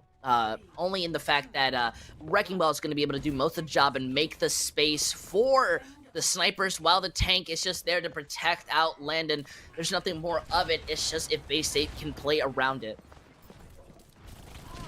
We're going to have to watch this over the top. The Tracer comes down, is going to start peppering the back lines, but Northwood have already entered into attacking territory. Faded is going to take out Dynasty. Seems Bay State College have gone ahead and found the first frags. Forgotten and Faded both. Cabe is able to follow up as well, so Northwood first attempt maybe a bit half-hearted, are not going to be able to make it onto point. It's really hard for them to break through because their composition does not make any sense. It doesn't really have any flow. These heroes don't necessarily complement each other. I mean, look, we already see the Wrecking Ball in the backline. Reinhardt can push in, but what are you really doing besides from wasting down the timing? They're not even getting too much ult charge out of this push. Yeah, they're just kind of stalling out here, and keep in mind, I believe Bay State College only took about a minute and a half to get onto that A point and take it in their round win. It was actually the 5 minutes that took a lot longer, but that's going to be Forgotten. Finding out Nos on the top side. Kalman is able to take a little bit of abuse from Abs, but finally falls to Infernal. That'll be the spray out. Cabe going to get healed up as he did take a lot of pain. Seasons once again still hiding and rolling around. Not much else is being done as Cabe goes ahead and flushes out the rest of Northwood University's members away from that junction. It seems Northwood is trying to waste down their resources, but they're forgetting they're facing a team of their equal. Though they are able to find out Faded eventually, meaning that it's going to take them longer to come back in, and Cave doesn't have too much help. It's still not something that they can rely on for the long term. Yeah, and with the ultimates now charged, Bay State College are going to go ahead and nap up a few. Infernal and Cave open things up with 2. Who else are they going to find? Nos is going to be taken quite low, but immediately reverts back, trying to dance out the damage. Seasons is going to wait till Kalman comes back up, but Dynasty with that ultimate, might be able to make something happen. 2 minutes left on the clock. This is a very difficult first point to get. Northwood stalled out here on map 3. They are having a lot of issues, though they are seeming to want to make a couple switches. Obviously, Nas over to the Tracer. I think Inferno showing you how well that's going out. They really don't have too many ultimates, but the... Oh, huge spray down Landon is going to find one. That might be the opening that they need. They're going to try, but off on the angle, they weren't really watching. Yes, they were. That's going to be Seasons taking Neb's life, and they follow through with a few more. It's only a stagger of 1, not much more. So Northwood have got to push onto the point. 1 minute 15 left. Snipe up in the air. Dynasty not able to find it, but they have gotten kills. Forgotten and Inferno are down, and that's the site open. They're going to go up. They're going to get at least point number 1. And they get a second tag. Look at Dynasty going on the full offensive, trying to spray down that Soldier 676, not being able to find too much. Yes, you do. That's going to be 2 picks coming out. Landon and Dynasty now dead, but that is point cap. And not a moment too soon. I think Nas unfortunately bolted off a wall, and that will be Bay State College falling back to B. Yeah, the moment that I stopped talking was the moment that the fight truly took a bad turn, as Cabe's own Death Blossom was used. Very eager, falls out. They're not able to get too much out of it. And well, Northwood had the rally, they had to sustain and the shatter, meaning that they were going to be able to long-term push it. Now, Bay State, they at least are able to start collapsing on top of Northwood, as they were already down a couple and now making a few different switches. It seems more Northwood going on the Mystery Heroes play, while Bay State, they are doing similarly what Northwood did. They are trying to hold as close as possible so they can have another fight in the back line. It's been the name of the game, and honestly, Bay State College are actually coming out with some massive wins here. Multiple times we've seen Nas and Dynasty taken out, maybe pushed up too far. Cabe on the Widowmaker starting to find some ground, but Calman on this Reinhardt, we were wondering how well the Reinhardt will work out. Yes, it's doing okay, and he actually enters in. That's very surprising, as Faded goes, hey, get out of our system. The shield goes up, and the Roadhog gets nothing. Now they're going to play away at the shield. He's just stuck in the pit. I'm not sure what he was doing there. That is going to be a death. Was able to charge up, so that is going to be the smash coming in here shortly. It's almost as if Northwood want to extend the game for a little bit longer. I don't think any reasonably a high-level collegiate team would make a simple mistake like that when it comes to charging, or maybe Calman is running out with some 7th dimension level Rick and Morty episode and they're prepared. At least this gives Bay State enough room to engage in this fight. Oh, yes, they're going to go in. Abs is going to throw down. Nas is taken out. And the follow-through with Fade, it is going to collapse on 2. But look at the ultimates that are charged up currently. Lep and Landa go ahead and open up with a double. Cowman and Seasons, though, neither DPS to come out. The Wrecking Ball minefield can be dropped down, but Reinhardt gets stunned up. Cowman is trying his best. Forgotten and Cabe on the other side are going to take pot shots here and there. Neb is going to watch as Forgotten falls to Landon. That will be a fight to remember as they try and muscle their way in. 1:40 left here on this round, and they need to get his Seasons, though, with the minefield is able to take out them. That might be the opening. They're going to try and charge in, but a nice May wall from their own team is going to stall that one out. That is a very unfortunate scenario. A very big Gravitic Flux just to slow down and give the rest of the team some room to push back in. Northwood still having that shatter at least may help out, but they miss it. That's a big problem. Yes, it is, but they're trying to get onto the site. They have gotten one-third done. Can they get a little bit more? Nice try, and May's dead. Oh, the Faded Roadhog plays are real, and that's the wash out of the point. They've gotten one tick down. Minute left. They have maybe 2 engages left. Northwood have got to play this so carefully if they want a chance with this map 3. Yeah, now they're switching their composition up entirely, you know, taking it a little bit more seriously. Maybe they were thinking Bay State were out of the fight, and while you find that Brigida very early, well, it looks like they are getting a lot of value just kind of out of this early push. Bay State finally getting punished. This is now where they need to get a bit more seriously and start adapting, because Northwood has sat up on their gaming chair. Yeah, Bay State College, though, they're not allowing them. You are not allowed to slack at any point as they demolish 3. Calman is going to get knocked out of that suit. The Diva is on the run, and that's going to be 3 shots. That's all you really need. 20 seconds left. This last attack is going to be the most aggressive and disjointed that we've probably seen from Northwood, as they have to do it without their tanks. Now they're crushing in. 10-player kill streak on your screen there, I believe, for Cabe, as they do fall. The Bay is going to go into the iceberg. 7 seconds left. They wall off their own opening. It has to fall very, very quickly. Who is going to get on point. Yes, they have one. They have one. Can they get any more? Dynasty and Calvin take out a few members, and it's looking like it's going to be going to overtime. A majority of Northwood are here on the side, but the gravity, the well, is going to knock everyone up. That is going to be Nev taking out one, and it falls through with another, and everyone's dropping like flies, but it's a majority of Northwood University that are off of the site, and that is going to be overtime as Bay State College take map number 3. That's absolutely what I am talking about. Though I feel Northwood weren't playing at the same mentals that they were before, something about the way that they just came out in these fights did not feel as if they were putting everything they had behind it. Bay State need to work with this. That's a moment that you need to go off and say that we are still in this. This is very much a game all about determination and how willing you are to bring yourself to the edge. And while they came close to making a big mistake by overinvesting, losing out their people, and having to go into that fight relatively late onto the second tick, this is a big moment for them where I think as more they play, they are going to be able to find new depths to their own teamwork and solidify what they want to do. They will not go quietly into that night is the best way to put it. A phenomenal showing here in map number 3. And now we go ahead and look. It will go into an escort map. So next up will be one of those. And that is, I'm very, very curious to watch. Again, going through the whole flux to keep everyone a little bit updated. We have so far gone through a control and hybrid and now an assault map. Once we are done with the control map, we will flip back, I believe, to a hybrid and then an escort once again. That is kind of the flow of this best of 7 matchup. So these teams get a wide variety of maps to get to play with. And again, I am impressed that Bay State College were able to kind of drag that out from the depths there.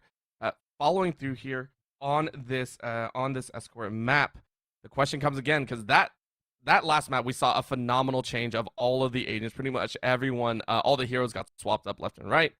Do we see that here once again for map number 4? My honest opinion, and then I have a biased opinion. My biased opinion, because I love underdog stories, is that, yeah, they've got this. They're going to be able to move it in. They are going to push forward. As my hair is curly, they are determined. And especially on a map like any form of escort map, with some of the more popular ones being like Rialto and Havana. Oh, hey, look. It's Havana as our next map. I think these work well with how they really want to be playing, especially on ideas of double shield and forcing the enemy team to play very slow and shutting down wrecking ball strategies. But the part that me is realistic is that, yes, they have this win, but it's mattering more of how they bring it in. I can't confidently say anything until I see how they do on their first attack and or defense. And then I can kind of give that idea, because they're not consistent yet. They're now showing like, hey, we're being able to bring things in a little bit more, but there's still that area of unknown and uncertainty that I can't confidently give to them. Yeah, I have to agree. It was a great showing, but we need to see it just one more time. And on the side of Northwood, I mean, I think you said it best. Maybe got a little bit lax. Maybe felt a little bit too confident moving into that map here. It's a team that we want to see maintain a certain level of, I don't want to say superiority, which is not that at all, but a level of respect over towards their opponents, right? Yeah, I definitely couldn't have put that into better words, especially when you're going out in the competitions. I think both of these teams know what they need to run and when to like kind of execute it. And so, not putting that level of respect makes you lose that map. Maybe this is the moment where you need to remember who you're going up against. Even if you're already in the league, there's no reason why you don't put them in the back foot. You always want to take people 100% seriously, because now you may have given Bay State enough energy and momentum to swing this whole thing around. And what a sweep that would be. If it were the mini reverse sweep here, as a, it's a best of 5 reverse sweep if you want to look at it that way, but you got to win 4 in a row. I would absolutely love that. That would be such a great storyline. Or even if at the last moment, Northwood comes back and reclaims their crown, right? But either way, it's been so much fun. And so moving into this 4th map, as the players are currently loading in, I want to get your thoughts for either side, for both Bay State College and Northwood. I want you to pick one player that you feel we should be keeping track of the most and how they move, or maybe if they're an integral part of their team? I mean, we've had so many phenomenal plays, but is there someone that you want to keep track of as we move into these later stages? Ooh, you make such a good question out here, especially because the sides are swapped, and it's looking like Northwood want to. Well, they're going to be forced to attack versus Bay State once they move in. I think the biggest person that we want to be paying attention to is Infernal on Bay State / Faded, as they're being the corner pieces that I think are changing things as shiny and beautiful as Gabe and Forgotten are. I feel that they're not really being able to do as much as they want to, as well as Neb and Abs. There's only so much you can do as a support line, and, well, you're not getting too much out of it, though you did get a mercy kill. I think the tank line are very much those players that need to lead their team into victory, while on Northwood, by far, Landon and Dynasty, they're the players we need to be paying more attention to, because they're putting in so much value into these fights. I think it's absolutely insane how little we see Landon in the kill feed. And we see Dynasty more dying in these aggressive pushes. But look at this! A punish on the full hold! Oh man, the attempt at the full hold is going in a brutal direction as Bay State College, their HP bars are null and void. Nep is going to try their best, but it has been completed. Northwood out of the gate. Annihilate Bay State College. If there's anything that you need to look forward to when going up against a Hanzo, it is not going to be the fact that Storm Arrow melts down your shield and can basically help one clip any target. Unfortunately, that Maywall doesn't catch anyone out, so Northwood getting a moment to regroup, work together, and play against it. Though, because that was such an early fight, Bay State can now start taking early, and Dynasty is going down dangerously low. Yep. Tried to poke a little too far into the Bears' den and is immediately paying the price, and Northwood lose both of their DPS very, very quickly. Kalman is going to throw up that gravity field and is going to try and lay down some damage. The ultimate not getting too much value as you watch Seasons and the rest of the squad fall. Landon is now going to fall. Next is Bay State. College say, hey, look, you won the first fight. We'll take the second here. It's going to be a huge impactful ultimate as we do see the entire space cleared out. Almost 49 meters. For Northwood as their first push went okay. Something feels different when it comes to Bay State. We didn't see them using ult this early before, but now they are putting in the aggression. Yes, they're trying to run it up as much as possible. Abs is going to watch as those dragons roar across the battlefield. Kalman now getting a little bit of an overshield, trying his best. Seasons throws down the hammer, though, is able to get 3. Who is he going to pin? He's going to pin 1. Dynasty is going to fall, though. So even though the smash was good, the follow-up was not. And Bay State College weather the storm, only losing 2. And Northwood University have to go right back to the drawing board. My goodness, it just seems they are prepared to die to their last breath. Bay State are not giving up this push, even when Inferno was basically the only person on the point. They're giving a moment for the rest of the team to come back, and I like that idea. Though Northwood, they have the Gravitic Flux and Sound Barrier, plus that Blizzard. If they didn't, I definitely feel Cabe would have a bigger advantage and impact into this push. More of it is going to be up to Infernal to come back into the fight and see if you can hopefully force them not to use an ability that big. Oh, here it comes. The eye is out. Who do you catch? You don't really catch anyone, but the HP bars are very, very low. That's going to be the Blizzard and the clear. So the combo is going to work its magic by taking out a few, and now the overshield comes out. Massive shield from Landon to keep everyone topped off. And you take a look as Northwood are going to watch as their members take multiple kills home. Just like that, checkpoint number 1 has been made. Plenty of time still on the clock here as Bay State College are going to get ready for the second checkpoint defense. Unfortunately, not having that D.Va Infernal was a big factor into that fight, giving both Cowman and Naz enough room to use their ultimates without too much worry or anything being eaten. Now they're slowly being staggered, with Northwood being able to take up a lot of space. The bomb, however, is going to be extremely impactful. There's not much that you can do besides just immediately block. Oh, very nice shield out as well. You know, to block off that ultimate, but now the wall is down, and a May on May series of events. The walls have absolutely caused some chaos. Huge ultimate comes down, Faded. He is able to get a defensive bash down, and that's all you want to see. Bay State College kind of caught in the corner here as they're going to try and push out. Northwood, of course, still pushing away. That's 1 pushing on that payload. That's the thing that you really want to see. Bay State finally getting out of the corner, are able to clap back, and are now contesting that point.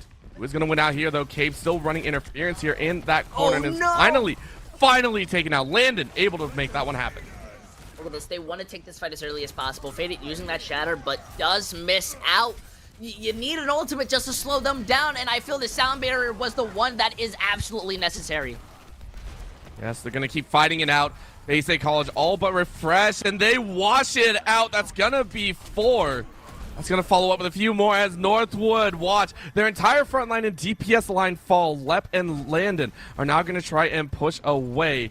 Still plenty of time, 2 minutes, only to move a few more meters.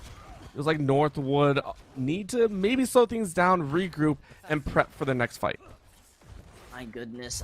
Right now, at least, Northwood are having a lot of issues, at least when it comes down to working back as a unit as they were doing so well before. Especially these early engagements. They don't know what to do against them. Oh, and Forgotten actually walked straight up forward and is going to try their best, but is now walled off. That's going to be a huge Graviton Flux, and that is all you want. The Gravitic Flux makes it work, and the opening has been made. Northwood with a combination of ultimates once again takes home quite a few kills. Bay State College are off to the wayside, multiples of them respawning, but that is the Blizzard going down and not getting too much value out of it. Cave is now going to fall as 3 are pushing the payload. I don't hate that Blizzard. Slows them down for a little bit, but you do die, and that's a very big ability that you very much need. At this point, it's just to waste their time big. At least you give room for Faded to walk back in and build up that shatter. Yeah, but keep eyes on Nos. Nos is looking for that Blizzard. That's going to be shields going up. Season's able to make it. That's the attacking Blizzard. Fantastic time catching Faded right in the middle, and it's a wash of everyone. That is the ace to cap checkpoint number 2. Northwood University put another minute on the clock. Both of these teams are, by this point, giving absolute everything. Northwood is no longer making questionable decisions. They're taking this absolutely seriously, and that's what you need to do. While Bay State, they didn't really get an opportunity to use an ult. The Blizzard just shuts you down, and, well, that's just a feels bad man type of moment. But so is that as well. Dynasty has done this at least 3 or 4 times, just kind of running in and looking for a quick frag and then trying to run back out. A rightful punish by Forgotten, right? Like, that is the best that I've seen so far. Nos and Cowman, though, going on a little bit of rampage early on as that payload is pushed out of the opening. They are moving at a pretty brisk pace here, but remember, only a minute and a half left on the clock. Immediately, that is knocked down as Seasons is able to take out Infernal all the way through Cave. Up top is going to launch a few shots, but Seasons able to manage to take out Abs. Again, this staggered kill ratio is benefiting Northwood so much. I could not have said that better, especially with the team over-aggressing, trying to take out the main take on Northwood. They're not being able to isolate it, and they don't know that there is another Widowmaker. They don't... Wait. All right, maybe they do. Maybe they do. Maybe they do. But look how close this payload is. They do not want to leave it off. Bay State College have no ultimates except for Abs, and they're going to launch it. That'll be the ultimate thrown up. No one else soon to follow, but look at Northwoods. The ultimates are up. The Gravitic Flux plus the Hanzo ultimate and landed with the shields could cause massive damage. Everyone has to group up. They're going to chance it out. That is going to be Neb on the back line. Nas holding off. Holding a soft angle and Forgotten ready to go. No shots have been triggered just yet. 30 seconds left. Northwood, this is the final push. They're working as such a unit. And getting that pick onto Nas is going to be absolutely massive, especially because Cowman can't follow up with that Flux. Oh, and the kills are there. That's going to be knocked down, but that's not the one that you have to worry about. There's the Twin Dragons coming out. Who does catches no one. And take a look now. That is the kills. Bay State College find a multitude of kills. That's 3. That's 4. That's 5. One more. That's all you need, and it's the overtime, but it should be time. Northwood University are stalled at 85 on checkpoint 3. What will you do when Nibs walks into your house and spits on your floor? Okay? Because that's absolutely what Nebs just did. The Dragons almost ended that fight, and you called it out. It was a moment. The reason why I got nobody was because the Transcendence was there. They just push beyond it. They ignore that big kill box that it brings, and it saves them. That could have been so bad, but Bay State have woken up, and that's what I'm loving to see. I definitely talked more on the tank line at first, and I said there was only so much you could do as a support. but this is what you need to be doing as a support line. Make the casters feel so dumb. Abs has been looking phenomenal the more this game is going out on. And I feel Bay State, they look really good on Havana. Something about the way that these take these engagements almost feels like it's scripted. I have to give huge props. And following up on what you said, if any player makes a caster feel dumb, then the players have done their job, right? At specific points, if a player is able to exceed our expectations, I will always be happy to be wrong, right? That is what I want to see. And Bay State College have done that to a T right there. Such a phenomenal defense. Yes, it's all the way forward. Northwood, have a tendency to be very over-aggressive on the defensive postures. I think last time they shut it down in map 2 was straight up in their face from the opener. This time around, Northwood are actually giving a lot of ground, and I do like this. Running out with the double shields like you were talking about. They're going to try and give it their best shot as Bay State College go ahead and exit here at the gas station, throwing out a few stars as the payload will slowly start to push. This is more on Bay State now needing to react. They've been playing the double shield a lot more. I think they are going to be having a better advantage. That is a wallop of wallops to kick things off. Infernal and, Forgotten go ahead and open up on so many members. Northwood University, watch as their members fall like flies. They say College repay the favor of the opening with an opener of their own. Look at this. They have so much room. This is what they're comfortable on, meaning that they are getting away with so much more than you're truly expecting, especially with K being onto the Genji and Forgotten being onto the Widow. That's basically a better sniper slash Genji duel.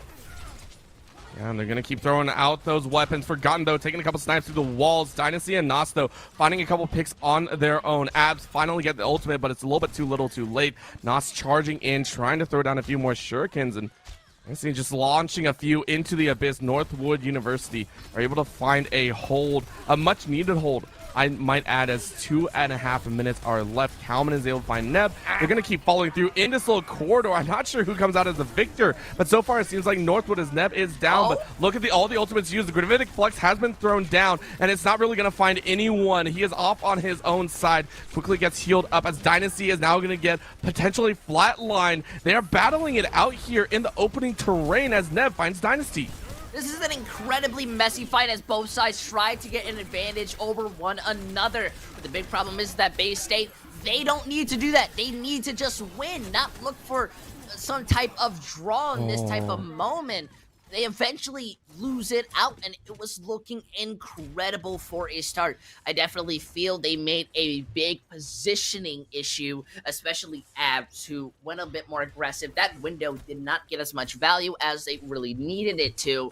And now, as much as you have that Transcendence, they want you to waste it. They have 3 different ultimates that will force it out. Which one do you use it on? Take your chance, spin the wheel, and pray it doesn't land on a big giant red X. That's not the one that you want to see. Infernal tagged down quite low, and that's going to be the Dragon Strike being thrown out, clearing out the building. Maybe, no, doesn't really tag anyone as Abs is able to find one as well. Neb going to be thrown out the aura, and I think that's what they want. Bay State College are able to negate all the ultimates. Wash through Northwood University. That is an ace of aces as Bay State College push forward. Man, I wish Cave was single. That blade, I think I'm in love. It was a very good blade. Listen, there is a lot of times where those blades get canceled or shut down. Look at this, Northwood. They have to touch, but that pick, absolutely phenomenal. Yeah, and that's only going to be the Wrecking Ball. Forgotten takes out Nos, and they're going to stop at 4.5 meters from the checkpoint. Going to try and put down as much time as possible, and that's only going to be enough. That'll be another 2 minutes on the clock, or another 2.15 or 2.25, whatever you want to call. Bay State College go ahead and annihilate Northwood once again as the messy defense collapses under the weight of Bay State College. They feel themselves coming back in the series, and it's not slowing down anytime soon. Bay State having that clutch potential is carrying them so much. Northwood probably feeling more frustrated that they weren't able to get that hold and, you know, bring this into closer of a series. Now, the ultimate disparity is in there. Northwood are in debt. They need something to build up quickly. Need something. And at this point, the only ones that they really have are Dynasty and Kalman, sitting about 72, 75, now 80s. Landon now at full, but Bay State College going to go ahead and throw one first. Gravitic Flux once again used and holding so many members. They're slammed down to the ground, and now they're all pulled to the center. They do take quite a bit of HP loss, but it might not be enough. Northwood firing right back. Bay State College going to try their best, but they lost 2 of their tanks, so Northwood University may have held off this fight. This is the Seasons trying to maintain an advantage here on the upper levels, but can't do much else as a tank is only going to dance forward. A little bit of help from the rest of the team as Northwood try and fend off Bay State College, but still Des falling to the wayside of Northwood. Did you just try to play forward as a double shield? You're basically letting the Brawl be able to get those picks, and that's what Bay State are able to get. Though losing out Inferno is a big problem, at least Cave is following up, looking to put pressure onto the Tracer, but Neb steals it. Neb steals away that kill. Again, as soon as it comes up, Kalman throws it down. Gonna try and keep this defensive posturing good. They're able to take one as Seasons on this. Orisa is able to find a little bit of damage. Cave, though, with the ultimate is going to fly through a couple of HP bars. Only able to find one, though. Landon is able to stave that off from being even worse, but the damage is already done. Seasons Dynasty out for a few seconds. Kalman trying to hold it down. Immediately run down to death. Infernal able to spray it down. Nas and Dynasty now revived and trying their best to get into the fight. But look at Nas. Nas absolutely shutting down so many. That's going to be 2 in a row and massive kills. Bay State College once again stopped right in front of the goal. This is where Bay State are now making a more dangerous approach of switching up their compositions. They do have 2 very big ultimates, but Northwood have Dynasty onto the Doomfist, meaning they want to end this fight very quickly. They get 1 pick, it's basically over, and that's what they're looking more onto. I think Bay State really need a big type of moment where they need to deny the abilities rather than get more. That was a huge draw to the center, but Neb is able to take a left. That's the ones that you want. Forgotten follow soon. Nas is only going to take out a little bit of the utility, and it looks like Northwood are holding on for dear life. Seasons and Lep have got to respond as quickly as possible. Bay State College have to get on the payload. They're going to try and push forward. No one is there. Look at the Gravitic Flux. Kalman has been MVP so far, and they turn it around. Northwood right here, right now, are going to try and take map number 4. It is overtime. They have to get there. Bay State College fighting for their lives, but it might be too little too late. No, that's gonna be Cave. He's gonna try the Death Blossom, but it doesn't do anything. The shields are enough, and they are booped out of existence. That will be Northwood just staving off the stragglers, and that should be overtime when Northwood University take a heavily contested map number 3. I've gotta say, if there's any moment to bring back your energy, Northwood shows you when it's necessary. They would have lost that. That point would have moved further into second if it wasn't for the fact that Nas stepped up to shift gear to a new state and was able to clean up. The double shield was able to consistently stay down, but they lose 1 to 2, so, you know, they have that room to where they're at least defended and fine. But then the Sigma goes and splits them up with the Gravitic Flux, makes them have to use invaluable resources like the Halt, which stops you from moving and obviously cancels out, taking the half damage. Orisa loses it very early in, and well, by the time you're now going back into this fight, as I said, you're split, your resources are taken out, and well, Nas and Kalman are going to be able to abuse the living shell out of it. But that was not something like we saw on Blizzard World, where Bay State were slowing down and getting and kind of weakening as they went on. They only played consistently and got strong. They are alive once more, and though this is at match point, it's still far from over. Very much is. We'll have to wait and see what the teams do bring out. Northwood University, I'm sure, are wanting to end it here, but Bay State College, we'll see what they can bring out. We will go to one more break before we get underway with our, I believe, 5th map of this series. Please don't go anywhere.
And welcome back. We are here after a very short break with a map number 5 and match point here between these two dynamite collegiate schools. It is Northwood University up 3 with a Bay State College chasing after at 1. However, Bay State College looking alive here in these last 2 maps, and only time will tell if we see a little bit more intel. How you feeling? You ready to go? Oh man, a part of me doesn't even want to figure out the resolution. I feel like no matter what, the fact that it may not go to a map 7, I'm not happy with it. I want to see more Overwatch from both of these teams. But going on to a map like Busan, this could quite possibly be the end. As you said before, it's 3-2-1 Bay State right now at 1, so they need to win and then get basically 3 maps back to back, which is incredibly difficult, but it's not out of the ordinary for teams to be able to work with, especially going on to Havana. We saw some very great shining moments, obviously examples like Cabe's own Blade, the Gravitic Fluxes, Bongos. Everything worked beautifully. However, it just seems the coordination between the teams still needs a bit more refining, as well as staying into these fights a little bit too long has been very much a problem. Busan is not a map, and I think a control is not a map to where you can have long-term fights, because that's going to give one team, whoever's controlling it, a lot more time to be able to work with. So on a map like Downtown, where it's very good for snipers, and we see a bunker versus a wrecking ball, I really don't see Bay State being able to work with it unless they deny that air and mobile support. I love that we already open up here with a couple quick shots, and they're going at it. You said long range. They were taking that to heart. I don't think anyone's entered into the mid just yet. It's been straight up these echo battles, which is really, really entertaining. But so far, again, the point will open here in about 5 seconds. We'll see who's on it first. We can see a majority of Northwood University now sprinting over towards it. And yeah, for the first 3 seconds, no one's actually over here, which is very surprising. You know, I think more of it's Bay State trying to get a feel of what Northwood are running, but this is where they are setting up, taking the engagement. The only problem is the point is not in their favor, and Bay State are not in a position to truly dive in, while Northwood have enough room to work with it. Yeah, and that's going to be the Snipes out. Dynasty going ahead, finding a little pocket area, trying to take out Nos, and we're going to see a little bit more. Not taking out their teammate. Very, very sorry about that. That is Bay State College, though, trying to find a little bit of an opening. Couple shots go out. Huge picks straight into the back of that wrecking ball. Abs is able to take out Dynasty. Faded takes out Landon, and that might be the ones that you want. Again, 4 members on top to cap, and they do. They cap it at 25. A phenomenal retake by Bay State College. Honestly, they took their time, and Northwood almost looked uncomfortable at the pace they were playing. Obviously, this competition is immensely fast, but, well, nobody on Bay State truly peaked until Faded took those dives, gave them a lot of room. As well as they have a lot more sustainability with Abs onto the Baptiste. It means they are not going to be winning the long-term fights. Oh, good couple shots, though. Abs able to follow through on Seasons. We're going to take a look as Abs still playing on the top side, has worked so well, and Cabe is able to stick Dynasty. So a massive frag on Dynasty means Nos is out of the fight as well. Just like that, Bay State are able to fight back against this initial attempt by Northwood University. Look at this, the Gravitic Flux out. It is going to do a little bit as the Immortality keeps them up, but Northwood at least have the advantage when it comes to that Transcendence. Yeah, but remember, these extended fights that are currently occurring mean that Northwood University are nowhere near getting that first point, and it's getting a little bit sticky. You can see it. Faded and Cabe and Neb go ahead and smack them away. Northwood University left with 1, and they're going to push it to 75 at least. I gotta say, they are shutting down everything that Northwood is trying to throw. Their whole composition is now trying to mirror Bay State as closely as possible, especially as you look. Landon's on to the Baptiste. The bigger issue is they don't know really what they want to do. The Wrecking Ball is trying to get those moments to engage in, but it seems that Faded has already been fired up. Oh, and this is a little bit painful. Seasons goes in with no backup, and that is your tank dead. Northwood so sporadic, so cut off from each other, and it's already up to 90. Bay State College can feel a round 1 win, and Faded goes ahead, throws down that minefield. Forgotten on the back on is able to take out Dynasty, and just like that, Bay State College should be able to contest for this overtime. Look at this. They have to keep touching or else it's all over. The Gravitic Flux is going to help a little. But the big problem comes down to focus fire. It seems Cowman's going to have to do it alone. A massive 2, and Season's able to find Abs, so it looks like in the overtime, Northwood have been able to finally find a good capture, but nice contest by 1. Can they get more? Forgotten is able to take 2. Can you find a little bit extra? No, you can't. They say College. All they need is a single cap to be able to take it home. That's all they need. That's all they want. Northwood University playing on their lifeline. That is a very good spot just to bring it back 99%. That means you have to play perfectly, and I think there's nothing more that you want to force yourself into a scenario like this, especially because you have so much sightlines with the Widowmaker already taking out Forgotten. Bay State are going to have a bigger issue. Beforehand, they were freely allowed to set themselves up and engage. Now they have to play incredibly carefully and respect the sightlines. It would be devastating for Bay State College. They're so close to getting this round 1, giving themselves that buffer zone. Gonna give it their best shot. Again, a trade of DPS is not what you want to see. Forgotten getting the better of that trade. Who else is going to come back up? A majority of Bay State College, though, falling to the wayside. Look at the HP bars falling aside. Northwood feeling good, but Infernal with the Gravitic Flux is going to give them a little bit of time to work with. Up to 78%. Cave is down. Infernal and Faded falling very quickly. Neb is about to fall as well. This could be devastating. Northwood University might have found the fight of their lives to take this round number 1. Majority of Bay State College, though, were able to stave off death and are able to kind of play around with the time, but now up to 91%. Forgotten and Dynasty each take 1. Stuck is the term for Lep as Cave is able to find the ultimate kill. 3 ultimates are alive. That's going to be the Gravitic Plus used once again. What more can you get, though? Cowman is about to fall. Overtime for both. This is it. This is the time that you wanted. It looks like a cap. That is going to be Northwood University falling in round 1. To a ferocious fight. No, they say they want to keep going. They say they want to keep fighting, but that's an immediate annihilation. Cowman and Nas only 2 alive. Lep trying to charge in as well.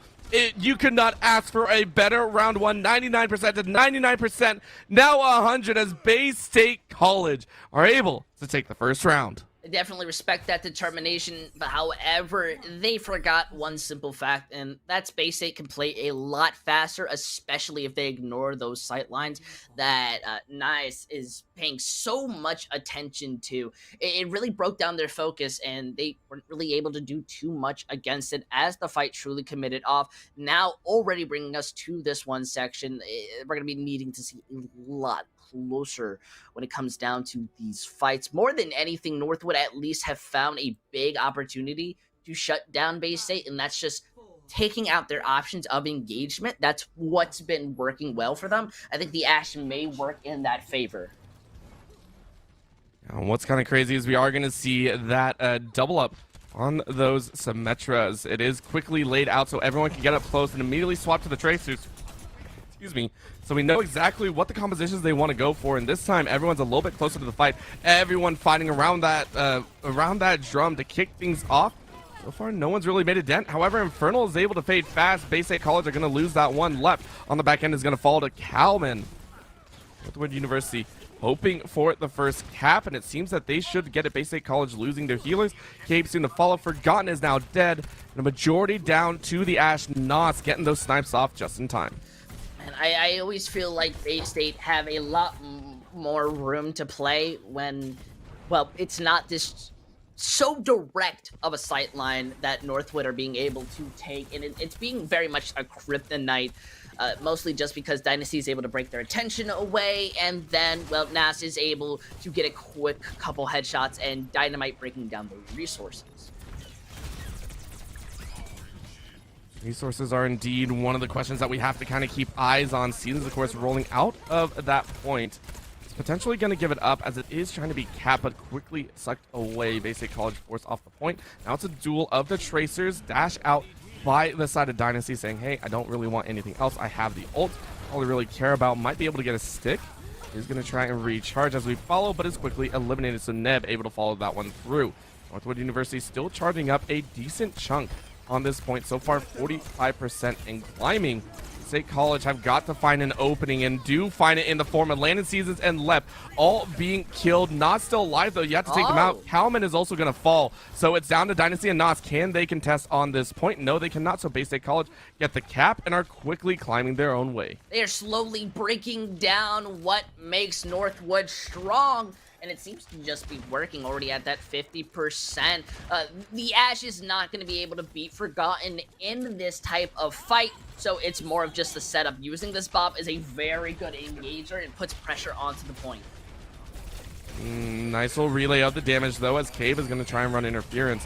Minefield going out, though, as an immediate rebuttal. It is able to lay into a majority of Northwood, but Bay State College are actually taking a lot more fire. Abs and Infernal are down. Forgotten is a little bit low on HP, so you can't really hard fight this one out. It is going to be a contest of 2 against 1, but the timer is working in Bay State College's favor. They just need to keep a few members on, and they have done it. Who is going to come out behind? It is going to be K, but can't find much, as the left is able to knock out 2. Forgotten is able to fire right back, but Bay State College has still trying to combat it out. It is so close to being capped. They now have surpassed Northwood University, and they want to battle this to the bitter end. Northwood University clawing, scratching, going down in possible flames as they still cannot cap and are quickly taken out. Bay State College have mounted the most epic defense.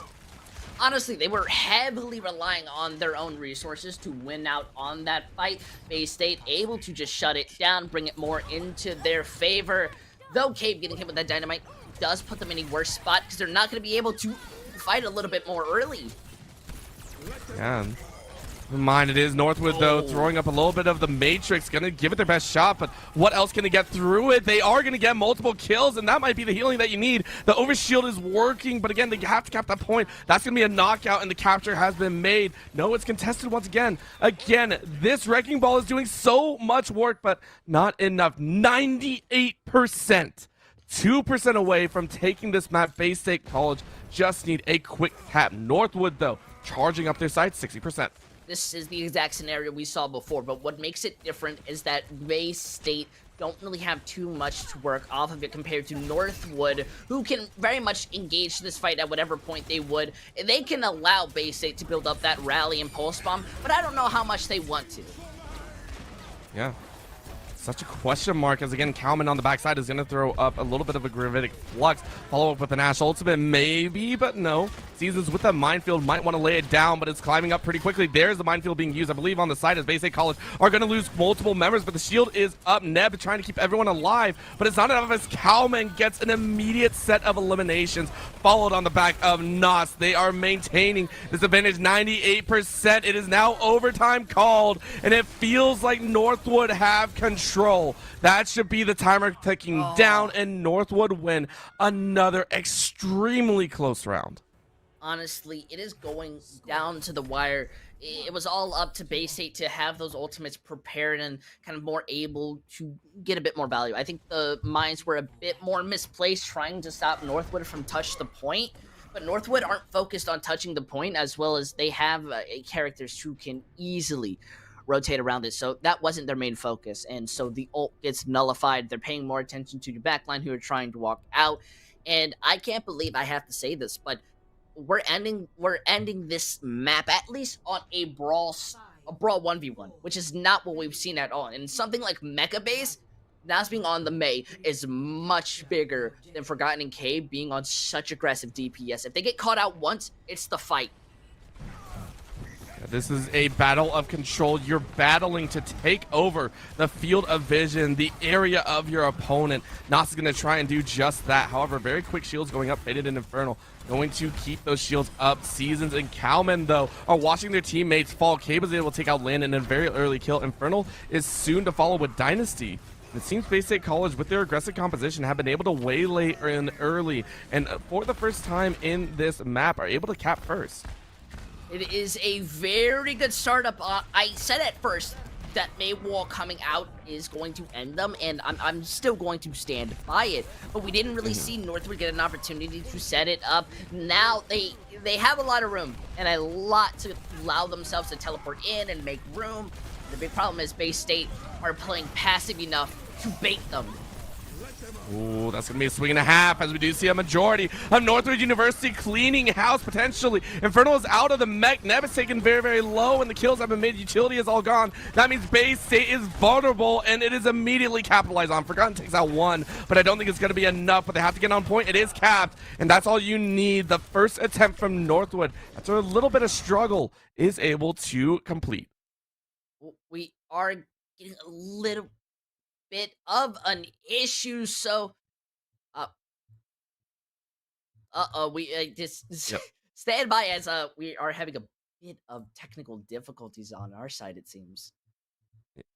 Yeah, we're going to go ahead and keep pushing through. But again, so far, it was the regrab from Northwood. As we do take a little bit of a look, we are right back into it, and it takes a look as we are looking at a 35%. Forgotten, though, opening up on Season Dynasty. We're right back into the action as that Cassidy making it work. Cowman, though, doing his best to hold everyone off, but you lost all your teammates. You might need to leave as well, and that is what Bay State will force him to do. Season's now coming up alive with Dynasty. It should be the retake. 36% and climbing. Unfortunately, not able to get a full sight of what happened there, but what I do know is that Maywall was not able to catch them all out, and, well, it gave Cave enough room to set up for the Blossom. Now they are wanting to take this rotation, and they take a very nice one. Unfortunately, it seems that Sins is a bit caught off guard. Yeah, they are locked and loaded as Northwood lose their main tank. Will they lose more Dynasty again on the Symmetra? Might not be able to output that much DPS, but with the ultimate up, it might be enough as they do clear and push in. Again, 65%, it is there, it is possible. They're contesting as hard as they can, but Faded takes out Dynasty. That's all you want. The Matrix is up now from Dynasty, even in death. Can they get much more? Yes, they do. Bay State lose multiples. Infernal's down as well. Cave and Neb are the last ones alive, and they're trying to desperately clear them out of sight. 80% is there, and now it is finally the cap. No! Again, Cave in that Infernal ability is going to stall them out just enough time. Finally a slap. Nah says, get the heck out of here. 48% Northwood. This is their one chance. You would think they would start treating the point as the cheese touch the moment that they're at a big disadvantage, but they stall it out to 87%, meaning they really only need to win one fight and one massive stagger. This is going to be not in their favor, though, because of the Blizzard and Maywall, though. Yep, huge collapse going down. Nas with that phenomenal strat, being able to clear everyone off. However, remember that won't be available for another, as those are two big ticket ultimates that have just been used. Cowman, though, with that Diva Bomb up and available, that might be the one to secure the deal. 80% and climbing. It's gonna come down to the wire again, Intel. Oh man, this is going down to the individual own ability base. They don't have much to work off with, so it's going to be up to see if they can get this first initial pick while not allowing that bomb to do much. But that wall slows down their own time.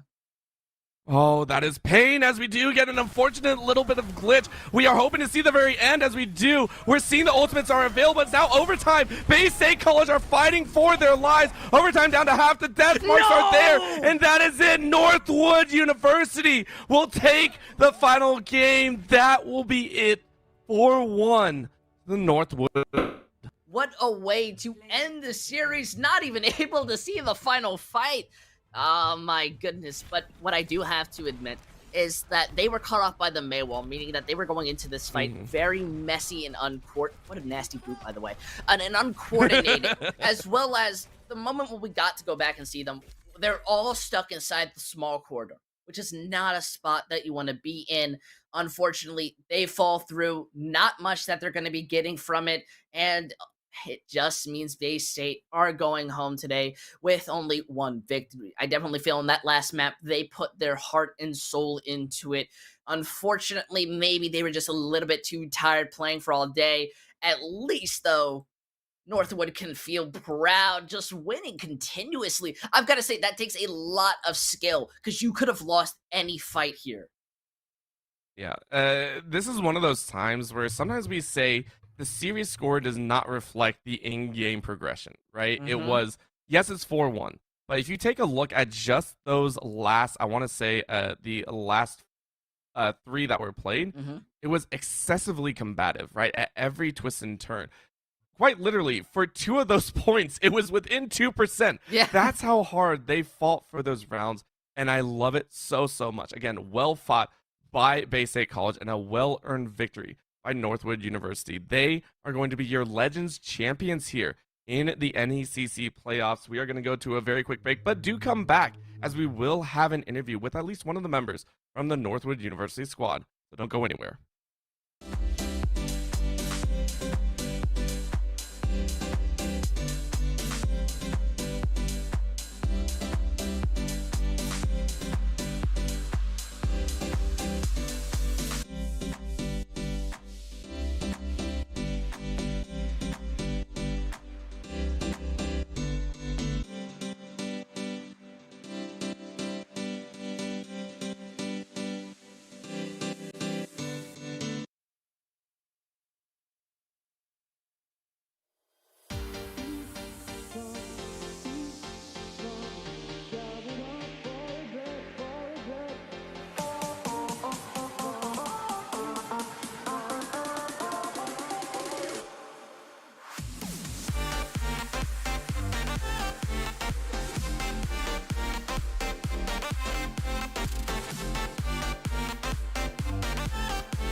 And we are back. Thank you so much for waiting around. Again, a phenomenal match to end off the Legends season. And here, right now, we do have an interview with one of the utility members or the supports or what some teams will call the backbone. We have Lep here from Northwood University. Lep, how you doing? I'm drained.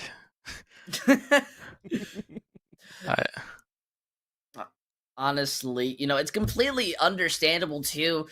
You have gone very hard when it comes down to competing in this game, and so at least for me, I want to get a quick kind of idea of, you obviously went up against these opponents from before, so how did it feel knowing that you were going up against them again later on in the day? it's kind of like clockwork at this point. Like, we play them again tomorrow Oh, for the third time, and we've been playing against them for a while now. Like, the entirety of the semester, we've been going up against them, dropping maps and just playing. That's completely fair. At least you get to always have that kind of rivalry going in. But for this series, obviously you guys were extremely. I want to say that you were extremely tight because you've been playing Overwatch all day, and that's an understandable reasoning. But obviously, with the scoreline and such, were you feeling like it would have gone much further, and what were you guys doing to keep yourselves so focused when obviously your energy is draining by the second? The series, I'll answer your question in both parts. The series could have gone further, yes, due to copious amounts of trolling on our end and from myself. Usually that's how we end up dropping maps, is because somebody like say logs hog, or I'm on like I'm on Zen, or like somebody's like just absolutely trolling. And even in the last map, like I'm playing Brig and I'm just not doing my job, and we're losing rounds because of it. And then the second part of the question, what was it again? It was more of, what do you guys do to make sure that you're keeping like yourselves focused and up when by the second your energy is wasting down, and well, that means your brain isn't going to be working as well. Oh, we just have like people telling us like, all right, we either finish this now or we play it for another hour. Keep trolling. That's Yeah, usually that just is slammed in. Yeah, that's something to always think about. But again, a phenomenal series and all around congratulations for taking it, right? A perfect season, very close to a perfect final series as well. Are there any final words, anyone you would like to shout out or give huge prep or congrats to here on this interview? Yeah, I want to give congrats to Bay State. I mean, they always try really hard whenever we play against them, and it's exhausting playing against them, but it's it's always pretty rewarding whenever we actually like get down and actually getting to play against them. Mm-hmm. Oh yeah, absolutely. And again, congratulations to both squads. First place for you, and then second place for Bay State College. So again, Lep, thank you so much for the interview, and get some much needed rest. With that, we go ahead and close out this section of the broadcast. The Legends series is now done, but we do have a bit more action coming to you here very, very shortly. We will have our fourth match of the evening here. It will be in the Challengers Cyan Division. It will be coming from UBCO Serpents Gold versus St. Ambrose University Overwatch, and that'll be an absolute blast to see. So please don't go anywhere. We'll be right back with some more NECC Overwatch.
University.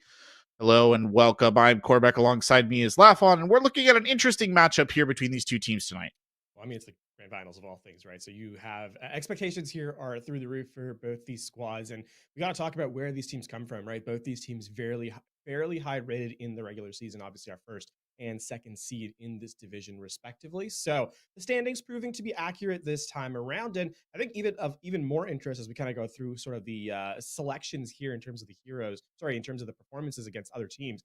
UBCO actually won against St. Ambrose in their last matchup. So definitely some history on the line here in terms of previous performance. It was a pretty close one, 2-1, so it took the distance. But still, being said, obviously we have to kind of look back at that and see if St. Ambrose can get revenge here in this match.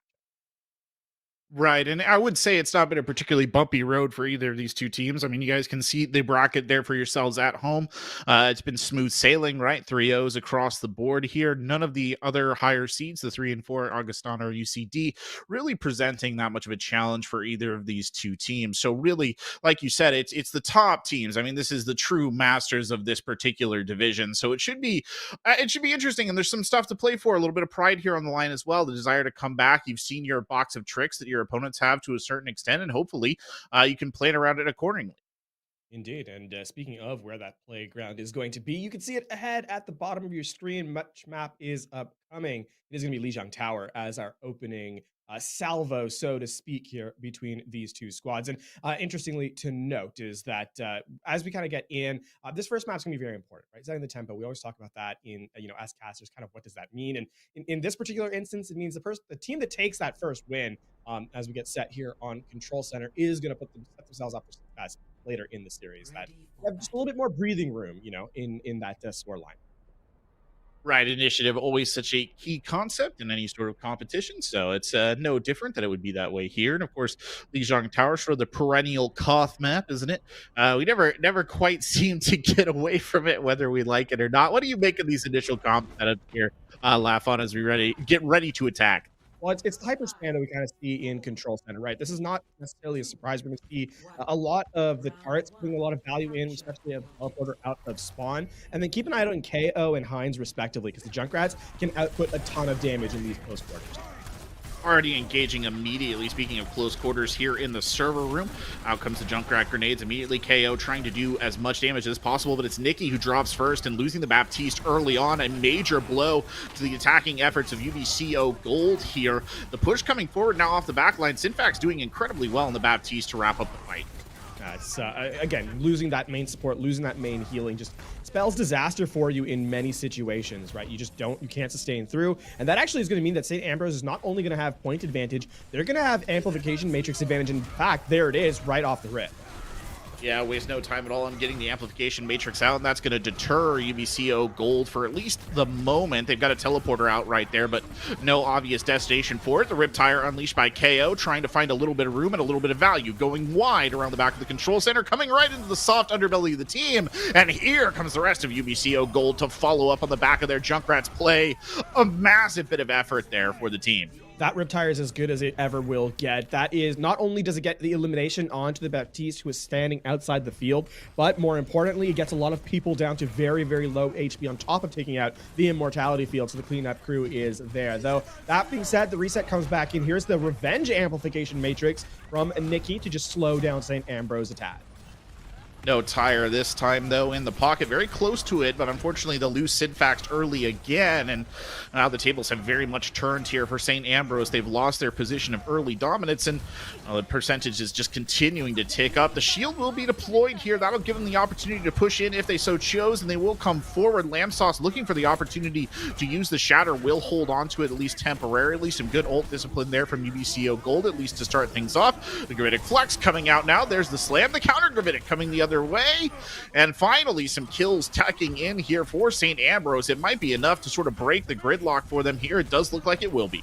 Yeah, it's a lot of damage. The big problem there is that UBCO Gold did not have the sound barrier online. We can see Mika doing their best to stay alive here just to stall out. So the Gravitic Flux from Sandrillan was a lot more effective than a Robo Eagles, and that really heralded the end of it. UBCO, though, will have the advantage in this next fight. Look at those ultimates, the Photon Barrier. Primary amongst it to allow your blue squad to walk in here. Lambsauce trying to find an opening for the Shatter.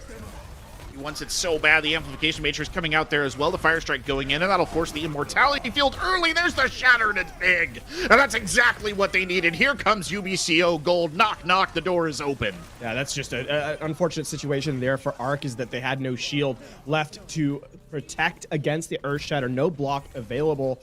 And Lamb Sauce, the beneficiary of it. That was a 5-player Shatter. No way to escape from it. And now the return goes through. So this is going to be UBCO still holding the advantage. With that spam elimination coming through, it's going to slow St. Ambrose down. On top of that, KO also having the Riptire here just to get that initial pick off would be able to lock St. Ambrose out of this objective entirely. They just need to break through the doorway yet again. Once more, they've been thrown out of the club. They got to sneak their way back in. It's been easier said than done in the past. Here's the Amplification Matrix comes out. A good shield coming in, but it won't help Delco. Does go down. The counter shield being dropped almost immediately, and now a lot of pressure coming in. Robo Eagle going for that Gravitix again, hoping that it'll be more valuable than last time. It does secure a kill, but is it enough here? 95% ticking up. It does look like UBCO Gold are going to be able to set their feet just a little bit. I say that though, the Riptire comes sailing in, but it only claimed the casualty of the Immortality Field. They lose Arc as well. Still fighting. Centralon will get his opposite number down. Robo Eagle taken out of the fight. They continue to boil, and now the kills starting to stack up in favor of St. Ambrose, who are pushing their way back on. 2 defenders still desperately holding in, but it looks like it might be a point flip. Yeah, it's going to be turning over back in St. Ambrose's favor, and Lamps also uses the Earth Shatter at the tail end of that fight as well. So UBCO Gold fighting with almost nothing here. Support ultimates will be available shortly. Beyond that, it is now down to St. Ambrose to force final fight here. The Shatter from Arc could be enormous and really close the round out right here.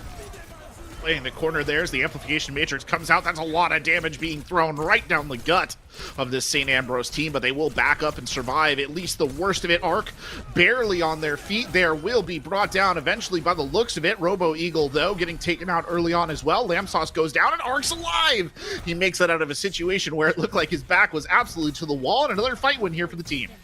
Not only is it the fight win, 95% now, so it's going to be a staggered recontest from UBCO Gold. Shatter block this time. You shame yourself indeed, as overtime is in favor.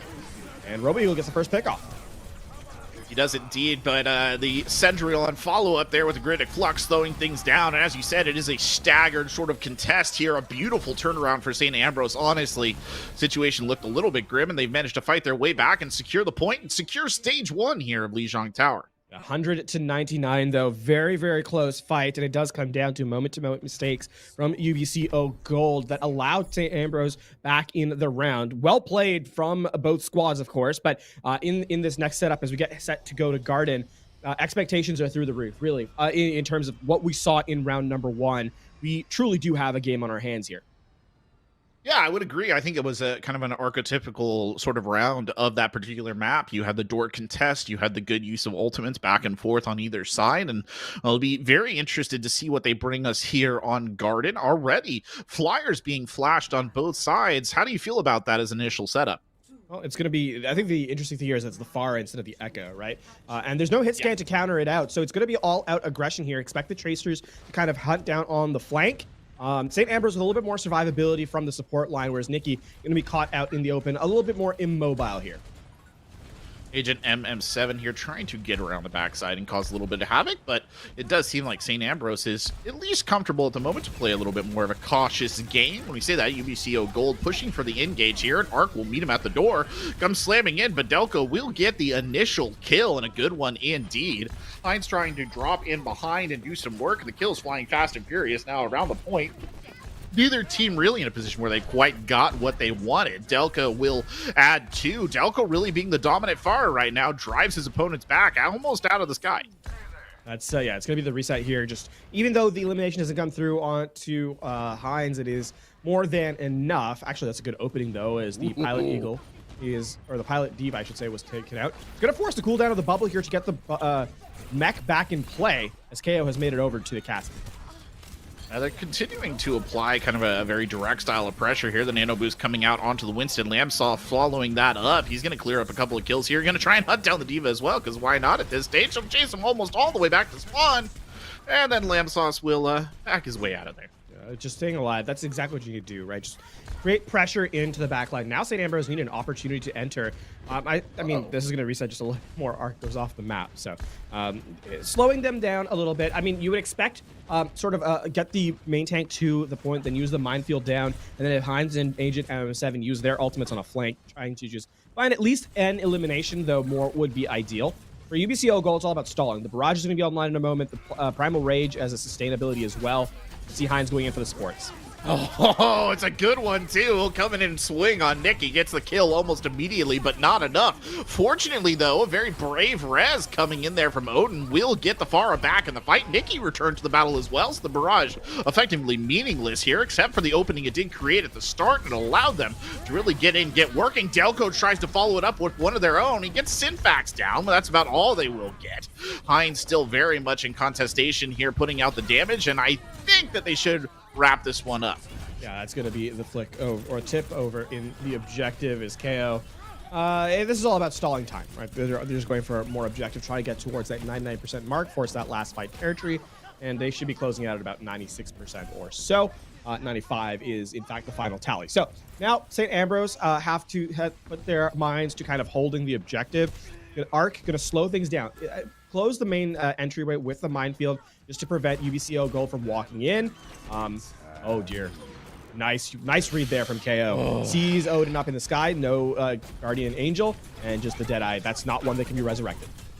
That's a rough start indeed. And of course, yeah, it's the person who does the resurrecting. It's not the one you want to see go down first. Lamsauce getting a kill here as well into Synfax, and that is the support line just getting shredded early on for St. Ambrose. Nikki, with all the room in the world here to heal on this Ana, absolutely no contest at all. Pretty much the Ana player dream right there on the outside edge, and that's enabling a really quick cap back from UBCO Gold. Only the Pharah here trying to contest to the tail end. Heinz has the barrage, can't even get it out of the pocket. Agent MM7 does get a stick, but really dribbling in here, just trying to get one after another onto the point to keep the dream alive. Doesn't look like it's going to happen. UBCO Gold just looking way too decisive. Even with Heinz getting the pick onto the unfortunate Nikki yet again with the barrage, will be stage 2 of map 1 going in favor of UBCO Gold. And in the dive mirror, it has been all UBCO Gold. That 36% is not a lot in the grand scheme of things. And so you have to say that UBCO Gold has a better understanding of that dive composition, of understanding when to engage, right? Their timing, their spacing. And I think Delco being able to hit a lot of clean shatter, or clean directs, I should say, with the Pharah, opened things up a lot more cleanly. Agent M7 did not have a lot of space to work. In that round, right? The single direct when you're damage boosted by a Mercy is enough to get the elimination. So the projectile player from UBCO Gold certainly making St. Ambrose's life very difficult in that second round. Yeah, I would agree. I do think Delco looked to be kind of the superior Pharah right there, but it's back to a game of Symmetras here as we get started on Night Market, and will be a game of Teleporters as well. Both of them coming out almost simultaneously, the closest they could possibly be in the race. Both teams dropping in. It is St. Ambrose who got the better half of the point, but not for long. UBCO Gold comes charging right into the front door, and already people are starting to die here. A brawl in the dojo. It does look like UBCO Gold will take it in, but it's a good boop kill on Nakayo there to give a little bit of room to the St. Ambrose side. Unfortunately, not enough, really. Unless it's a hero play from Heinz. No. Yeah, I mean, it's pretty funny that Delco didn't find anyone, or rather just completely missed the Junkrat in the back line for that insta-kill. But UBCO Gold will eliminate the teleporter and therefore deny the quick rotations from St. Ambrose. No adaptation yet from this squad. They're going to try and run it close again, but UBCO Gold has the advantage in the run-up, right? KO has the more consistent mid-range hit scan ability on the Cassidy here, so they should be able to shut down a lot of damage from St. Ambrose. The Shatter coming in now. KO getting one initially. Micah adding another to the pile. Cendrillon will try and push them into the front door. You can see the tanks advancing, but really you can see the discomfort illustrated in the way they're going about this. They're backing off, but it's a huge tire from Heinz. 3K over the top right there. Now everybody onto the point here. Poor Micah just dancing around trying to stay alive. There's a good kill there, but it will be a flip here in favor of St. Ambrose. Yeah, I mean, Robo Eagle is the first one to die, so he's going to be able to recontest, and actually going to put some more resources into this fight, the self-destruct. They don't want to quite give up enough time. The remake is there, and just keeping the point just flipped over, so that's unfortunate. UBCO Gold's going to have to reset here for sure. as the off tank goes down, and it's a 5v6. I mean, Heinz just hero played that up, right? Because that's the fight that St. Ambrose lost in a 3K, just ahead of the immortality field, right? See, Nikki was trying to get it down, couldn't do so in time, and the Junkrat finds value. 5 check marks now for St. Ambrose in the red, and they open up with an early pick. This is big for them here. Good kill on Nakayo to start things off. The Shatter coming in here as well. Arc just swinging for the fences on the front line. The Hammer not stopping at all, and it will claim both Delco and Robo Eagle. And a decisive fight win there. It's a fairly, I mean, I was going to say it's fairly cheap custom, the Earth Shatter and the Photon Barriers. So in all honesty, yes, absolutely pretty cheap. And now we're about even in terms of that resource game here in the mid round of it. Both teams approaching 50% in percentage gain. KO likely to open this up with, I was going to say with the Deadeye, but in fact, as Delco Hood goes down, that's going to be another reset right away for UBCO Gold. Oh, and they use the Amplification Matrix too at the tail end there. The rest of the team just going to follow up and collect these kills. UBCO Gold pedaling backwards as fast as they can, and this is not good. They're getting sectioned off and picked apart piece by piece. It's just wasting time. Yeah, I think that fight actually opened up with the Matrix from Synfax, and it was the right click from the Symmetra of Agent MM7 that was an instant elimination because it's over 200 HP, yeah, or over 200 damage. So, you know, not great. You need to be more concise with these entries, and I mean, Delco needs to use his Photon Barrier here to even approach the point. Another early ult, though, from St. Ambrose trying to shut things down. I'm pretty sure I heard a sound barrier used there by Maiko to get them through. KO with a good opening, though, on the High Noon. Will get 2. The tire coming out from Heinz. He does it again. He gets 3 more. And again, the back of UBCO Gold's attack is broken on the rip tire of Heinz, who died for his effort but still secured the point. And it looks like secured the stage win and the map. Yeah, that is going to be it. I mean, Heinz is absolutely the hero of this first map. I mean, here's the thing. Riptire getting 3 kills once, that's big. Riptire getting 3 kills twice. Now you're starting to say, okay, someone needs to pay attention to Heinz when the ult is online. Can't be allowing that to happen. That's a massive shatter from Landsauce, by the way. That might have been all 6 in you know, once we tally up the stuns. But yeah, that's something we're going to see in the future maps here from UBCO Gold, right? We need to see St. Ambrose being denied that Riptire and just not allowed to get those 3 eliminations, those multi-kills coming in from that ultimate. That's a lot of value for an ultimate that is very cheap to kind of earn. Yeah, very true. I mean, it is kind of a perennial issue, right? Everybody's afraid of Junkrat tires to a certain extent, but very much, like you said, fool me once, you know, shame on you, fool me twice, shame on me sort of situation there with the 3Ks coming off the tires. It's interesting, too, just the ult usage and those engagements on Night Market. I mean, really the decisive advantage on the side of St. Ambrose every single time they had an engagement, they were coming out swinging with the ults, and it almost felt like UBCO didn't even expect it. They took them by surprise every time.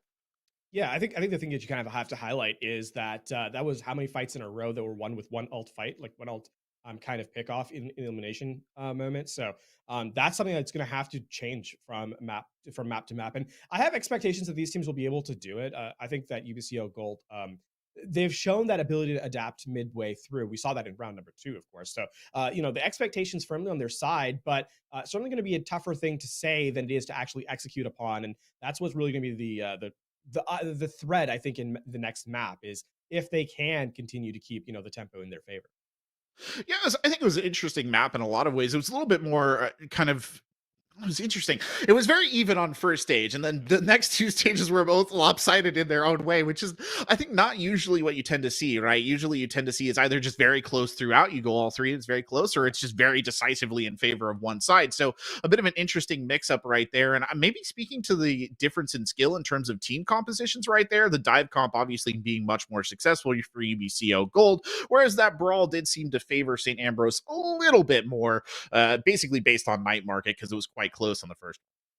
Yeah, and I mean, in the instances of it being close, the difference on round number 3 is that there were 3 fights in a row that just ended before they even began because a player got eliminated. Right? Once it was twice was the main, or I think it was once it was the main support, and then once it was once each on the further 2 was each of the other DPS. So you know, that's an adaptation. I suppose it's good that it wasn't the same player getting picked off True. is first in Also that true. fight. So you know what? We'll throw a little card your way in that sense as we get set for map number 2. As you can see below us, it is going to be Eichenwald as our second look here in this series, as I believe it was Blizzard World banned by St. Ambrose University. So definitely going to be an interesting look as we switch sides as well. So don't let that trip you up, everyone watching at home.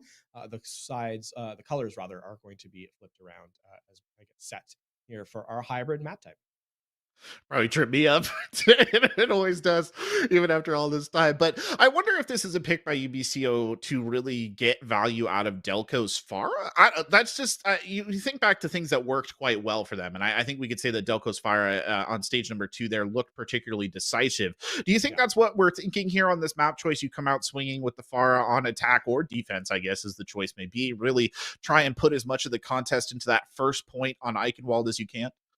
Yeah, I think there is some truth to that for sure. I wonder also how they're going to be mirrored out by the tank line, because I think that's what's going to set the sort of the narrative of this map. Is how well does a tank execute? Do the tanks rather execute on their chosen composition? Because that is really Overwatch is based around tanks, right? If your tanks are doing well, then you're kind of follow from there, and you kind of pick the rest of your team comp to sort of support whatever style they're going for, which is why we see the Baptiste and the Lucio with the Reinhardt. It's why we saw, the Mercy coming into play with the Pharah, because you're playing that more high aggression style with the tank line. So that's really what I'm kind of looking for here, as especially for that first point. Are they going to go rush, or are they going to go, that high tempo dive composition for that initial fight? That's a very good question. You have such a wonderful Overwatch brain, Laugh-On. You really do. I feel like I'm learning things. Just listening to you talk about stuff is beautiful. Anyway, we'll get started here on Eichenwald, and we see originally showing us on St. Ambrose side at least, and keep in mind they are in blue. They are showing us a more grounded composition there, revolving around kind of the McCree. We've seen that run, quite a lot. And on the other side, it will be Delco coming out on the Pharah. A bit of an interesting mix-up of styles right there between the two sides. Yeah. Okay. So UBCO Gold's composition is a hybrid comp. It runs. Here's the problem. This is a rush composition that has no ability to rush because they don't have a Lucio. They have the healing of the Baptiste, but they don't have any speed whatsoever. So in terms of engage timing, St. Ambrose will have the advantage here for sure. The question is, how much can Delco, remove from the back line before this fight happens? Because for St. Ambrose, if they get the fight on their favor, they're going to win. Well, are the Fire Rockets strong enough to carry the weight of the rest of the team? We'll see Delco getting lit up right away. Fortunately, the healing stream is there. Odin is down early on, so one of the supports already taken out of contention here for St. Ambrose. You can feel the pressure heating up because the Immortality Field had to be used. In fact, we'll lose it early too. And that's not a particularly great start here for St. Ambrose, but they've done a decent job of at least keeping UBCO Gold in cover. Delco continuing to rain havoc down here. Out comes the Amplification Matrix. Oh, this is panic on the side of St. Ambrose. They're just backing up. Odin's down. Simfax arced. They're just getting ripped apart here. Hines with the quick clap back tries to get one, but it's spitting in the face of certain death here at the time. Delco dropping in and going straight for the May. Only 2 bodies left contesting the cart, and that should be that. I suppose that's one way to, counter the lack of speed, is to just eliminate the Lucio before the speed boost even comes through, right? They do it twice in the same fight as Odin kind of rolled through. So the hybrid comp works, and I said that was kind of the issue. If St. Ambrose engages first, then they should win the fight. But instead, St. Ambrose waits and allows Delco to get into position to kind of spam through, and the Pharah gets a lot of value. Now, on this open phase of second here, with a lot less vertical cover, I should say, compared to point A, it's going to be a little bit harder, though not impossible, especially if Sandrillion tries to chase in the sky and going to be demeched for free. Well, the bomb getting dropped there in the middle of the street won't have much of an impact. Delco dropping it with the barrage. Does get one, gets 2, he gets arc as well. Beautiful bit of play there. Hines immediately following it up, though, with a double kill of their own, so keeping things as level set as they can. In fact, St. Ambrose taking the better half of that engagement, and it looks like Mike is getting hunted down to signal sort of the end here. A little bit of stagger. Why not? It's just that was a bait play by UBCO Gold.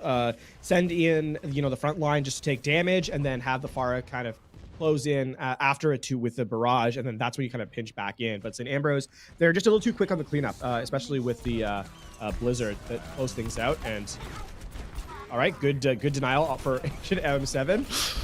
No luck to be had right there on that one. Robo Eagle getting up on the top is forced to use the bomb, though. We'll go for the remake there, but the rest of his team is doing work around him. KO getting a kill there. Nikki helping out as well, and very discombobulated fight here. The two divas dueling around the bottom of the castle, and the rest of the reinforcements coming in behind to aid their UBCO Gold teammate, and that should be, well, at least that fight over for now. That play is entirely created by Robo Eagle. Denies the Deadeye, gets the self-destruct for the remake, and that just opens up space for the rest of the team, right? We saw you saw Sandrillion try to peel off to keep Agent M7 alive, and that was successful, but the rest of the team kind of fell apart with a lack of heal. So eyes on Lamb Sauce and Arc now as they're going to try and duel out with the Matrices there. Big Fire Strike to get the elimination, though.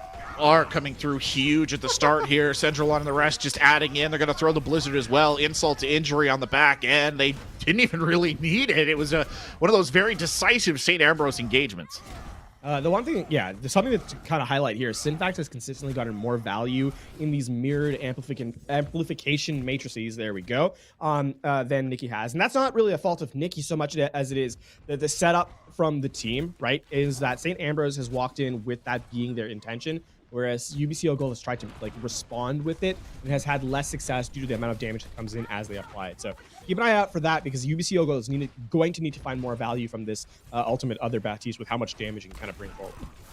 KO does have the high noon here. Looks like they're trying to set him up to use it. He takes a little bit of damage at the start before he pops it out. They've done a good job of hurting the enemy team. There's a high noon coming from the opposite side as well. Neither of these high noons really coming to very much. The self-destruct going over the top there will claim the immortality field, but once again, it's all St. Ambrose here. The kill feed lighting up blue. Delco under a lot of pressure right there up in the sky. Arc, the only real casualty on the St. Ambrose side, but I think it's a trade they're willing to make. Yeah, I would actually just go for the barrage here so you could switch to a different hero. Actually, if you get the DMEC onto the Pharah, I would go for it. I think right now for UBCO Gold, they're running into a problem where St. Ambrose has natural cover because of where the objective is, that they're denying Delco a lot of the success they had on that first objective, right? So in this particular instance, I think UBCO Gold needs to start contemplating switching up to a different composition, especially because now St. Ambrose, with control of the high ground, is going to be able to use the Blizzard to deny any sort of control here of Castle. The res being forced out very early. Agent M7 getting a big kill early on. Here's the barrage from Delco, though. The sound barrier came out there. I don't know if it was anticipation or if it was something else. The amplification matrix was used on the top deck as well. And another very decisive engagement from St. Ambrose, who just seemed to be on point with their ult usage throughout every fight. Yeah, that's just bad timing for Delco, and there's the switch that we talked about to the Mei. The sound barrier actually was not in response to the barrage, it was in response to the push coming through from UBCO Gold. It just so happened to coincide with Delco going down for the barrage. There was that Blizzard on Castle, by the way, that I was talking about to just slow things down and get the elimination. Now St. Ambrose are facing a final fight with 53 seconds left on the clock. UBCO Gold needs to win this fight, and they need to win it off the back of Nikki's amplification matrix here, because it can't be responded to by St. Ambrose. This needs to be it needs to be good for two here for this team. The high ground completely in control of St. Ambrose. Another good shutdown of the McCree ult coming out right there, but is it enough? Lamb Sauce brawling on the front line. Big bomb from Centralon.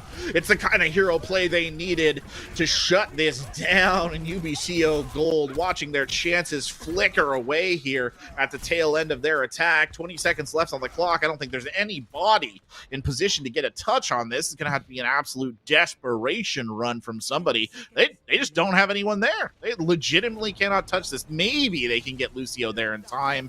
They'll try and roll the ball in around. Micah obviously under serious pressure. It does look like Lamb Sauce managed to get the touch on, but his life is measured in seconds. The shatter thrown there to shut it down, and St. Ambrose with a commanding defensive point number 2. And I'd like to showcase that Heinz has another Blizzard. That's one in every second fight, essentially. That ultimate is coming online, and with the fact that it can be against a stable, a slow-moving composition such as what UBCO Gold is featuring, the fact that you have it that frequently means that St. Ambrose truly is in control of this high ground, in control of this map, and have put themselves in a position to take a 2-0 series lead off the back of what is a fairly,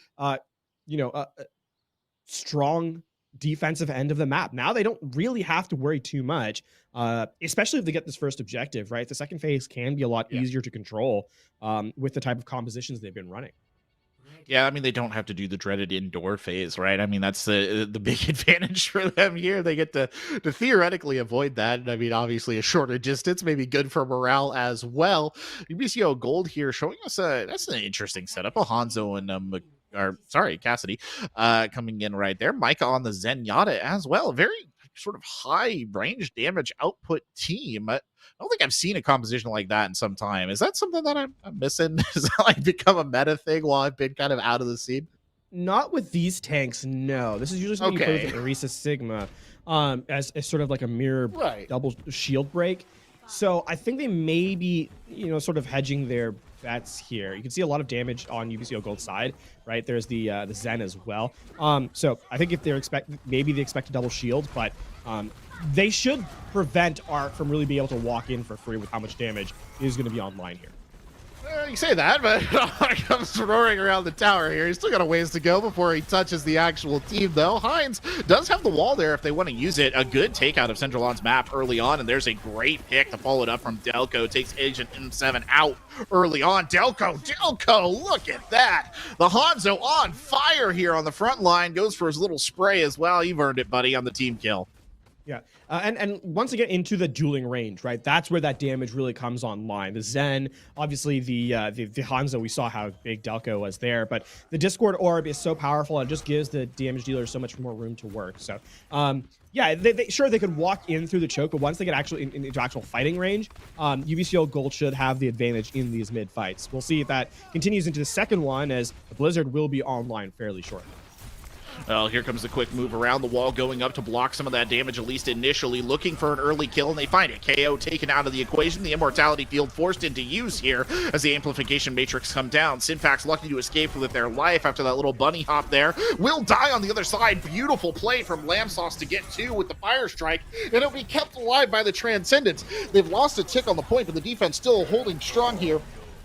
Blizzard coming out, the Dragons following up across the point. Odin will finish off Lamb Sauce and Micah, and it does look like they break it. No, I say that, and here come the remaining members of St. Ambrose still holding in. UBCO Gold doesn't want to give them any more room than they do. The slow trickle in, the high noon being unleashed as well, and it does look like it might be over. I mean, the members of UBCO Gold are kind of sectioning this off and trying to bring it down, but they just can't seem to finish off the last couple of kills. Ark comes trailing back in as well. Maybe, just maybe, a disengage might be in order for one of these teams. I'm thinking St. Ambrose could back up, but no! They invest the shatter, they just keep going, and they'll take the point. What a strange, wonderful little fight that was. That was all off the back of Hines and Zendralon really putting a lot of pressure on that front line. I mean, UBCO Gold were close to keeping that in their favor, but now comes disaster territory here for the squad in red, in that that should have been a hold for them. That should have been, but St. Ambrose refused to let that fight go. Obviously, with the better respawns, we're able to get back in, and now they're going to rotate up the flank here through Castle and find this high ground control. I don't think UBCO Gold is ready for this. Oh, a lot of chaos here on the top deck. Central on right in the midst of everything. Agent M7 there as well, but the kills going in favor of UBCO Gold. Arc does strike back at KO, but it's sort of in vain at the tail end. The Diva Bomb thrown over the top there won't get them much, and it does look like UBCO Gold will hold for now. Yeah, Odin turns tail as well to the spawn room there. The cart does move about halfway through this map now, and this is about, about halfway through this next phase is all that St. Ambrose need to take this series in their hands. 3 minutes 15 left on the clock, as UBCO Gold has the advantage of the high ground. They have advantage of the resource economy as well, and they need to prevent St. Ambrose from being able to walk through Castle for free. Huge shatter. That might do it. Lamb Sauce coming in on the back of that one. They fire the Dragon off as well. A 5K for the Rhine player there. And Central One throws himself off the edge to deny that 6K coming in. And well, that was about as much of a shutdown through the castle as you get right there.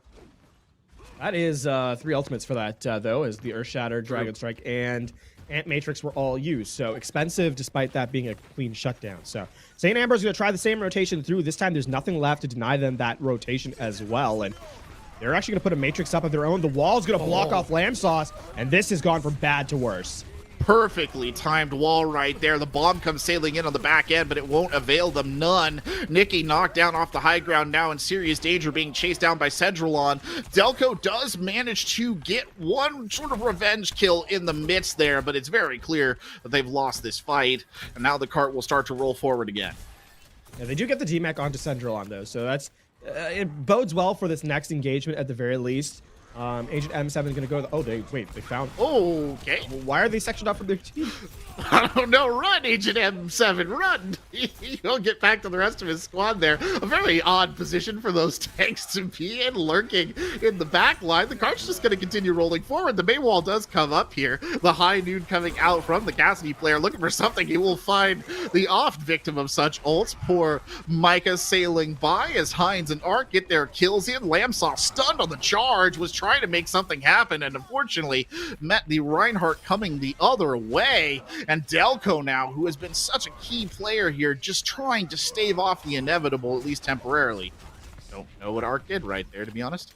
That's going to be the reset there. There's a teleporter in the window, just get everyone back quicker. So with a minute left, that's the reset here. They didn't, UBCO Gold did not think, or sorry, I should say St. Ambrose did not think they were going to win that fight before the respawns came in. So they made the call to reset with the team and try and go back. Delco, under a lot of pressure, keeps the Dragon Strike, which is going to be huge for this next fight because set properly, this could be a zoning ultimate in the best sense of that word, splitting up the front and backline, and we expect to see it as they open up this fight.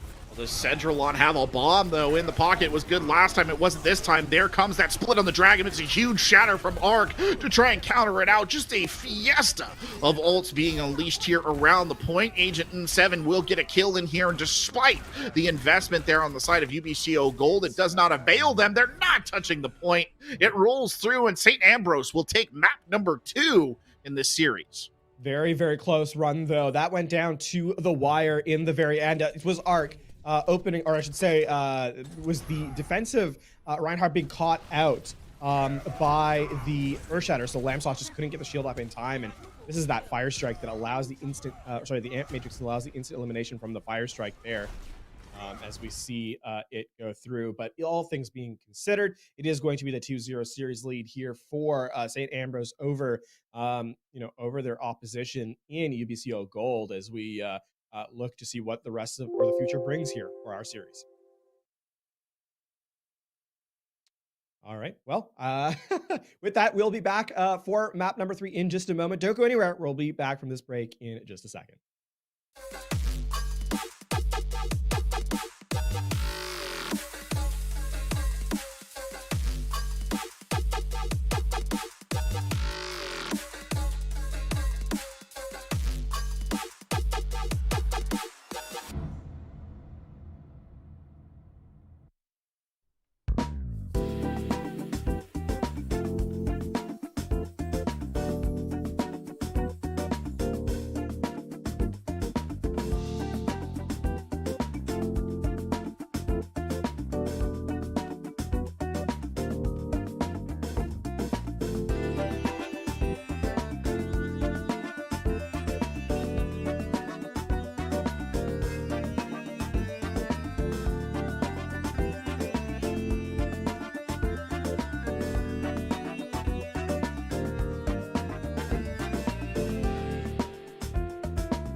Hello, ladies and gentlemen, and welcome back to Challenger Cyan. Here it is UBCO Gold versus St. Ambrose University. I'm Corvec, and alongside me is Lafon. And it was an interesting first two maps. St. Ambrose really putting the hurt in here early on. Indeed, I think this is going to be, this is kind of going to have to be a statement map here for UBCO Gold if they want to keep this series in contention. Again, it is the first of four, so putting themselves at match point with a victory here is entirely in the cards as we get set to go to Temple of Anubis for our assault map. And I think one of the things to highlight, especially for me, Corbeck, has been how well the front line has kind of taken aggression here on St. Ambrose's side. This has been a very, very dominant play from, I think, specifically the main tank in kind of controlling space with the Reinhardt specifically. Yeah, I would agree with you. I think Ark has really been doing a good job of playing very aggressively, even in situations where perhaps he doesn't have as much of a right to as he legitimately should. He seems to kind of go in, and it looks like he's in serious trouble, and he'll just come out the other side. He's got a good support line backing him up as well. And I mean, there have been, a few standout plays here on the side of UBCO Serpent's Gold, right? We've seen Delco doing a good job trying to hold it down. But in the main, yeah, I think a lot of this is resting on these competing tank lines right now. I would wholeheartedly agree. It's kind of interesting that St. Ambrose has had players kind of taking turns being sort of the hero of the map. In map one was undoubtedly Heinz. There was no question in my mind about that. I mean, the Junkrat Triple K twice kind of lays rest to that idea. But yeah, Ark was definitely the standout in the second map. And it has been the name consistency, rather, for St. Ambrose that has gotten them here. Just enough pop-off moments to keep them in some of the fights they shouldn't be winning. And then the rest of the team just standing stable the rest of the time to keep themselves ahead. UBCO Gold trying to, I think, here's the thing though, right? For UBCO Gold, they're not that much further behind. They just have to kind of prevent those outlandish moments. If they can kind of keep those to a minimum, I'm thinking that Riptire 3K twice, for example, then they're really right back in this. And this is kind of where they have to start to get that space built. Yeah, I agree. It just those random moments of chaos that seem to detract the most from them overall. Delco on the Pharah again. It's been a decent performance on the Pharah here so far, but he hasn't really been locked in this kind of a long-range duel yet. Heinz really putting the pressure on right there, but they've taken a lot of space, at least initially. The dive comes sailing in. Lamsauce very low on the health right there, though. Has to fall back for the mega health back. Big kills, though. Sinfax and Odin both down. It's KO who's doing the majority of the heavy lifting right now. Trade back on the supports. They will manage to take out Ana on the other side. They lose the mech here as well. Now it's the other Tracer who's getting into it. Agent NECC doing some serious work, but they can't quite shut down Delco, who's here and still has the pocketed support. They got the resin on KO as well, and a very quick take of point number one. Yeah, and that's going to be the revenge from the Tracer. A little bit of a second life coming in. Ark stalling a little bit of time, but it's going to filter back to UBCO Gold. Now, here for the point is how well is, or what potential is there for UBCO Gold to snowball into the second objective, right? Just B point. There aren't any ultimates online directly, but if you can get a good, direct with the rocket to kind of open an elimination, maybe that's the opening they kind of have to go for. St. Ambrose have the natural defensive positioning, and Agent M7 also having the pulse bomb in about 7%. The two Tracers exchanging some unpleasantries there on the right side of the defense, but neither really coming out the victor. More of a skirmish than anything else. Delco trying to get these rockets in, but having a hard time. Heinz rolling for cover there as the Nano Monkey comes down on top of him. It's a good effort from Lamsauce to lead the way, and Sinfax getting taken down early on is definitely a worthy kill. Lamsauce doing big work, actually, continuing that rampage, now popping out the Primal as well, juggling Bob off the point. What great play from the tank. Unfortunately, it does cost Delco their life, but Lamsauce has 3 in this fight, is keeping the dream alive. Ark comes rolling back in with the minefield, though, just trying to buy space, buy time, and there's only so much Ark can do. He's looking to roll in on the backside, but it is just sheer UBCO supremacy right now on the point. Delco unleashing the barrage at the spawn doors to deny them the entrance. A couple of touches coming back in, Ark and Agent 7 respectively, but look at the number of UBCO Gold bodies here in the the AO. What are they going to do? The drop coming in from Arc there, trying to keep the Dream just in contention as long as possible. They do not want to finish with this time bank.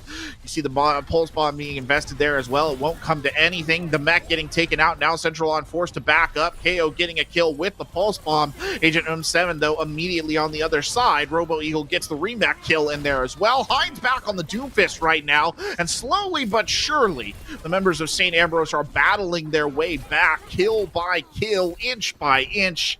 And it does look like they finally show UBCO the door. Considering how defensively favored the second point is, the fact that UBCO Gold gets 2 ticks plus some in that fight after losing 3 of their players early, I think speaks enormously about their fighting potential there. So, you know, it might seem to you to be a sort of a lost fight, but I think that is a great one for them. They're going to engage quickly with the nano boost, and this should just be the 3rd tick over. Again.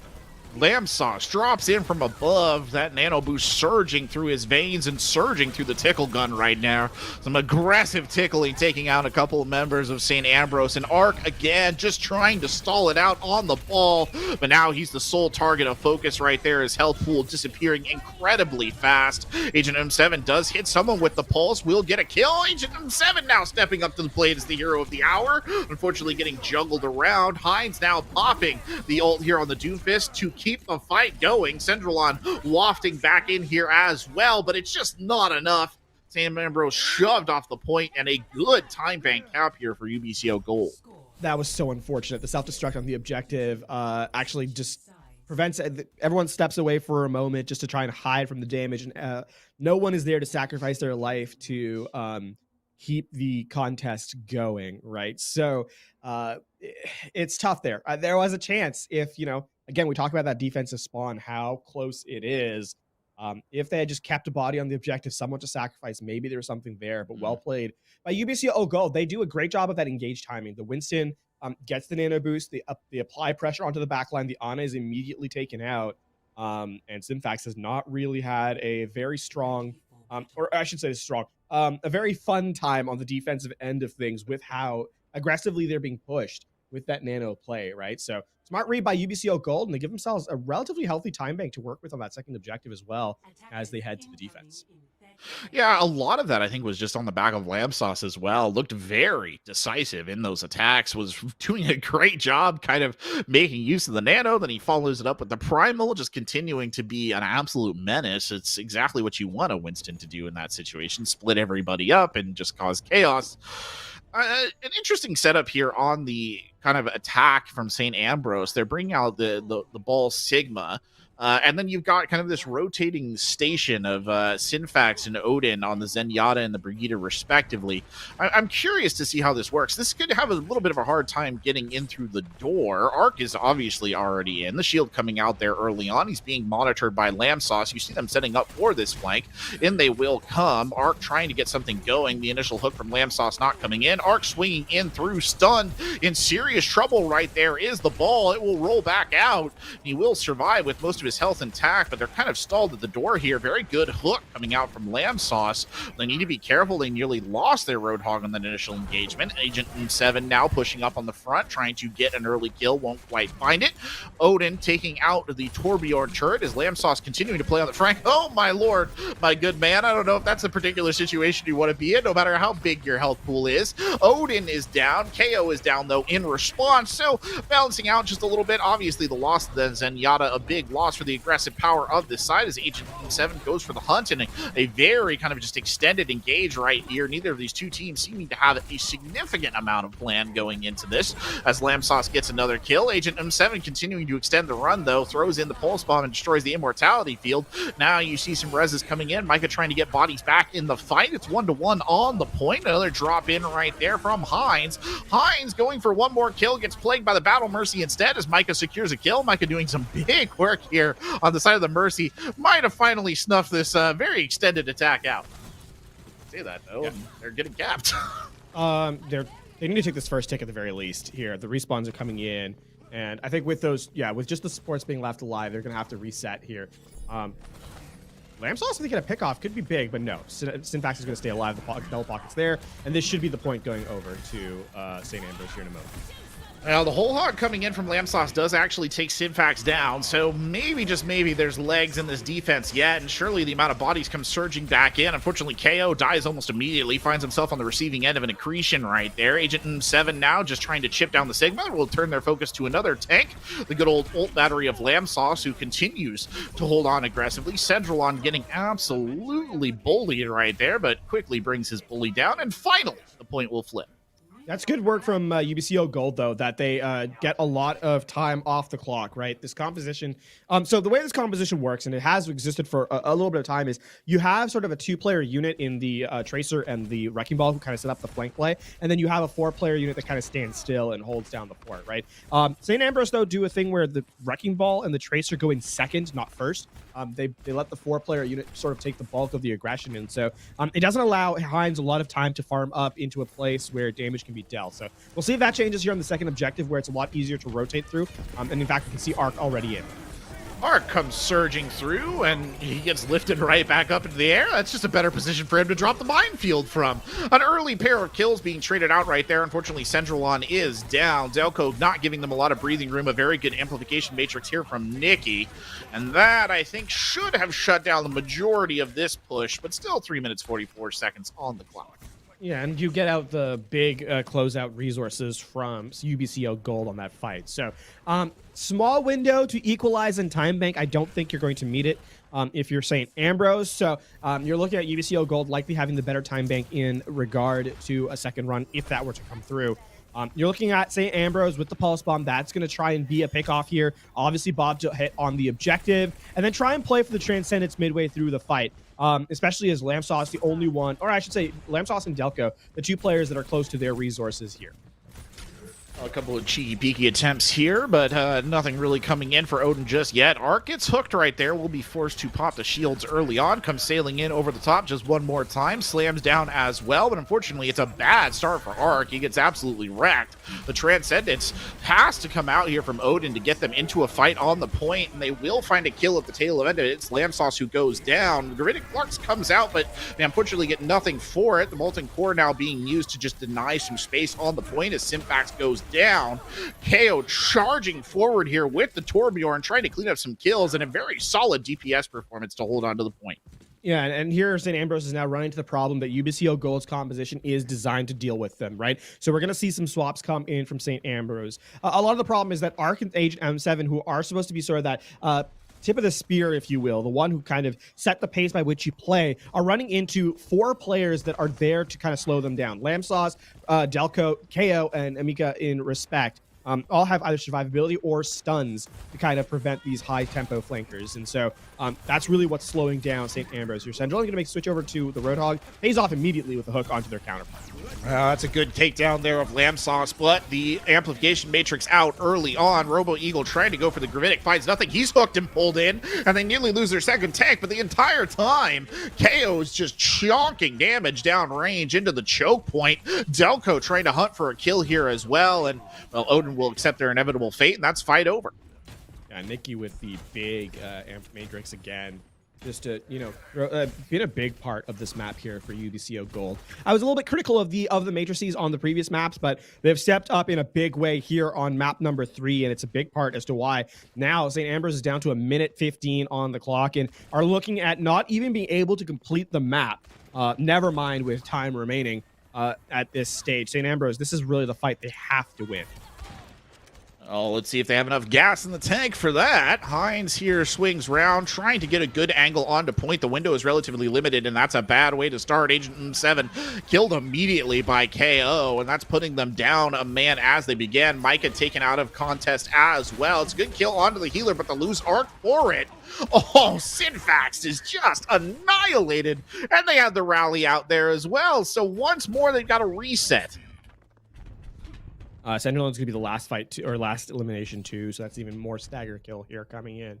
From St. Ambrose, as it's going to be 30 seconds left on the clock, and I mean, UBCO Gold are going for the hold here at this point. I don't know that, first of all, there's nothing for St. Ambrose to even capture the objective, and even if they do, UBCO Gold only has to take 1 tick on to B, should that even happen. So this is going to be basically the last fight here, and it's 5v6 early.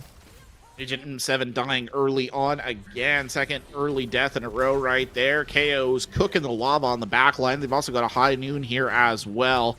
You can just see the anticipation on the Torbjorn waiting to use his ult, and there it is. And that will go everywhere, as it's very targeted actually in the end, trying to bring down, I think it was Senjalon, and they will succeed in getting him, though they use the high noon there as well. And UBCO Gold just juggling and destroying St. Ambrose here. There's no real members of the team left. Agent 7 makes a valiant effort to hold on to it, but it's far too little too late. And map number 3 will go the way of UBCO Gold. That was a big statement game from UBCO Gold here on Temple of Anubis. They were in complete control of this map. They did not allow St. Ambrose any space to work, and rightfully prevent, take a map here in this series. I think this composition that they had in the end on that second point, perfectly tailored, not only to deal with the composition that St. Ambrose were bringing to the table, but they knew how to play it, which I think is a bigger part of it. You can't just pick heroes and say, this is what counters out my opposition and then expect it to work. You have to know how they sync together, and UBCO Gold do a good job of that to give themselves, the one map so far in this series. Yeah, it's a good statement. Like you said, you put your foot down a little bit and you stem some of that early bleeding, the kind of two really unfortunate knocks you felt on those first two maps, and you right the ship, a little bit, and you get back into it. So I think it's exactly what they probably wanted in that situation. And I do concur with the way in which they were playing the composition. They knew exactly what they needed to do to blunt the force of the enemy attack and just push back onto it. It was very well done by them. And I mean, it was a surprise. I'll be honest with you. I think it was a little bit of a surprising lack of perhaps adaptability from the side of St. Ambrose, a little bit different than I think a lot of the stuff that we've seen from them so far tonight. I don't know why they looked particularly perplexed on that one. Part of the problem, I think, for them is that they thought they had an opportunity to come back in these fights 5v6. Again, a lot of those times it came down to a player being picked off early and the go button was still being called, either because the elimination happened right as the fight was commencing, or because there were enough cooldowns available for St. Ambrose that they thought they could still brute force their way through. Unfortunately, Assault just simply does not work that way, which is one of the reasons why they kind of struggled on their offensive side of things. I mean, it's less St. Ambrose struggling, I think, and more UBCO Gold stepping up in a big way to contest in that objective position. So, it's tough when you're in a position where a team loses out on a hold on Assault.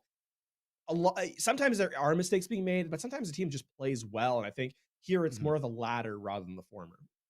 Yeah, I mean, sometimes the strengths of the map, right, with your respawn advantage, if one team is just playing particularly well on defense, it is more than enough, right? No matter what you're throwing at them. But I do think you're onto something as well when you mentioned brute force, right? And I think that there were shades of that, certainly on the first point, where I think we saw St. Ambrose just throwing things at it and hoping that they would eventually get it, which they did. But it gets a lot harder to do that when you go around to that second point as well, just because of, the respawn advantage, for example, just makes it really difficult to kind of outlast your opponent, do a war of attrition right there. And I'll be honest with you, I don't think that there was a moment in which it looked like UBCO Gold was particularly fuss. I don't think there was ever a time period there where they might have lost it. I was pretty just decisively in their favor the entire time. Yeah, it feels like a different team from maps 1 and 2 Yeah. in certain aspects of it, right? In terms of how they approach the fights, engagements, and so forth. So to that point, yeah, I do agree. And now as we get set to go to the escort map, I'm interested to see what the pick is going to be, because the shoe's a bit of on the other foot now, right? For the first time, it is going to be St. Ambrose who've lost. So they get to select the map after a ban comes through. And we actually have that information coming in right as I speak. It is going to be Havana banned out by UBCO. And so that means that St. Ambrose have elected to go to the map that you now see at the bottom of your screen. That is going to be Dorado for the escort look for our map number 4, which is not, in fact, match point, as we got to see at least 5 here in this series. And now St. Ambrose, I think the pressure is now on them a little bit, because if this ends up being a tied series, it feels like a complete 180 in terms of how it opened up, with at least the tempo at which we're playing at this point. Yeah, you need kind of a statement map of your own, right? To come out and just sort of, you push the ship back, right? One way, you got to right it the other, as it were. And I don't know about the Dorado map pick. I'll be honest with you. It's not what I would have thought they would have gone for, but at the same point in time, I mean, I guess I just don't know, because it feels like a map where we could see a lot of high ground play, where Pharah could be a thing, where Winston could be a thing on certain points, and these are characters that are much more, I would say, in the advantage column of UBCO Gold than they are on the side of St. Ambrose. So the brawly style that they seem to favor, I just don't see it on this map. Yeah, we're gonna get side flips again. There we go, side switch coming in. The colors will be swapped as per the usual. There, I think that it's tough because I think Dorado has now cycled in many ways where you can run dive, you can run the sort of the dive composition or the rush composition too, right? If you think about the Reinhardt, the Mei, that can kind of come into play. You can play the double shield as well, so. Flexibility is the name of the game. I think the biggest thing here is how do they react to what UBCO are going to bring out to them. Because for St. Ambrose, we said momentum is a hell of a thing, right? You really need to kind of keep an eye out on it, because I think this could be the turning point of the game in many senses. If this ends up being your map pick, you lose it out, now you're tied, and that puts UBCO back in front. So I think, this is definitely a very important map for if you can steal away, your map pick, as you should, then I think this is it bodes well for them. If they don't, though, then you're starting to have a little bit of questions and some trouble stepping up in the front line. If you are St. Ambrose, for sure. You've been in quite a big hole, right? If you're on the side of UBCO Gold and you don't win this one. So it's much of a shatter point. It's a very decisive map here between these two teams. And, obviously every map is important, but some maps, like you said, momentum wise, they feel a little bit more important than others, right? All maps are equal. Some are just more equal, as it were. And it does feel like this Dorado map is one that could potentially be in that column. It's going to be, I think reactivity is a very good point. And I think it's something that we saw in the last map St. Ambrose really struggled with. I talked about kind of their lack of adaptability right there at the tail end. They were just sort of throwing a ball against a wall and hoping that it would go through eventually. And they can't afford to do that here on Dorado. They really cannot. They need to be able to move those compositions around, perhaps more so than they have on any of the maps they have done previously. It's just, again, I go back to the hangups of things like high ground and what's involved on this map. And does the word flexibility bode particularly well for St. Ambrose at this point in time, if that's how he would describe a map and the comps that need to be run on it? Ready for battle. That is going to be let me give it right now is that both teams are hovering over sort of cycling over the dive compositions here. Defensively, Delco on the Echo. I don't think we've seen Delco's Echo yet, right? So this is going to be a first. We saw the Pharah, we saw the Hanzo, and we saw, I think it was a Torbjorn. No, KO played the Torbjorn. KO was the Torbjorn. It was a Tracer from Delco, I think, on Temple. Correct. That really put a lot of pressure there. So this is the first time we're seeing the Echo, and this could be interesting. Again, no pocket here specifically. It's going to be the Harmony Orb at best. Meanwhile, Heinz will have the benefit of Odin on the Mercy. Last time we did see a bit of a dive, though, was back on Lijiang Tower. Both these teams went into it with a dive, and it did not work out in favor of St. Ambrose. So different setting, obviously, here as Heinz immediately tries to get to work on the high ground. Heinz's Pharah was also kind of the lesser of the two flyers as well in the past. He's got a little bit to make up for here as he starts to get to work. Delco so far really a non-entity as well. Neither of the flyers having a massive impact. There's Delco finally popping up to engage in the dogfight there in the skies. Takes a lot of damage for their efforts, and there's with that pocket healing that you were talking about, Lafon, starting to come in big. He is forced to ground himself and get the heals before he can get back into the engagement, putting so much attention onto the Pharah right there, but just not able to confirm the kill or really even confirm damage. And I just saw Robo Eagle's mech get taken out here, so Heinz is looking relatively uncontested up here on the high flyer, and they'll make him pay for it by getting Robo Eagle early on. That said, Arc does lose out as well, but the kill back on Lamb Sauce right there. Again, it's just Heinz in the air doing some serious work, and KO's trying to make up for it on the low ground. KO getting juggled around right now. Arc playing very aggressive. That'll pay off dividends because he'll take the Ana down the entire time this is happening, ladies and gentlemen. That cart is just rolling through. Delco gets sound blasted out of midair. Oh, that's not something you want to see. Sinfax getting a big one. The high noon coming out on the other side. The bubble going up there to protect the point and protect KO as well, as kills are traded back and forth here. A very good pulse bomb, and they will come through and cap number one with 5 minutes in the time bank. And the contest for this Transcend, it's a little too late. So that's going to be an ult that doesn't even prevent time off the clock here. And you're kind of now stuck with the Transcend. It's the Zen just no longer available. And that's going to be hunting Delco down. This is going to put a lot of pressure on UBCO Gold. The St. Ambrose, we said they needed a statement game to come back from. And they're providing it so far with the level of aggression they've brought here. UBCO just seems quite like permeable. They're just kind of being forced back into really unpleasant positions. Agent 7 gets jumped on there for a second, and it did look like it could be grim for the Tracer player, but they will escape. Lamsauce now trying to get aggressive with the Winston of their own and taking a lot of damage for their troubles. Heinz playing a little bit more standoffish here, and Senjuan will lose the mech, so a slight resurgence coming in from UBCO Gold. They'll pop the ult here as well. That forces a sound barrier early on out of Synfax. They've got ults to play with here. Senjuan will manage to get the remake, and there's one. The nano boost onto Lamsauce to get things going. A barrage unleashed by Heinz, but it's a 1-for-1 trade at the moment. A Diva Bomb up in the air as well, and they just continue with this pattern of trading kills back and forth, but the pattern is upset by the reses coming in on either side. Heinz and KO back in the air, and unfortunately Odin pays for the res with their life. Robo Eagle comes diving in right now, and it does look like UBCO Gold is reasserting the line of their defense. Robo Eagle actually starts all of this off with the solo elimination onto both Odin and Heinz, to stop the snowball from coming through, and then ends the tail end of this fight as well. Big self-destruct to force the Resurrect out midway through the fight, and then the final blow onto Agent M7 to give themselves just a little bit more breathing room here.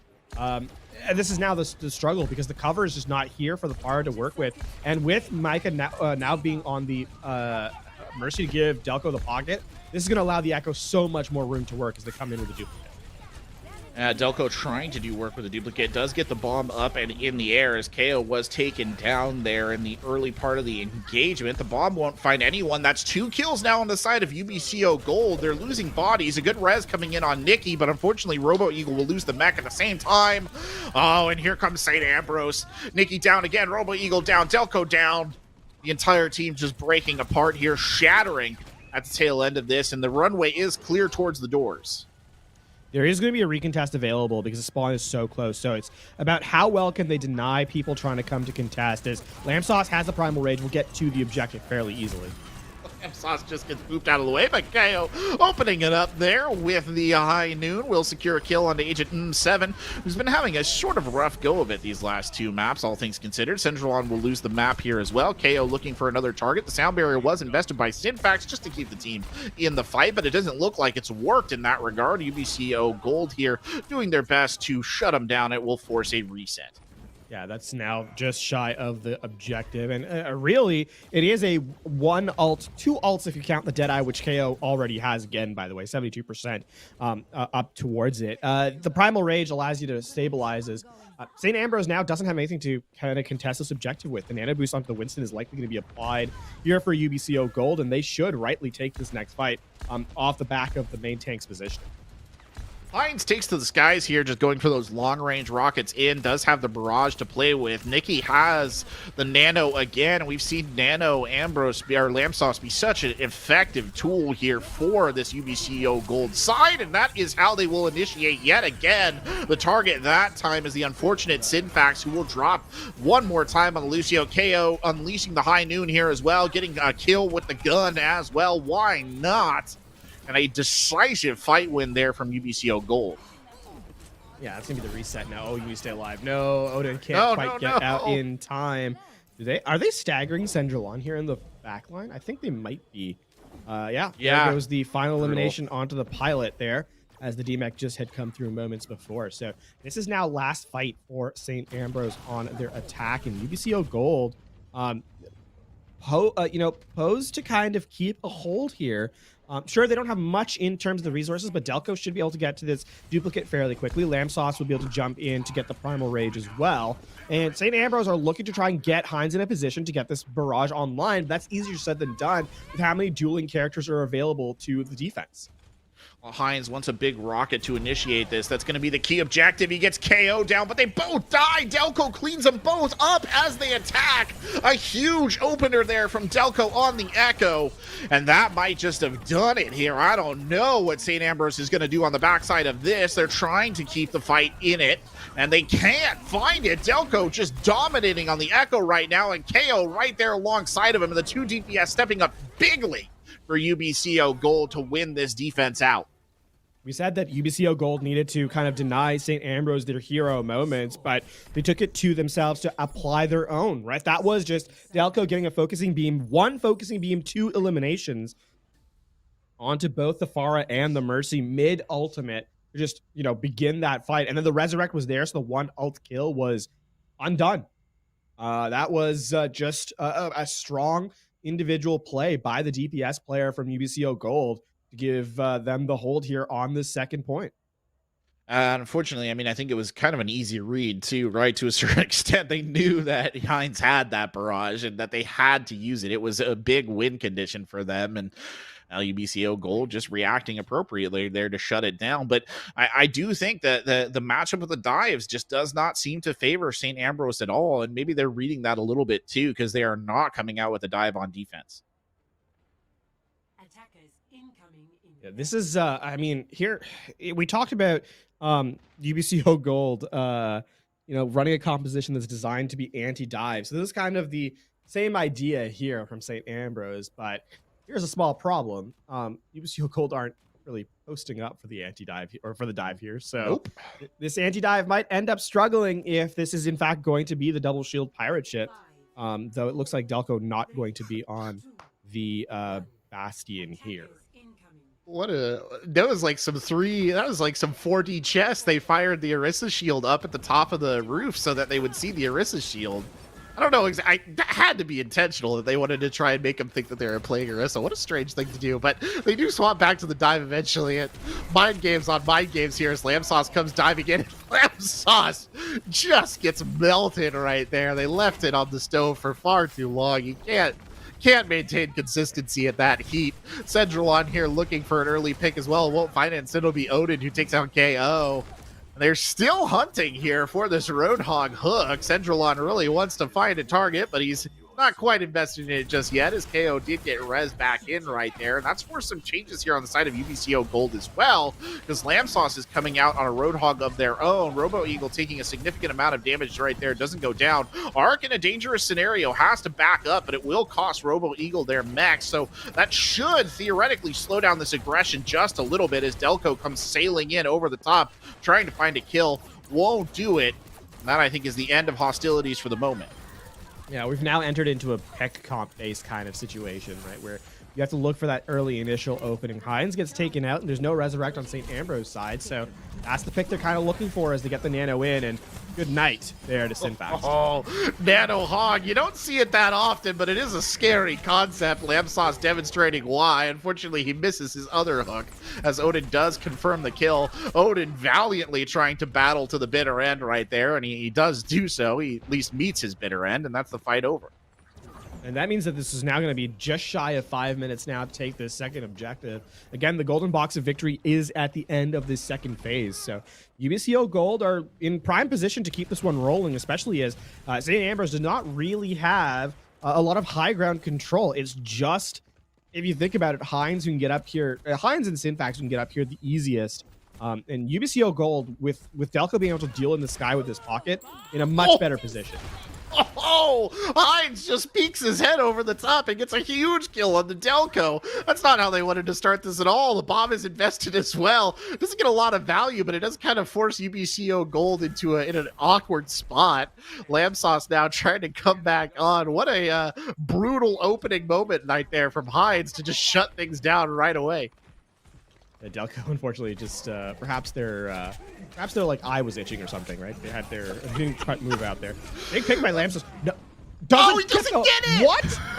Oh no! He hooks Odin. Odin's such a slippery snake here. Doesn't get brought down yet again. Odin somehow still alive, fighting in the church. Delco, however, making up for lost time on the top deck, does get 2 big kills here. And, well, the other DPS won't be outshone. KO getting the big ones on the other side as well. And they will start to push towards the golden box of victory. Now, this is starting to trend into last fight here. We can see where the golden box of victory is. The cart inches around the corner. The recontest will be here, but you can see UBCO Gold pressing up aggressively to deny St. Ambrose the ability to walk out. Look how much spam they're taking just as they go in. Odin's going to be the one that contests with the Transcendence. Self-destruct over the top, though. Bomb does come sailing in. The Molten Core is used as well. I don't think it finds anyone. Odin will die early. The survivability does not extend to this fight, but quickly, St. Ambrose striking back. It's Hines who's doing a lot of the heavy lifting right here as you see the Gravitic Flux coming in. That's Delco Clone trying to make something happen. Won't find it. Now it's KO, the other cowboy on the field, who's doing big work. These two DPS for the side of UBCO Gold just making it happen as best they can, but it's just not enough. Still 2 minutes 40 on the clock.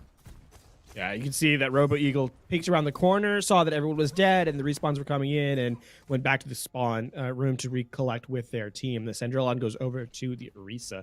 This makes a lot more sense here. Just give the double shield. It's going to slow things down a lot, and it's going to prevent those like instant kills from coming through onto the tank line, which has been a bit of a problem for St. Ambrose. UBCO Gold will have the nano boost, and we expect that to go to Lamb Sauce as they dive in. In fact, there it is. It does seem to be one of their favorite openers. A huge anti gets thrown in as well, but the bomb from Hines getting the initial pick of the fight, taking KO out of the equation. The bomb does get slept, but the fire base of Cedrillon and Hines right there doing good work for the team. They will lock it down. They will win the fight.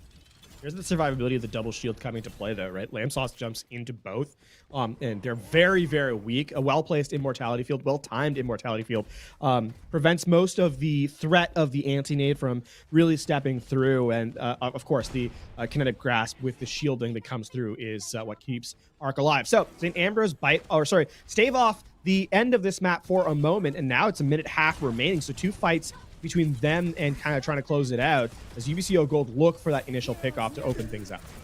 Micah comes sailing in with the Valkyrie, nearly dies in the process. Odin reeling backwards here. Lamb Sauce with the Primal, just trying to clear out that high ground. He's juggling Odin around. There won't be escape for the Zenyatta this time. And the kill is starting to tick up here in favor of UBCO. Agent M7 doing their best to push it back the other direction, but they will die. There's no more contest. And the critical Dorado map goes to UBCO Gold, who tied the series 2-2. That is just a statement map in and of itself. UBCO Gold respond twice in a row to equalize the series, Korvac, and now as we head into map 5 in a moment, this has really turned our first to 4 into what is now a team just needs to get 2 more maps to kind of close this one out, right? There's 3 more attempts to go, and here's the thing. This has gotten a lot closer than we thought it would be after the first 2 maps, because it has been all UBCO in maps 3 and 4. It really has been. And does that momentum stay, though? That's the big question. We'll be right back with the answer after this break.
Hello, ladies and gentlemen, and welcome back to NECC Collegiate Overwatch. It's an intense matchup here between UBCO Gold Serpents Gold and St. Ambrose University, tied 2-2 now, and we'll see if they can actually go the distance here on this late night match. I'm Corback, and alongside me is Laugh On, and it's been a banger so far, but it has momentum fully shifted back in favor of UBCO.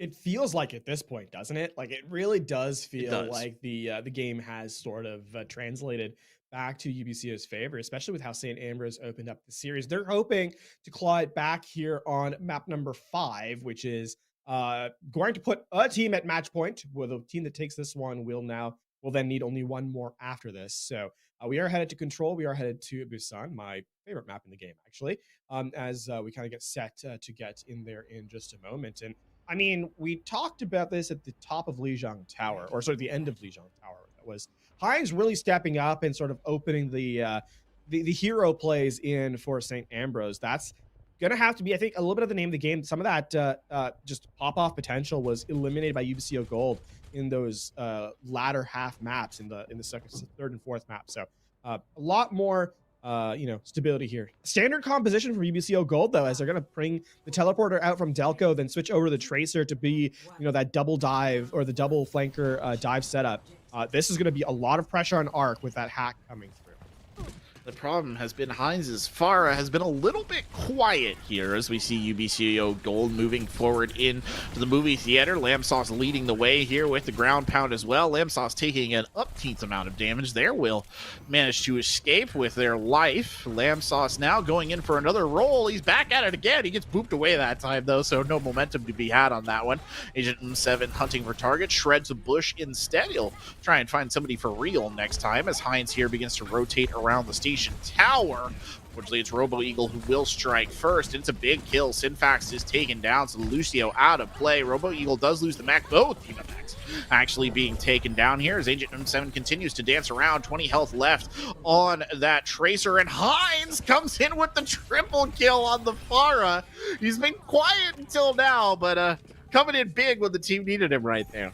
That was a very, very close fight. Actually, something nearly this could have been a foot difference would have meant St. Ambrose would have lost their Tracer, and then Hines would not have been able to spam out those weak targets. Because the pulse bomb from Agent MM7 is almost self-damaged enough to take them out, but the distance was there. That's going to be a pocketed Tracer just eliminating their counterpart. That's going to mean that this is going to be a reset coming for UBCO Gold, as Robo Eagle needs to play a little bit more passively with that map. Agent getting another good kill there as well, is on fire at the moment, continues to just be an absolute nuisance here, rotating around on the other side. Well, as Hines maintaining good position here on the edge of the map. M7 is hacked right now, though, and that's not a particularly fun place for him to be, but Sinfax gets a good kill into KO, boops him, and that's not what they wanted to see either. They invest the Mind Shield here from Arc, but they've already won the fight. Yeah, that's just to make sure that comes in as they try to work through. What I'd like to see from UBCO Gold is to see this Discord orb go on a target and then have a triple person or even maybe 4 dive on it, right? Those high mobile characters go in and force that elimination, then just prevent the resurrect from coming through. That's what I'd like to see here. As you can see, the Discord orb is applied to Agent M7 just to make the Tracer's life that much more difficult. Agent has the pulse bomb. I'd like to find a good use for it, but it's actually Hines hovering above the movie theater who's going to be somebody to really watch. Comes sailing in over the backside, unleashes the barrage. The block, I think, was attempted right there, but they didn't find anything off of it. And they will trade here at the beginning, but it's a big kill to get the Brigida out of contention. KO does have the hack, but they might not need it. UBCO getting some big kills early on in this fight. Lamsauce comes slamming back in to give them more bodies on the point, and they will use the EMP. It only gets 2. It's Tracer and Sinfax. Sinfax desperately tries to flee, will die. Agent 7 has managed to survive, goes in for their opposite number here as Hines dies to self-inflicted wounds in the meantime. It's just a bit of stall game here from St. Ambrose. They don't even really need to do it, if we're being honest. They're trying to finish off the Diva, but Centralon probably overwhelmed. The pockets back from Odin there. Mike actually hits a really nice shot in the air onto the Mercy, and that's going to mean the flip comes through. But that's 99% for UBCO Gold. Or sorry, for St. Ambrose, I should say, before UBCO Gold gets it flipped back. And this is going to be a rather an unlikely return in this fight for sure. You have to play on perfectly from here on out on this round, and all it takes is an early opening pick from Agent M7 or Arc to sort of turn things back. That being said, Lamb Sauce can use the minefield to slow things down. Delco, if they can land a pulse bomb, it's going to be big. As Odin comes out with the Valkyrie here to open the fight. Ryan's getting poked there, but Delco, who dies first, gets caught looking by Sinfax. That's not who they wanted to see in that position. Nearly gets the boop, does Arc, who comes sailing in from the top rope. Unfortunately, won't find it. It's the Tracer on the side of St. Ambrose who gets knocked down, and now the minefields are layering on top of one another. Arc goes bouncing around like a beach ball at a concert, but he will stay alive as both minefields claim kills, but ultimately it's UBCO Gold who emerges on top. Yeah, that's big for UBCO Gold in this turnaround fight, as now their composition is really starting to come into its own. Peachiest can do a good job of holding this backline with Micah, keeping the Zen alive. Peachiest, of course, this rotating into the map for the first time here on this map, as they weren't as they sub in for this particular map. So the Brig player coming in big. Micah does have the Transcendence to keep everyone alive, as Syndrolon eyes a self-destruct here set up. Syndrolon's hit big ones so far tonight. Will this be another? It goes sailing up and in. It's Delco who unleashes the big bomb, though. The double kill there onto Syndrolon and Sinfax both. And now KO just happy to play cleanup on the point. Hines did secure the kill at the tail end of it, but not enough. Yeah, as you can see, Agent M7 eyeing the break here. The pulse bomb, big stick there. Big stick indeed. It's exactly what they needed, but the tac buys are coming out the other way. Tracer pays for that play with their life. It's just chaos right now around the marquee here, but ultimately it looks like UBCO Gold is starting to edge their way forward. The res coming in there on the Tracer will keep that in the fight here for St. Ambrose, as Lamb Sauce puts the minefield down on the point. That should really help them secure this. I'd be surprised if anybody can get back on. And no, stage 1 of Busan will go to UBCO Gold.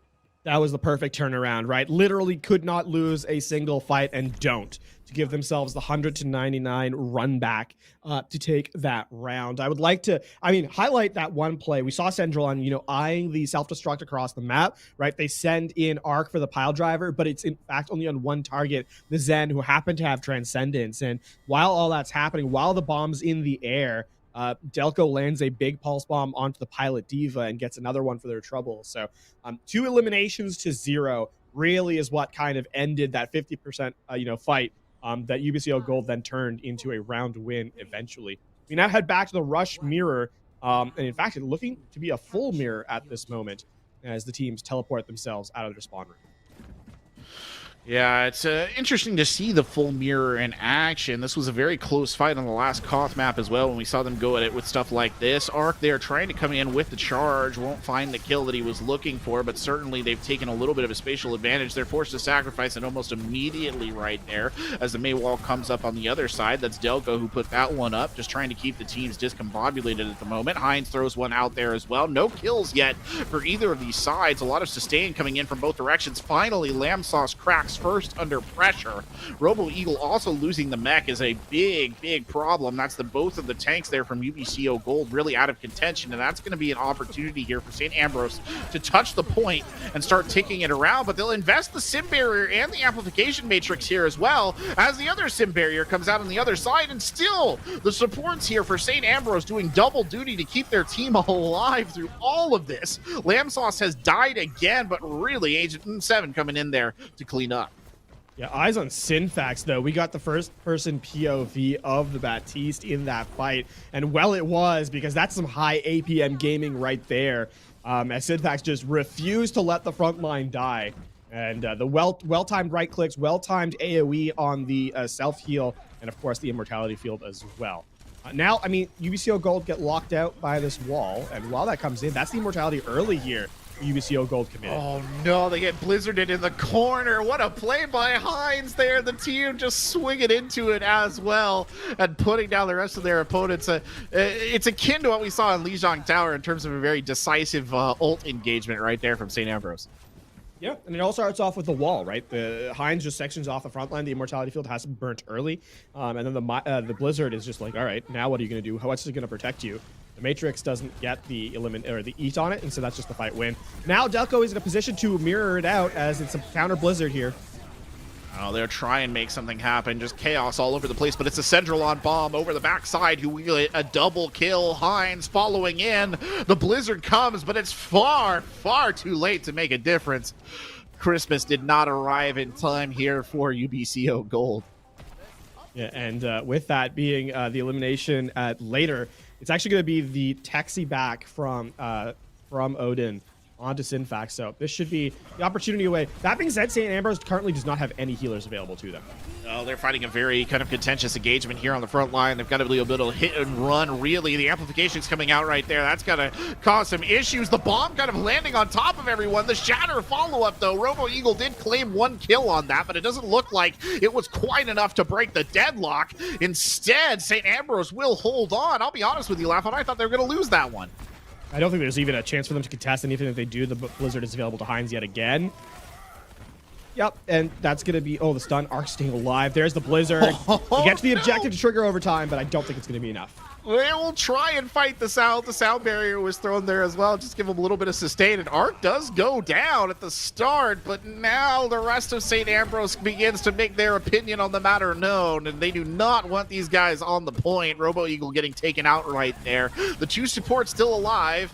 Unfortunately, it's definitely not enough. So stage 2 going in favor of St. Ambrose, and it's Li Zhang. It sounds just like it. Yeah, this time the 99% fight is able to be turned over to the 100, and they just shut out UBCO Gold. So St. Ambrose not quite done with this map yet. We are going to head to Sanctuary, and this is where the dive makes a reappearance for UBCO Gold, where they've looked better in the mirror, it has to be said, as St. Ambrose, at least initially, sticking on this rush composition, which is going to be able to fight in close. The question is, will they be able to dodge the damage of Delco and Lamb Sauce as they rotate through?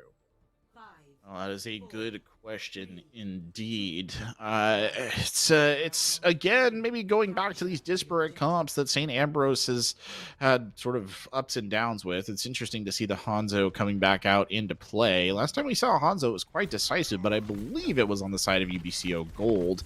I say that though, and they go ahead and get started here. Centralon putting in some long-range damage with the orbs, not really finding much. Gets hit by a rock from the opposite direction as Agent 7 begins to fire arrows downrange.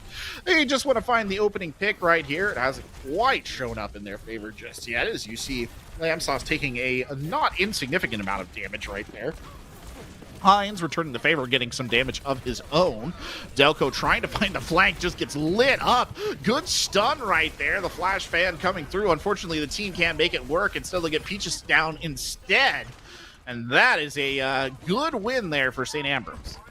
Yeah, it's just taking advantage of their composition sustainability in close. They get to the objective and say, what are you going to do? Come at us? And when you do, you're playing inside the range of, all the strengths that they have. Arc, obviously, cleave damage in close. We saw Hines with a flashbang, as you highlighted.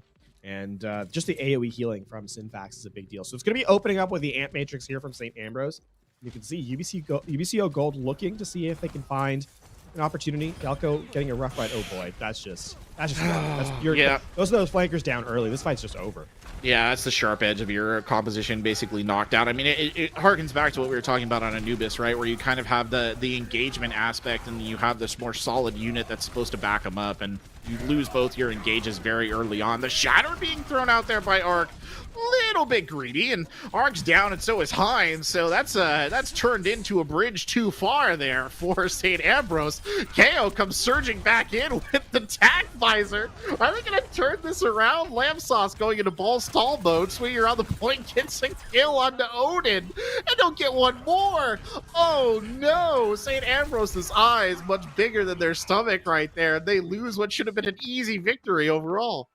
I didn't catch which player did it from UBCO Gold, but it was one of the players with a knockback ability that actually starts that fight off for them. The Shatter was a good idea from Arc. If you can get those 3 eliminations, just end the fight, then it's big. But there was a boot back that happened onto the Reinhardt as they were applying the Earth Shatter, so it only caught Robo Eagle, which then allowed Arc or Lamb Sauce to kind of find space in the back line and eliminate Arc. All of that to say, that means that UBCO Gold now just is able to run back in with this Gravitic Flux. The Gravitics goes up. They will secure kills off the back of it, and actually more than that, UBCO Gold just surging forward like a tidal wave right now, and they'll send St. Ambrose reeling back towards spawn, but not before Lamb Sauce gets picked at the tail end. Yeah, Lamb Sauce, though, is the fastest moving character in this lobby, right? So they'll be back post haste. Now, St. Ambrose, though, they're looking for that tiny window that technically exists while Lamb Sauce is still rotating back through. Micah will have the Transcendence to deny at least some of the damage here, but there's so many more abilities at play that this Transcendence is going to have to put in a heck of a lot of work. Well, it's go time here. The High Noon coming out. Heinz looking for that opportunistic target. Won't find it. The Dragon's getting unleashed right there. Does a good job of splitting up the team, but the Transcendence coming in almost immediately after from Micah, I think really preventing anything being done with it. Instead, it's just UBCO Gold all over St. Ambrose yet again. Body blow after body blow. And another solid team kill and a fight win. And I said that Micah need to pull magic out of that Transcendence. In fact, they did. It denies not only the Gravitic Flux, but also the Dragon Strike, and the Deadeye was just avoided by line of sight. So now St. Ambrose have to work with just the Ant Matrix and Sound Barrier here in this next fight, and they have to contest the objective when Minefield is alive. So that's going to be the Minefield applied to the point, and someone's going to have to touch through it. Well, here comes St. Ambrose running forward, but they lose their main support early on. KO gets to work with the attack visor as well. We'll get 2 kills with it. The Sound Barrier slows the inevitable doom of the team, but it does not prevent it. Like a bandage on an open wound right there, and that will be it. UBCO Gold will take map number 5 and put themselves on match point. That is a big win from UBCO Gold, and it feels like this is now firmly in their favor. In this series. They are now 1 map away from closing it all out. As we have the highlight here from St. Ambrose, that is not going to be enough to give themselves the victory. They now need to pull magic out. They need to pull 2 in a row here to keep this, to force this back to their favor, as we are now facing map number 6 in just a moment. Harsh truth, I don't think that they have anyone to blame but themselves there at the tail end. It's hard not to look back at that overextension where we saw Arc go down and the rest of the team just sort of crumbled on the backside of it as the turning point of that map. I genuinely, they seemed like they were in the driver's seat. They were really confident and relatively confident in control. And after that, they were just done.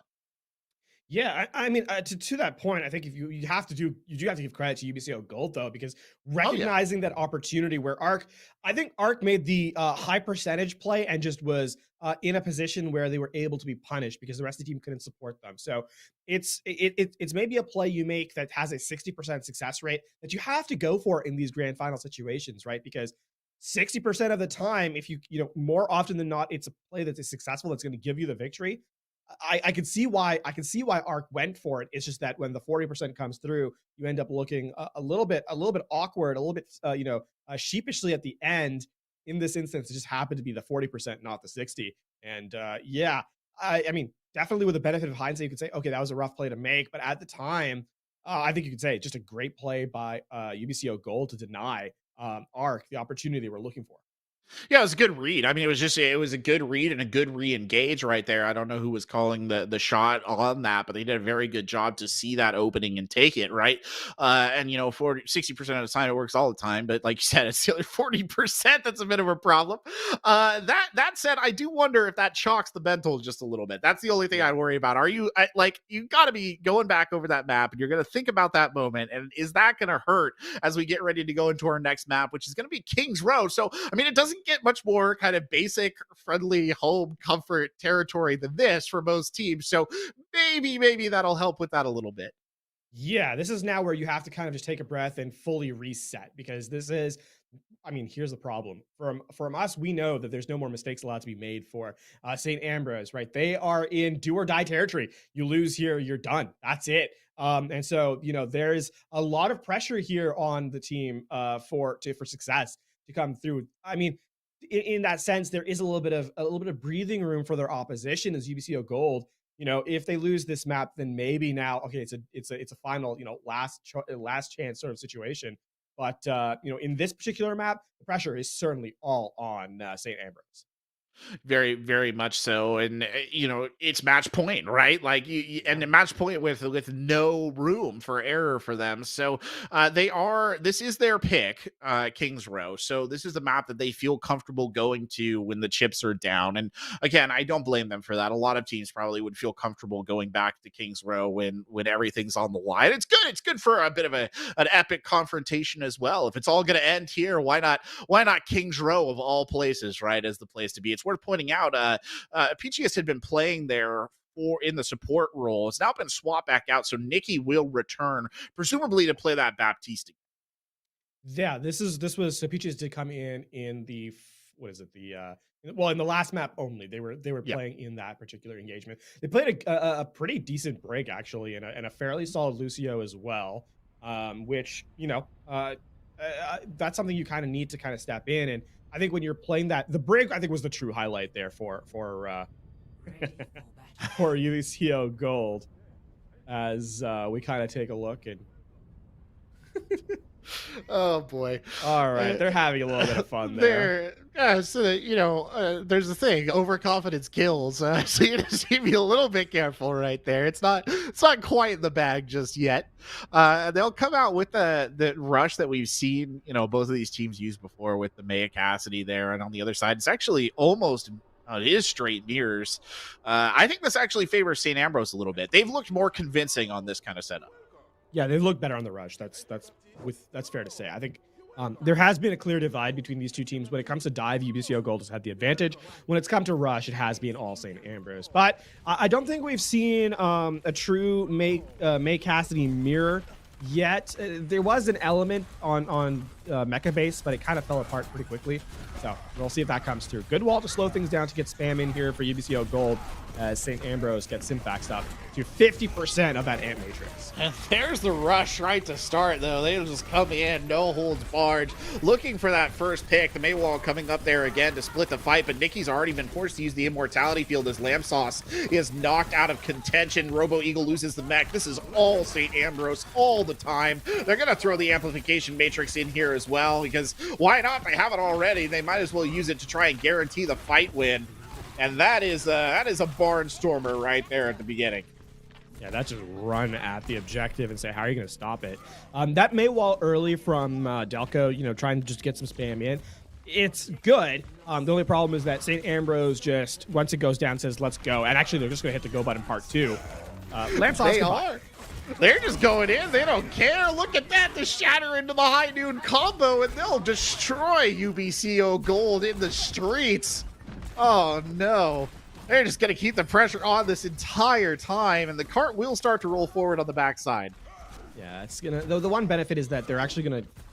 I suppose the silver lining on this storm front that's coming through here for UBCO Gold is that by necessity, the cart will only get through that first corner. So you'll be able to get a fight here on the second phase as you get the respawns coming in. And you do have some tools coming, right? I mean, Synfax about to get a second Ant Matrix, by the way, before Nikki can even use the first one. Well, high noon boosted up by the Maywall. A little bit of a mistake right there, but the Blizzard quickly following up by Hines to make up for the difference. The Diva Bomb comes sailing in, the wall saving it at the last second. It won't save Lamb Sauce down. He's already dead. KO knocked out by his opposite number. And the pressure that is being applied on the front line here from St. Ambrose is obscene. And as Morrissey once sang, it's panic on the streets of London here for UBCO Gold. I think is Mika, yeah, who's sitting and just kind of chilling in the corner here. They're going to get a contest in the objective and then promptly get taken out. Oh, yep, there it is. Yep. Bye. Nice try, though. I mean, props for effort. Yeah, sure. Tough place to be for loose. There's really no other play you can kind of make. And I mean, UBCO Gold have to retreat. They have to fully kind of get out of dodge here. Ant Matrix to just slow things down, just prevent St. Ambrose from walking forward, saying, "Hey, struggle bus here." Now UBCO Gold in the unenviable position of having to take 5 minutes off the clock here on the third phase. And the Amplification Matrix coming out as well. Lamb Sauce getting absolutely bullied right there on the edge of the pit. Nearly goes in. The sound barrier actually gets thrown out. The Blizzard coming in on the backside of it as well. Odin got trapped in the Blizzard but does not go down. The Diva Bomb sailing in, blocked off by the wall. And Robo Eagle, an early casualty of the fight. Here comes Ark. He's got a shatter of his own. He slams Lamb Sauce into the dirt. Asserts frontline supremacy right here, and this is just looking like a disaster for UBCO. I mean, and here's the problem. UBCO will have to fight. This is final fight on this map, on this side of the map. And look at the check marks. 5 for St. Ambrose, 0 for UBCO Gold. KO throws his high noon early, gets absolutely nothing with it. The amplification matrix will come out there. They will get a kill onto Hines, but now the ults will start to come out. 2 kills already for Agent right there. Robo Eagle taken off the mat in the mech. KO rolls onto the point, but it's all in vain. And really, this is about as desperate as it gets for the defenders, and they just don't have the gumption to do it. 4 minutes 14 in the time bank here for St. Ambrose. Yeah, sometimes you look at the check marks on the top of the board and you say, all right, this is the team that's going to win the fight. And St. Ambrose says, yeah, we have 5, you have none. That's just a simple inequality sign, right? 5 is certainly more than, greater than 0, and so they just win the fight out. In essence, though, the reason they were able to get it to a point where the Ultimates were that further ahead starts off with that first fight on that first objective, right? When they won it so cleanly, and then continued into a snowball position and executed on the snowball, is what allowed them to get to that point on the final third, right, Corbeck? So, yes, while you could simplify it as, in fact, 5 is greater than 0, it really started off on that first objective. Very true. You felt that the, let's say, momentum again, right? Just use the word of the night right there. It was very much in favor of St. Ambrose the entire time. And, when you're in a position, right, where you're just being kind of beaten down, shellacked by this team that's not giving you any breathing room at all, it is such a difficult experience. It's such a demoralizing experience as well to kind of reset the line. It's really hard to find room, and they had a couple of small spots where they could breathe just a little bit, but there was never a really good opportunity in there for UBCO Gold to just reset. I think that's impressive. Speaking of resetting, the impressive thing is that St. Ambrose has been able to take sort of that moment to reset mid, at the end of the map, at the end of the last map, to come back in with this level of aggression, right? And now they're bringing out the little fun style here. That's a teleport from the high ground from UBCO Gold. It's a classic. Sometimes it works. You never know. It will actually get an early kill onto Cedrillon, so that's not the worst thing that's ever happened. Robo Eagle taking a bunch of damage here, and it is forcing St. Ambrose to play back in the lee of the hotel, and that means the point will tick up right here. They can't really get the kill that they're looking for. There's just too much sustain and too much block coming in. Hines looping around the backside, trying to go for the pick, but already the situation out of hand, and genuinely added to the list of things that I can't believe worked right there, Lafon. That did work, and they will take with a very solid time bank. And this is the second time here. Actually, this is the second time I specifically the NECC have seen this play work on Kings Row. So, this has been a play that has stepped into the limelight a couple of times here, and now, I mean, UBCO Gold are going to try and play this teleport here from the high ground to low ground when St. Ambrose try and recontest, just to make this Bastion sing a little bit more. Nikki with the Ant Matrix trying to give KO more room to work. Well, the amplification matrix coming out, but it's a good Maywall there to kind of take the sting out of it. Still will force St. Ambrose to play around the corner here as the cart comes into view, and it does have KO sitting on top of it with that Bastion. The Gravitic Flux coming in right now, and this should just be a feast of damage here. The Immortality Field doing major work, but it will not keep the team alive through all of that. They will lose Hines, and the pressure just coming in as almost as aggressive as it was on the other side. Just a little bit of a different setup here. Sidfax desperately struggling to keep the team in this, is cut off from the rest of his squad. He will die for it. And as quickly as St. Ambrose took the first 2 objective points, UBCO Gold responds in kind. They have 6 minutes on the clock here. I mean, St. Ambrose in a slightly healthier position in terms of their resources to try and shut down KO, but look at this, the passing on the high ground with the double shield. That's going to be so tough to kind of work against here.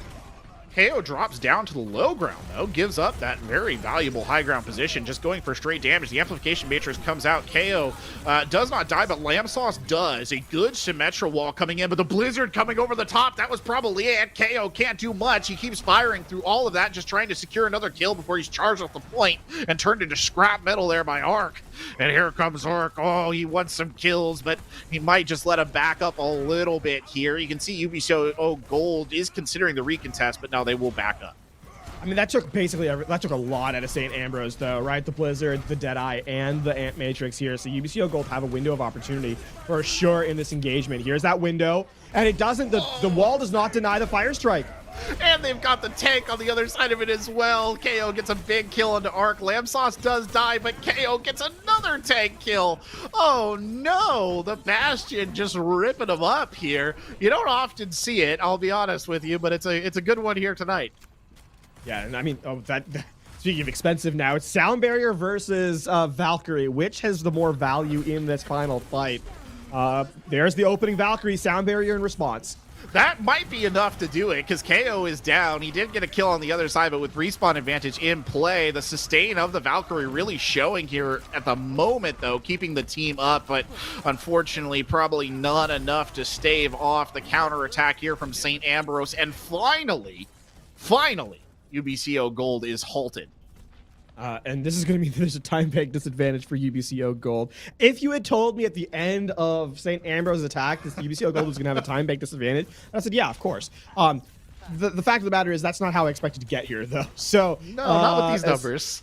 No, switch coming through from UBCO Gold. Micah gets taken out early as the Gravitic Flux finds a bunch, but this fight's already over, right? Yeah. Pickoffs just come through, and that's 2 walls being used there for St. Ambrose. So, yeah, that's kind of how we expected that one to go.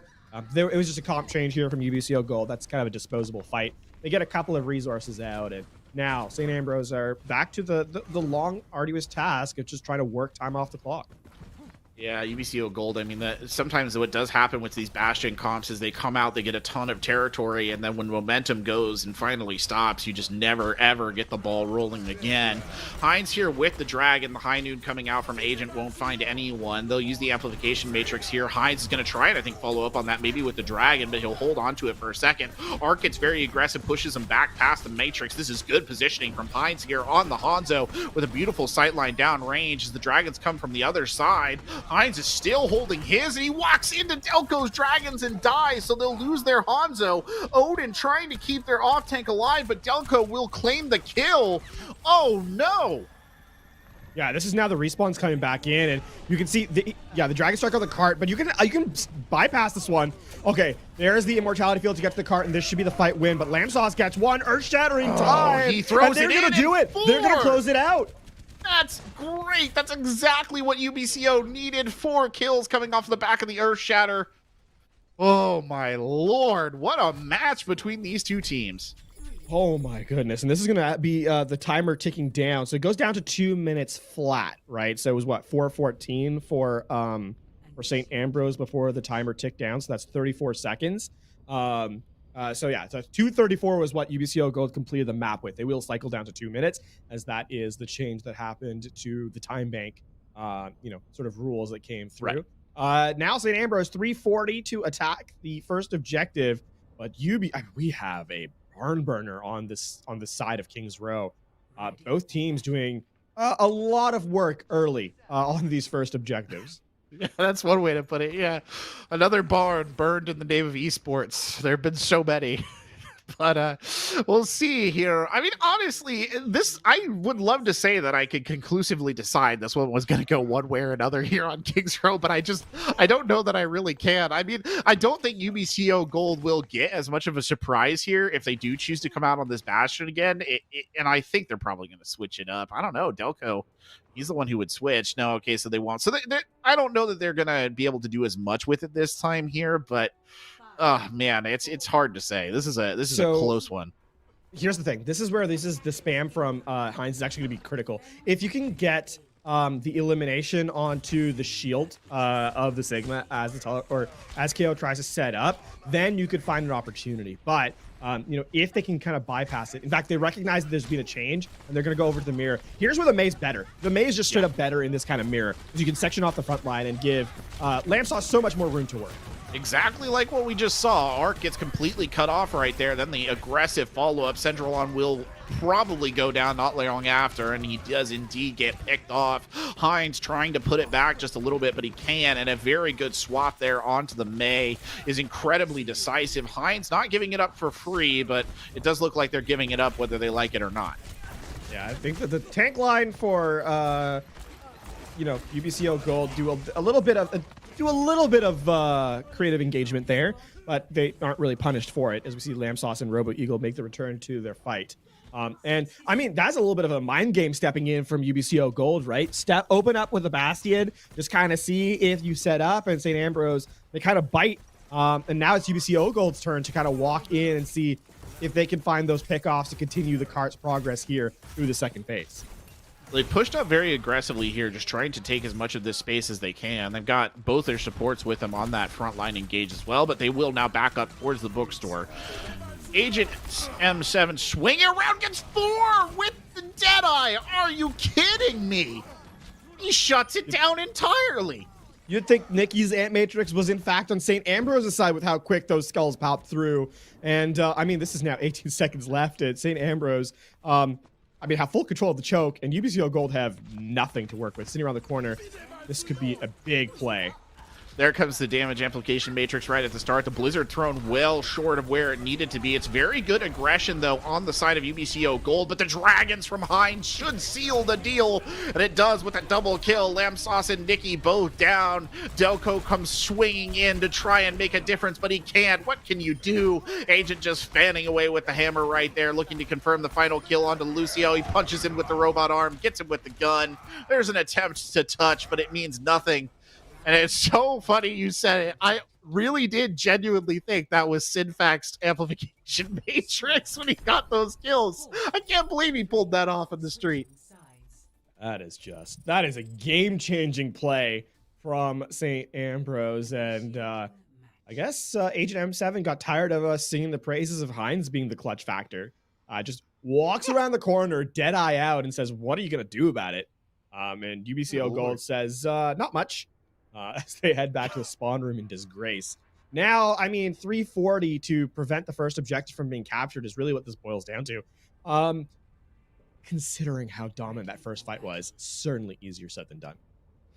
Yeah, it's just, let's see the level of aggression that St. Ambrose brings out again. If we get something akin to what they showed us on their initial attack, and presumably, right, UBCO is going to be better prepared to deal with that. It's interesting that they're showing us Delco on the Pharah here, actually, at the start. But if St. Ambrose can rush in like that again, this could be quite quickly over, and we could be looking at a map 7. And I don't know about the Pharah main mix-up. I don't know how I feel about that. Yeah. Not to cast aspersions on Delco's Pharah, because it has been very good. Yeah. It's just that, on King's Row, it's certainly more of a hero pick than anything. And when we use the term hero pick, it means that you're playing for clutch factor. You're not really playing for strong mid-fight potential. So we'll see. The pick-off potential is huge, but certainly, definitely a tough thing. Odin already going down. That's the start you need to make this work. And it's a good beginning here for UBCO Gold. Yeah, they take Agent M7 down right away, and that's a very good pick to have right there. Odin nearly died in the process as well, and that will slow them down at least temporarily. Yeah. Here's the thing. Delco needs to be very passive around the Alderworth Hotel, though. You can't over-aggress, because the sightlines from the Cassidy will be in close quarters, and that's where the Pharah kind of falls apart in the hit scan's eyes. Good wall coming in, but the Immortality Field there, I think, canceling out the brunt of the damage that could have been done by it. Delco trying to come in over the top right now, very close to a barrage, engaging in a very close fight. That's not what you want to see from the far. What a shot by Hines, by the way, picking Mika out of the sky. You see the amplification matrix going down the opposite direction, but Agent M7 doesn't even seem to care. He just continues to surge forward here, and he's got his buddies with him. Robo Eagle doing a good job swinging in and getting a kill, but really, it's not much. And St. Ambrose will take point number 1. Yeah, just a great, just taking the space away from the Pharah. Mercy opens that up. When both players go down, that's it. That's all that's written. And now, 2 minutes, 20 seconds. The golden box of victory is right there. Oh, this is really one team fight away from just ending the map. Really one great headshot from a Hanzo away from ending the map, as Hines is setting up for the Dragon Strike here on the high ground. Arc has the Shatter. He really wants to use it, but he just can't quite find the distance that he needs. Hines has the Dragon Strike here as well. That's unleashed point blank range. Does that set up for Arc Shatter, though? No, the Gravitic coming in instead. Delco dies trying to get the barrage off. Arc still has the Shatter. He's holding on to it. Is he ever going to use it? The Blizzard coming in the opposite direction, or I'm sorry, the Freeze coming in the opposite direction from KO was good, though. It slowed things down. It allowed the res of Delco. Yeah, this is teetering on the edge of defeat here for UBCO Gold, but they bend and do not break. And now St. Ambrose have to walk back in. They're gonna try and get the window into the Deadeye here as the Shatter comes down. Arc still with the Shatter, huge Deadeye, Agent 7 again, getting 3 with that, and that's the kind of DPS hero stuff that has been the absolute dream here for St. Ambrose, and they will push it onwards to a map 7 on the back of that play. And that is where we go for broke. That is going to be the final stand here in map 7, where it all comes to a head. Agent M7, pick your poison, right? You got so many highlights in this map. It's going to be the Deadeye, the 4 walking around the corner, but still. I mean, look at this. Just bye. Oh. What? I'm trying to figure out if the shield was dropped or if it just got destroyed. I don't know. That was a hell of a play, though. That was exactly what they needed. If I had to guess, I'd say as the amp matrix came up, the drop shield for the fire strike just long enough for the Deadeye to kind of activate. And those skulls on the Deadeye are very, very quick, right? They generate so quickly now with those buffs that came into Cassidy. So I think in those moments you kind of have to say, well, it's just tough. It's just tough. No one expects a Cassidy to literally wide swing around a corner with Deadeye. I think there was a bit of a speed boost from Odin as well. So it all adds up. But what that equation works out to is that we are headed to a map 7 Quebec 4 where it all comes down to. We'll be right back with that exciting conclusion after this break.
Hello, ladies and gentlemen, and welcome back to the NECC. It's Challenger Cyan here. UBCO Serpents Gold versus St. Ambrose University, and it has gone the distance. It is map 7. These two teams have been neck and neck all night, and this will be the decider. I am Corbeck, alongside me as Lafon, and this is the conclusion that we were hoping for when this match started.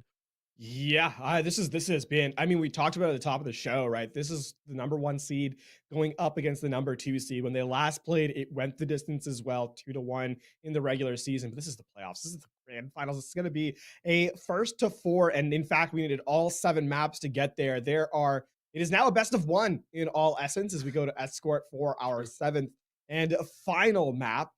It being a basic impossibility to draw on this particular type, and escort is the name of the game. You've already seen what is in play at the bottom of your screens there. It is Junkertown as our 7th map here. So escort in play, and we have a game on our hands in every sense of the word.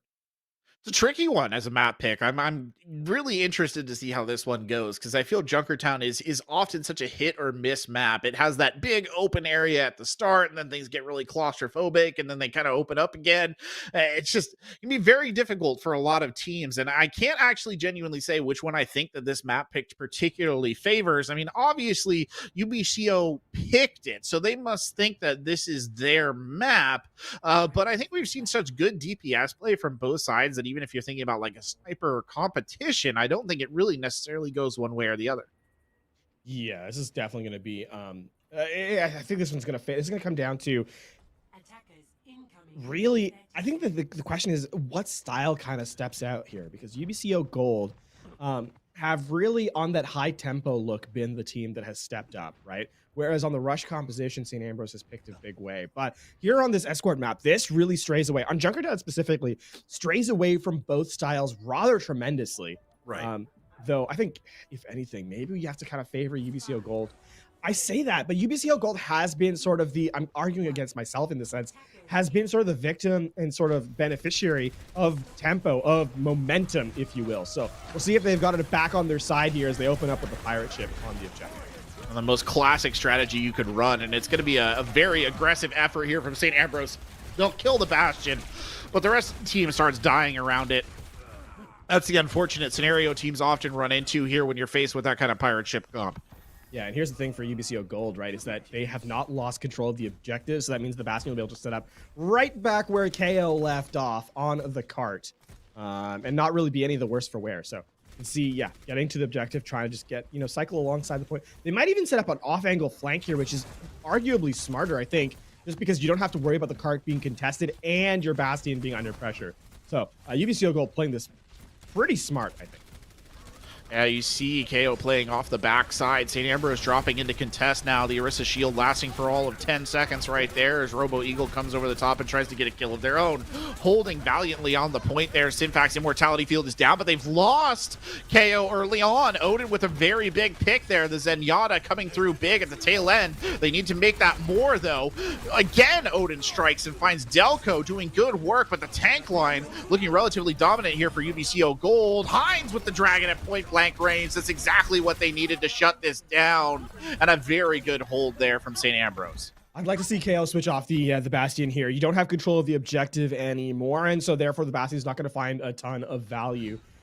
Even with the fact that you're setting up sort of a crossfire, getting an immobile character into position is going to be tough. I'd like to see, I think, like the Tracer coming in, even the Cassidy, something like that. They're electing to stay with it for now, and if you get a pick off early, then it can really pay off, but that's a big gamble to take here at this point in the game. Indeed it is. Central getting pulled around a little bit, uses Gravitic Flux and immediately falls back into cover. I don't think they'll get much out of it. The counter Gravitic coming in almost immediately right there. It doesn't get much either. Dragon Sun sailing through. Agent M7 will go down, and maybe, just maybe, that'll be enough to break the back here, at least temporarily. Arc here falling back into the corner. They're trying to get KO set back up on the cart, and he will get into a position where he feels relatively comfortable. Centurion trying to move around the outside edge is killed, and it does look like KO has established themselves enough that they can just start racking up kills. Odin? Oh no, that's No. it. Well, you know what? Listen. That's one fewer death in Odin's stats, so worth. Big trade. Jokes aside, UBCO Gold are not going to be able to control the high ground Here's the thing: you need to set up a secondary. You know how we were talking about that crossfire map war or point one? It needs to come through here because of the Dragon Strike that Heinz has available to them. That's going to be able to kind of put pressure on one of the two. And if you're all bunched up together, this Dragon Strike can get so much value for free. So it's up to UBCO Gold to deny that to the Hanzo of the opposition. That's exactly what they're trying to do, but Odin dies early. The arrow comes sailing in. They lose their tank as well. Arc gets clipped there. The amplification matrix doing big work. Now the 2 DPS for St. Ambrose. They're trying to turn it around here at the tail end, but what can they do against such reckless firepower there on the side of the Bastion? Heinz just playing on the high ground, trying to look for an opportunistic pick onto one of the supports. Won't find it. Now trying to engage their opposite number as well, and it's just a holding pattern here as they're slowly getting forced out. Good kill from Heinz right there, though. Gets one of the DPS down. Still can't quite find that pesky Baptiste, as here comes the tank ultimate, and that just annihilates Heinz on the high ground. Sinfax down as well, and then Agent M7 gets accretion out of his high noon. Oh, it's just disaster across the page there for St. Ambrose. Yeah, they're going to walk through here as the eliminations come in, and I don't know that Odin can even step up here for the play. Odin has been a big part of the defense for St. Ambrose, but, you know, a Zen on an island alone, you have to give the odds to the rest of the squad, as close as Odin made it seem. However, we now head to this third phase, and there's going to be a switch as Agent M7. This is going to be a full mirror again, as we get to see the Bastion come out from the defensive end. How much resource are you going to put into Agent MM7, though? That's the question here, because KO is getting a lot of resources and tools here. Heinz comes swinging around the central column, tries to find the kill, doesn't quite get it. The Bastion setting up on the other side, and Agent M7 dies almost immediately. So perhaps your question is answered right there, Lavon, as the Dragon comes sailing down the middle. It's actually separated the team relatively decently, but the capitalization just doesn't seem to be there. Instead, the members of St. Ambrose are forced to hit the tracks as the Transcendence comes out right there, tries to keep the team in it, and does actually enable the Gravitic Flux, but the Transcendence on the other side mostly cancels that out. Once more, Agent M7 is taken down. The Bastion trick just not working out here for St. Ambrose in the way that they wanted to. And then a brutal Gravitic shuts down Odin. Heinz trying to fight their way back through. They've taken some of the sting out of UBCO's tail, but not probably enough, all things considered. Robo Eagle now in the back line comes rolling forward, and it does look like St. Ambrose will stabilize. I mean, that actually all starts off with Odin getting a massive pick off in that first fight, or in this sort of fight to kind of open things up, because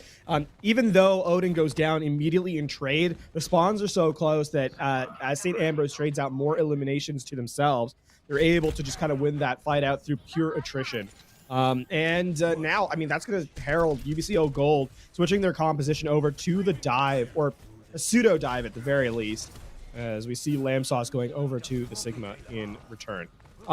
This composition is not I would not describe this as a standard one. This is not one we see a lot of the time, but perhaps it is one that UBCO Gold has tested and kind of brings to the forefront, though KO gets scouted by the Hanzo pretty swiftly. Heinz trying to do a little bit of an Assassin's Creed move right there, comes sailing over the top. Unfortunately, he couldn't confirm the kill. Some dragons just go sailing by in there as well. I'm not sure exactly what was up, but Heinz does finally find his target. Sinfax does die, but I think this fight is safely over. Delco trying to be a nuisance on the flank and just get an opportunistic kill. He won't find it, and well, he drops himself. Here's the problem with Junkertown third. It's that as the card gets to the point where it is right now, it is immensely defender favored. You have so much high ground. You have so much, spam able to kind of show through. And the offense has to engage into you. And with your spawn being so close, it's just a perfect storm of, the map geometry on your side. You can see look how much damage you're taking up just walking in. Lamb Sauce with 600 shield right there comes surging forward. Agent M7 does get a main healer down, though. That's a huge pick. Nikki taken out of contention, and that enables a slew of kills on the backside of St. Ambrose, but they're not done yet. Delco applying pressure directly to the forehead right there of Arc will go down. Still, Heinz comes sailing in to win the day. That is an old reference, my friend. I don't know that anyone watching got that. Probably not. That is now going to be 5 resources put to the test for St. Ambrose here in what is going to be the final fight. UBCO Gold, it's going to, we said this before, but Mika has to pull magic out of this Transcendence. The problem is it's going to be mirrored by Odin, and Odin has stepped up on this Zenyatta so effectively here. That's a good start. Agent That is a M7 good down. start. Agent M7 is down. They've lost their Bash, and so he will not be a factor, at least temporarily, until they can get it back in on the spawn advantage. Out comes a Dragons and a Transcendence. These are very good kills that are coming in here for St. Ambrose. This is exactly what they need. The Amplification Matrix coming out here as well. The tanks don't have the defenses to sustain through the amount of damage that's being directed their way. The Immortality Field comes out as immediately destroyed, and here comes Tank Mode in 7. And he'll get a couple of kills there and close it down. So they can't quite complete the distance, but still a very solid push from UBCO Gold. Never mind, they're trying to do it. No, it's a little false excitement there from KO. He tried, Lafon. He tried. That is, I mean, one, it's a start. Unfortunately, you know, as with many things, Gotta in get life, 5 more. It's really about how it ends than it does, you know. So a beginning is simply not enough. That being said, they now head to the defense, and this is where UBCO Gold, you know, they are not going to get. This is it. This attack run is what is going to decide this series. There is no more second chances. There's no more second attack. This is going to be the golden box of victory applied here, about 3/4 of the way through the map. That is it. That is where the win condition lies for both squads here in our 7th and final map of this series. Well, if you want it, you just got to reach out and take it. And that's both of these teams in a position to do exactly that. It's just who's going to reach furthest and fastest here is St. Ambrose. They're setting up for a pirate ship of their own. Oh, my lordy me. Agent M7 asking for a pause there, so we might take a quick break. Don't know.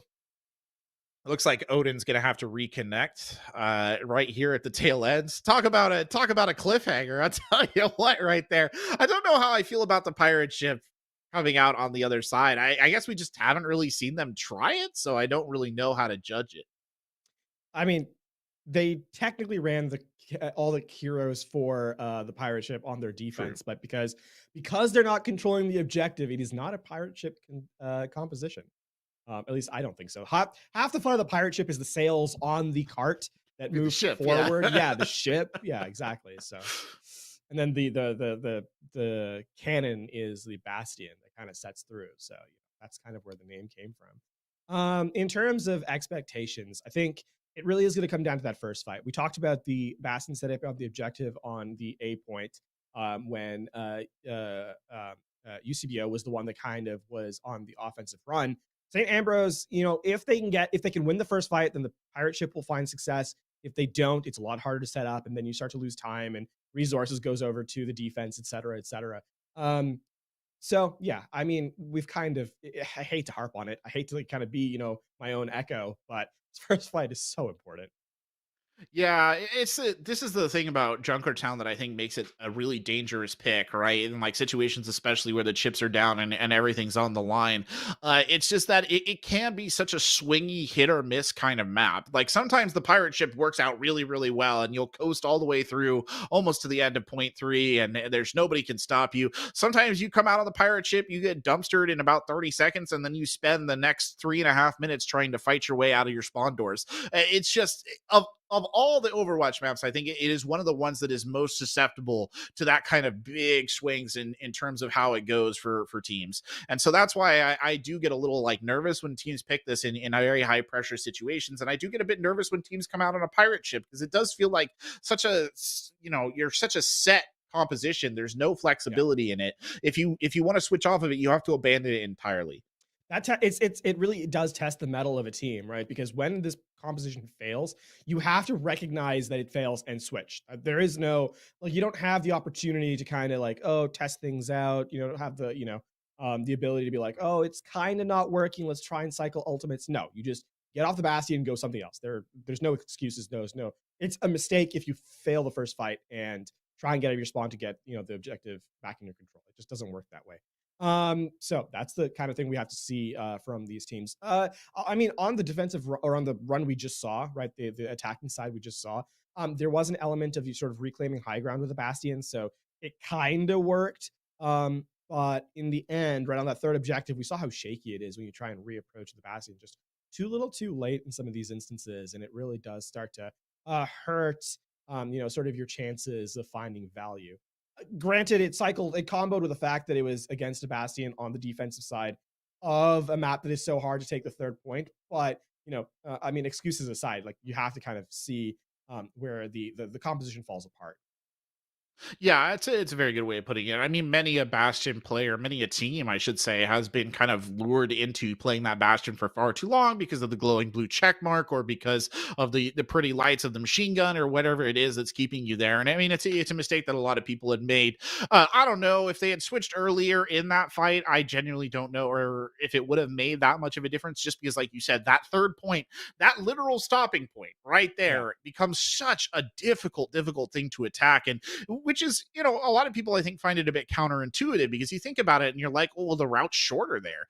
But really, it's not so much about the shortness of the route. It's just that your options for getting to it are so restricted that most teams are just really able to counter it out. And they are fortunate that they got the stop there, and they are fortunate that they now get to attack without having to worry about that as much. Yeah. To wit, the other side, the other reason why it's so difficult is because the defense can take a lot of high ground positions to put damage down on you. And, to quote a certain space wizard, I have the high ground is one of the most important moments in True. In all of gaming, right? Having control of high ground is so important. Also, I just want to say that like that reference in like 5 or 10 years may actually not mean anything to some people. You think about that? Like there's going to be people watching. Man. You think so?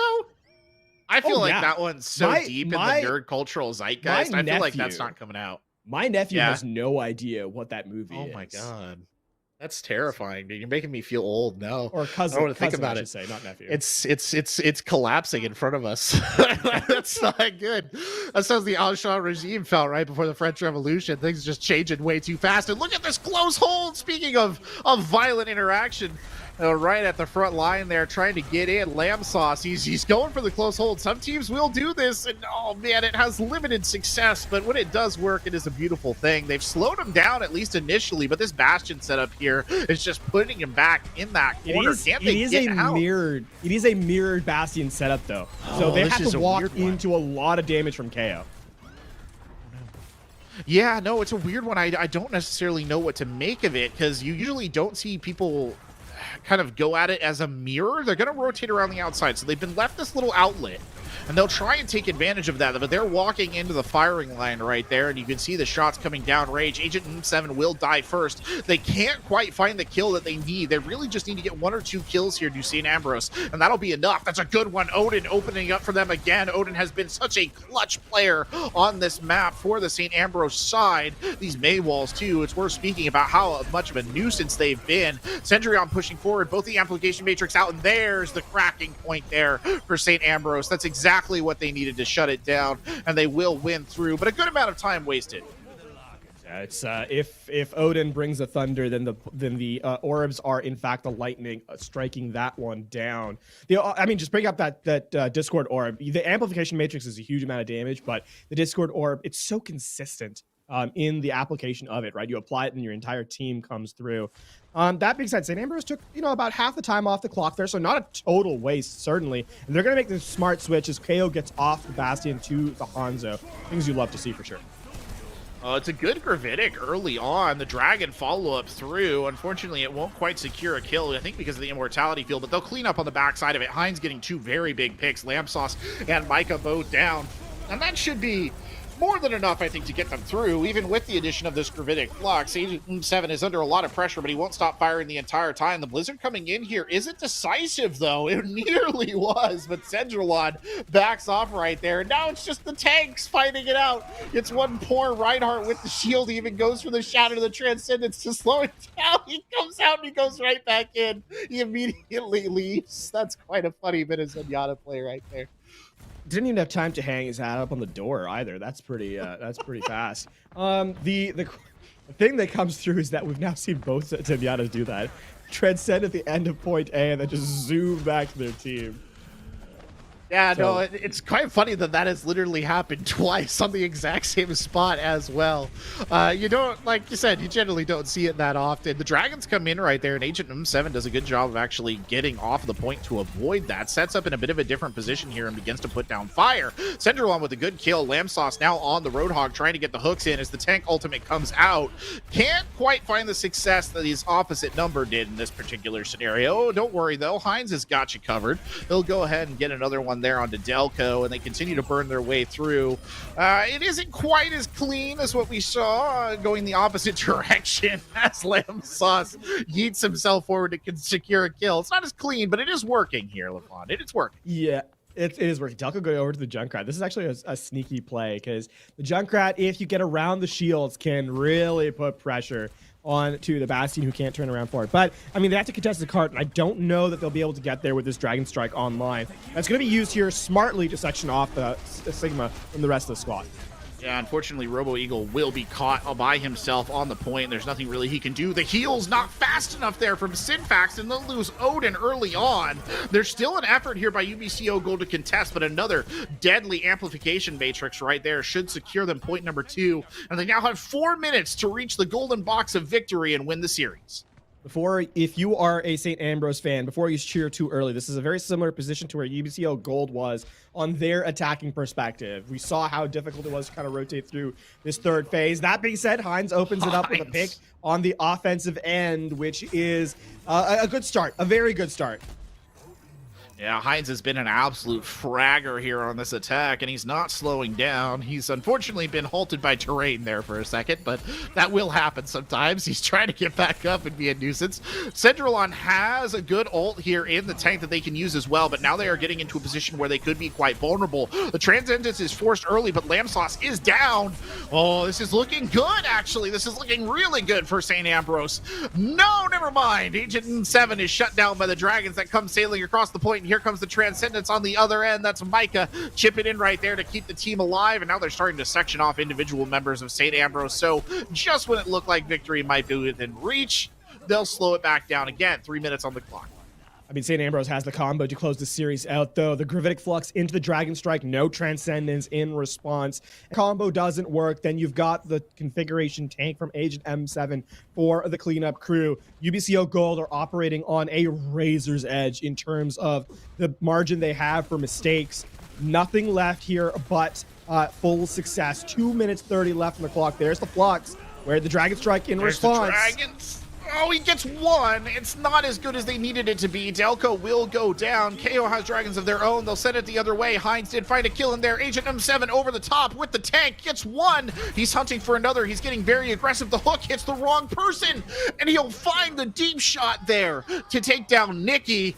And Sinfax getting in on the action as well. Another huge amplification matrix, and they're right there. They're on the cusp of victory. So close. It's been 7 maps. Can they clear it out? The Doomfist diving in. That's KO trying to keep it alive. It's not enough, and St. Ambrose win the series and win Challengers Cyan Finals. 4-3 there, the final in the map 7. It took us down to the very last moment there, but that is going to be your championship, your champions here for this game between St. Ambrose, and they just put on a clinic towards the end. Oh my goodness, Agent M7 holding up aggressively against the Riptire, just denying any control as the cart slowly rolls in.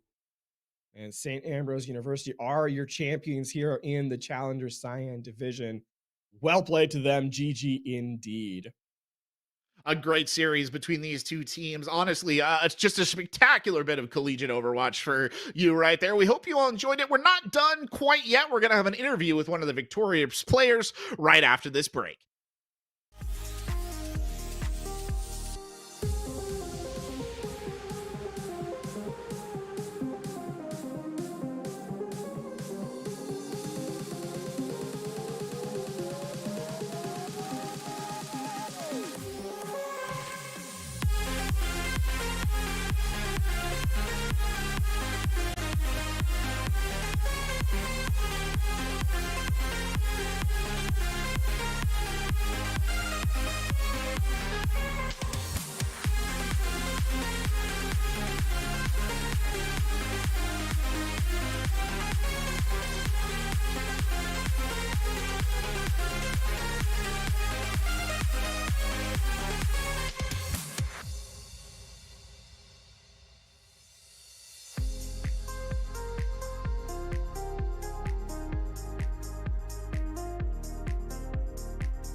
Hello, ladies and gentlemen, and welcome back to the NECC. It was the last grand finals here for Collegiate Overwatch, and it was an absolute barn burner. In the end, though, St. Ambrose University walking away with the win. I'm Corbeck, alongside me is Lafon, and we're joined by one of the victorious team members here from St. Ambrose. It is Hines on the phone, here to answer some of our wonderful questions we have about the matchup. First of all, though, congratulations on your exciting victory. A well-deserved, a slog of a match there for you guys. But I have to ask, Hines, at what point in time was there a moment when your team knew that it was in the bag? Was that at the very end, or was there a moment earlier in the matchup where you're like, oh no, we got this?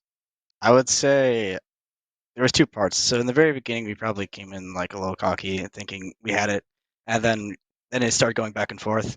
But it was 100% at the very end for Junkertown. After we like held them on defense, then we knew. Right. I mean, it was.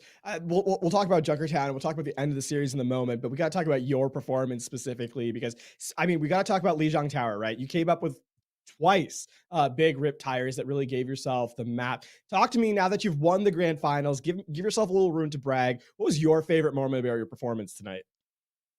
Um, I would say probably those junk tires.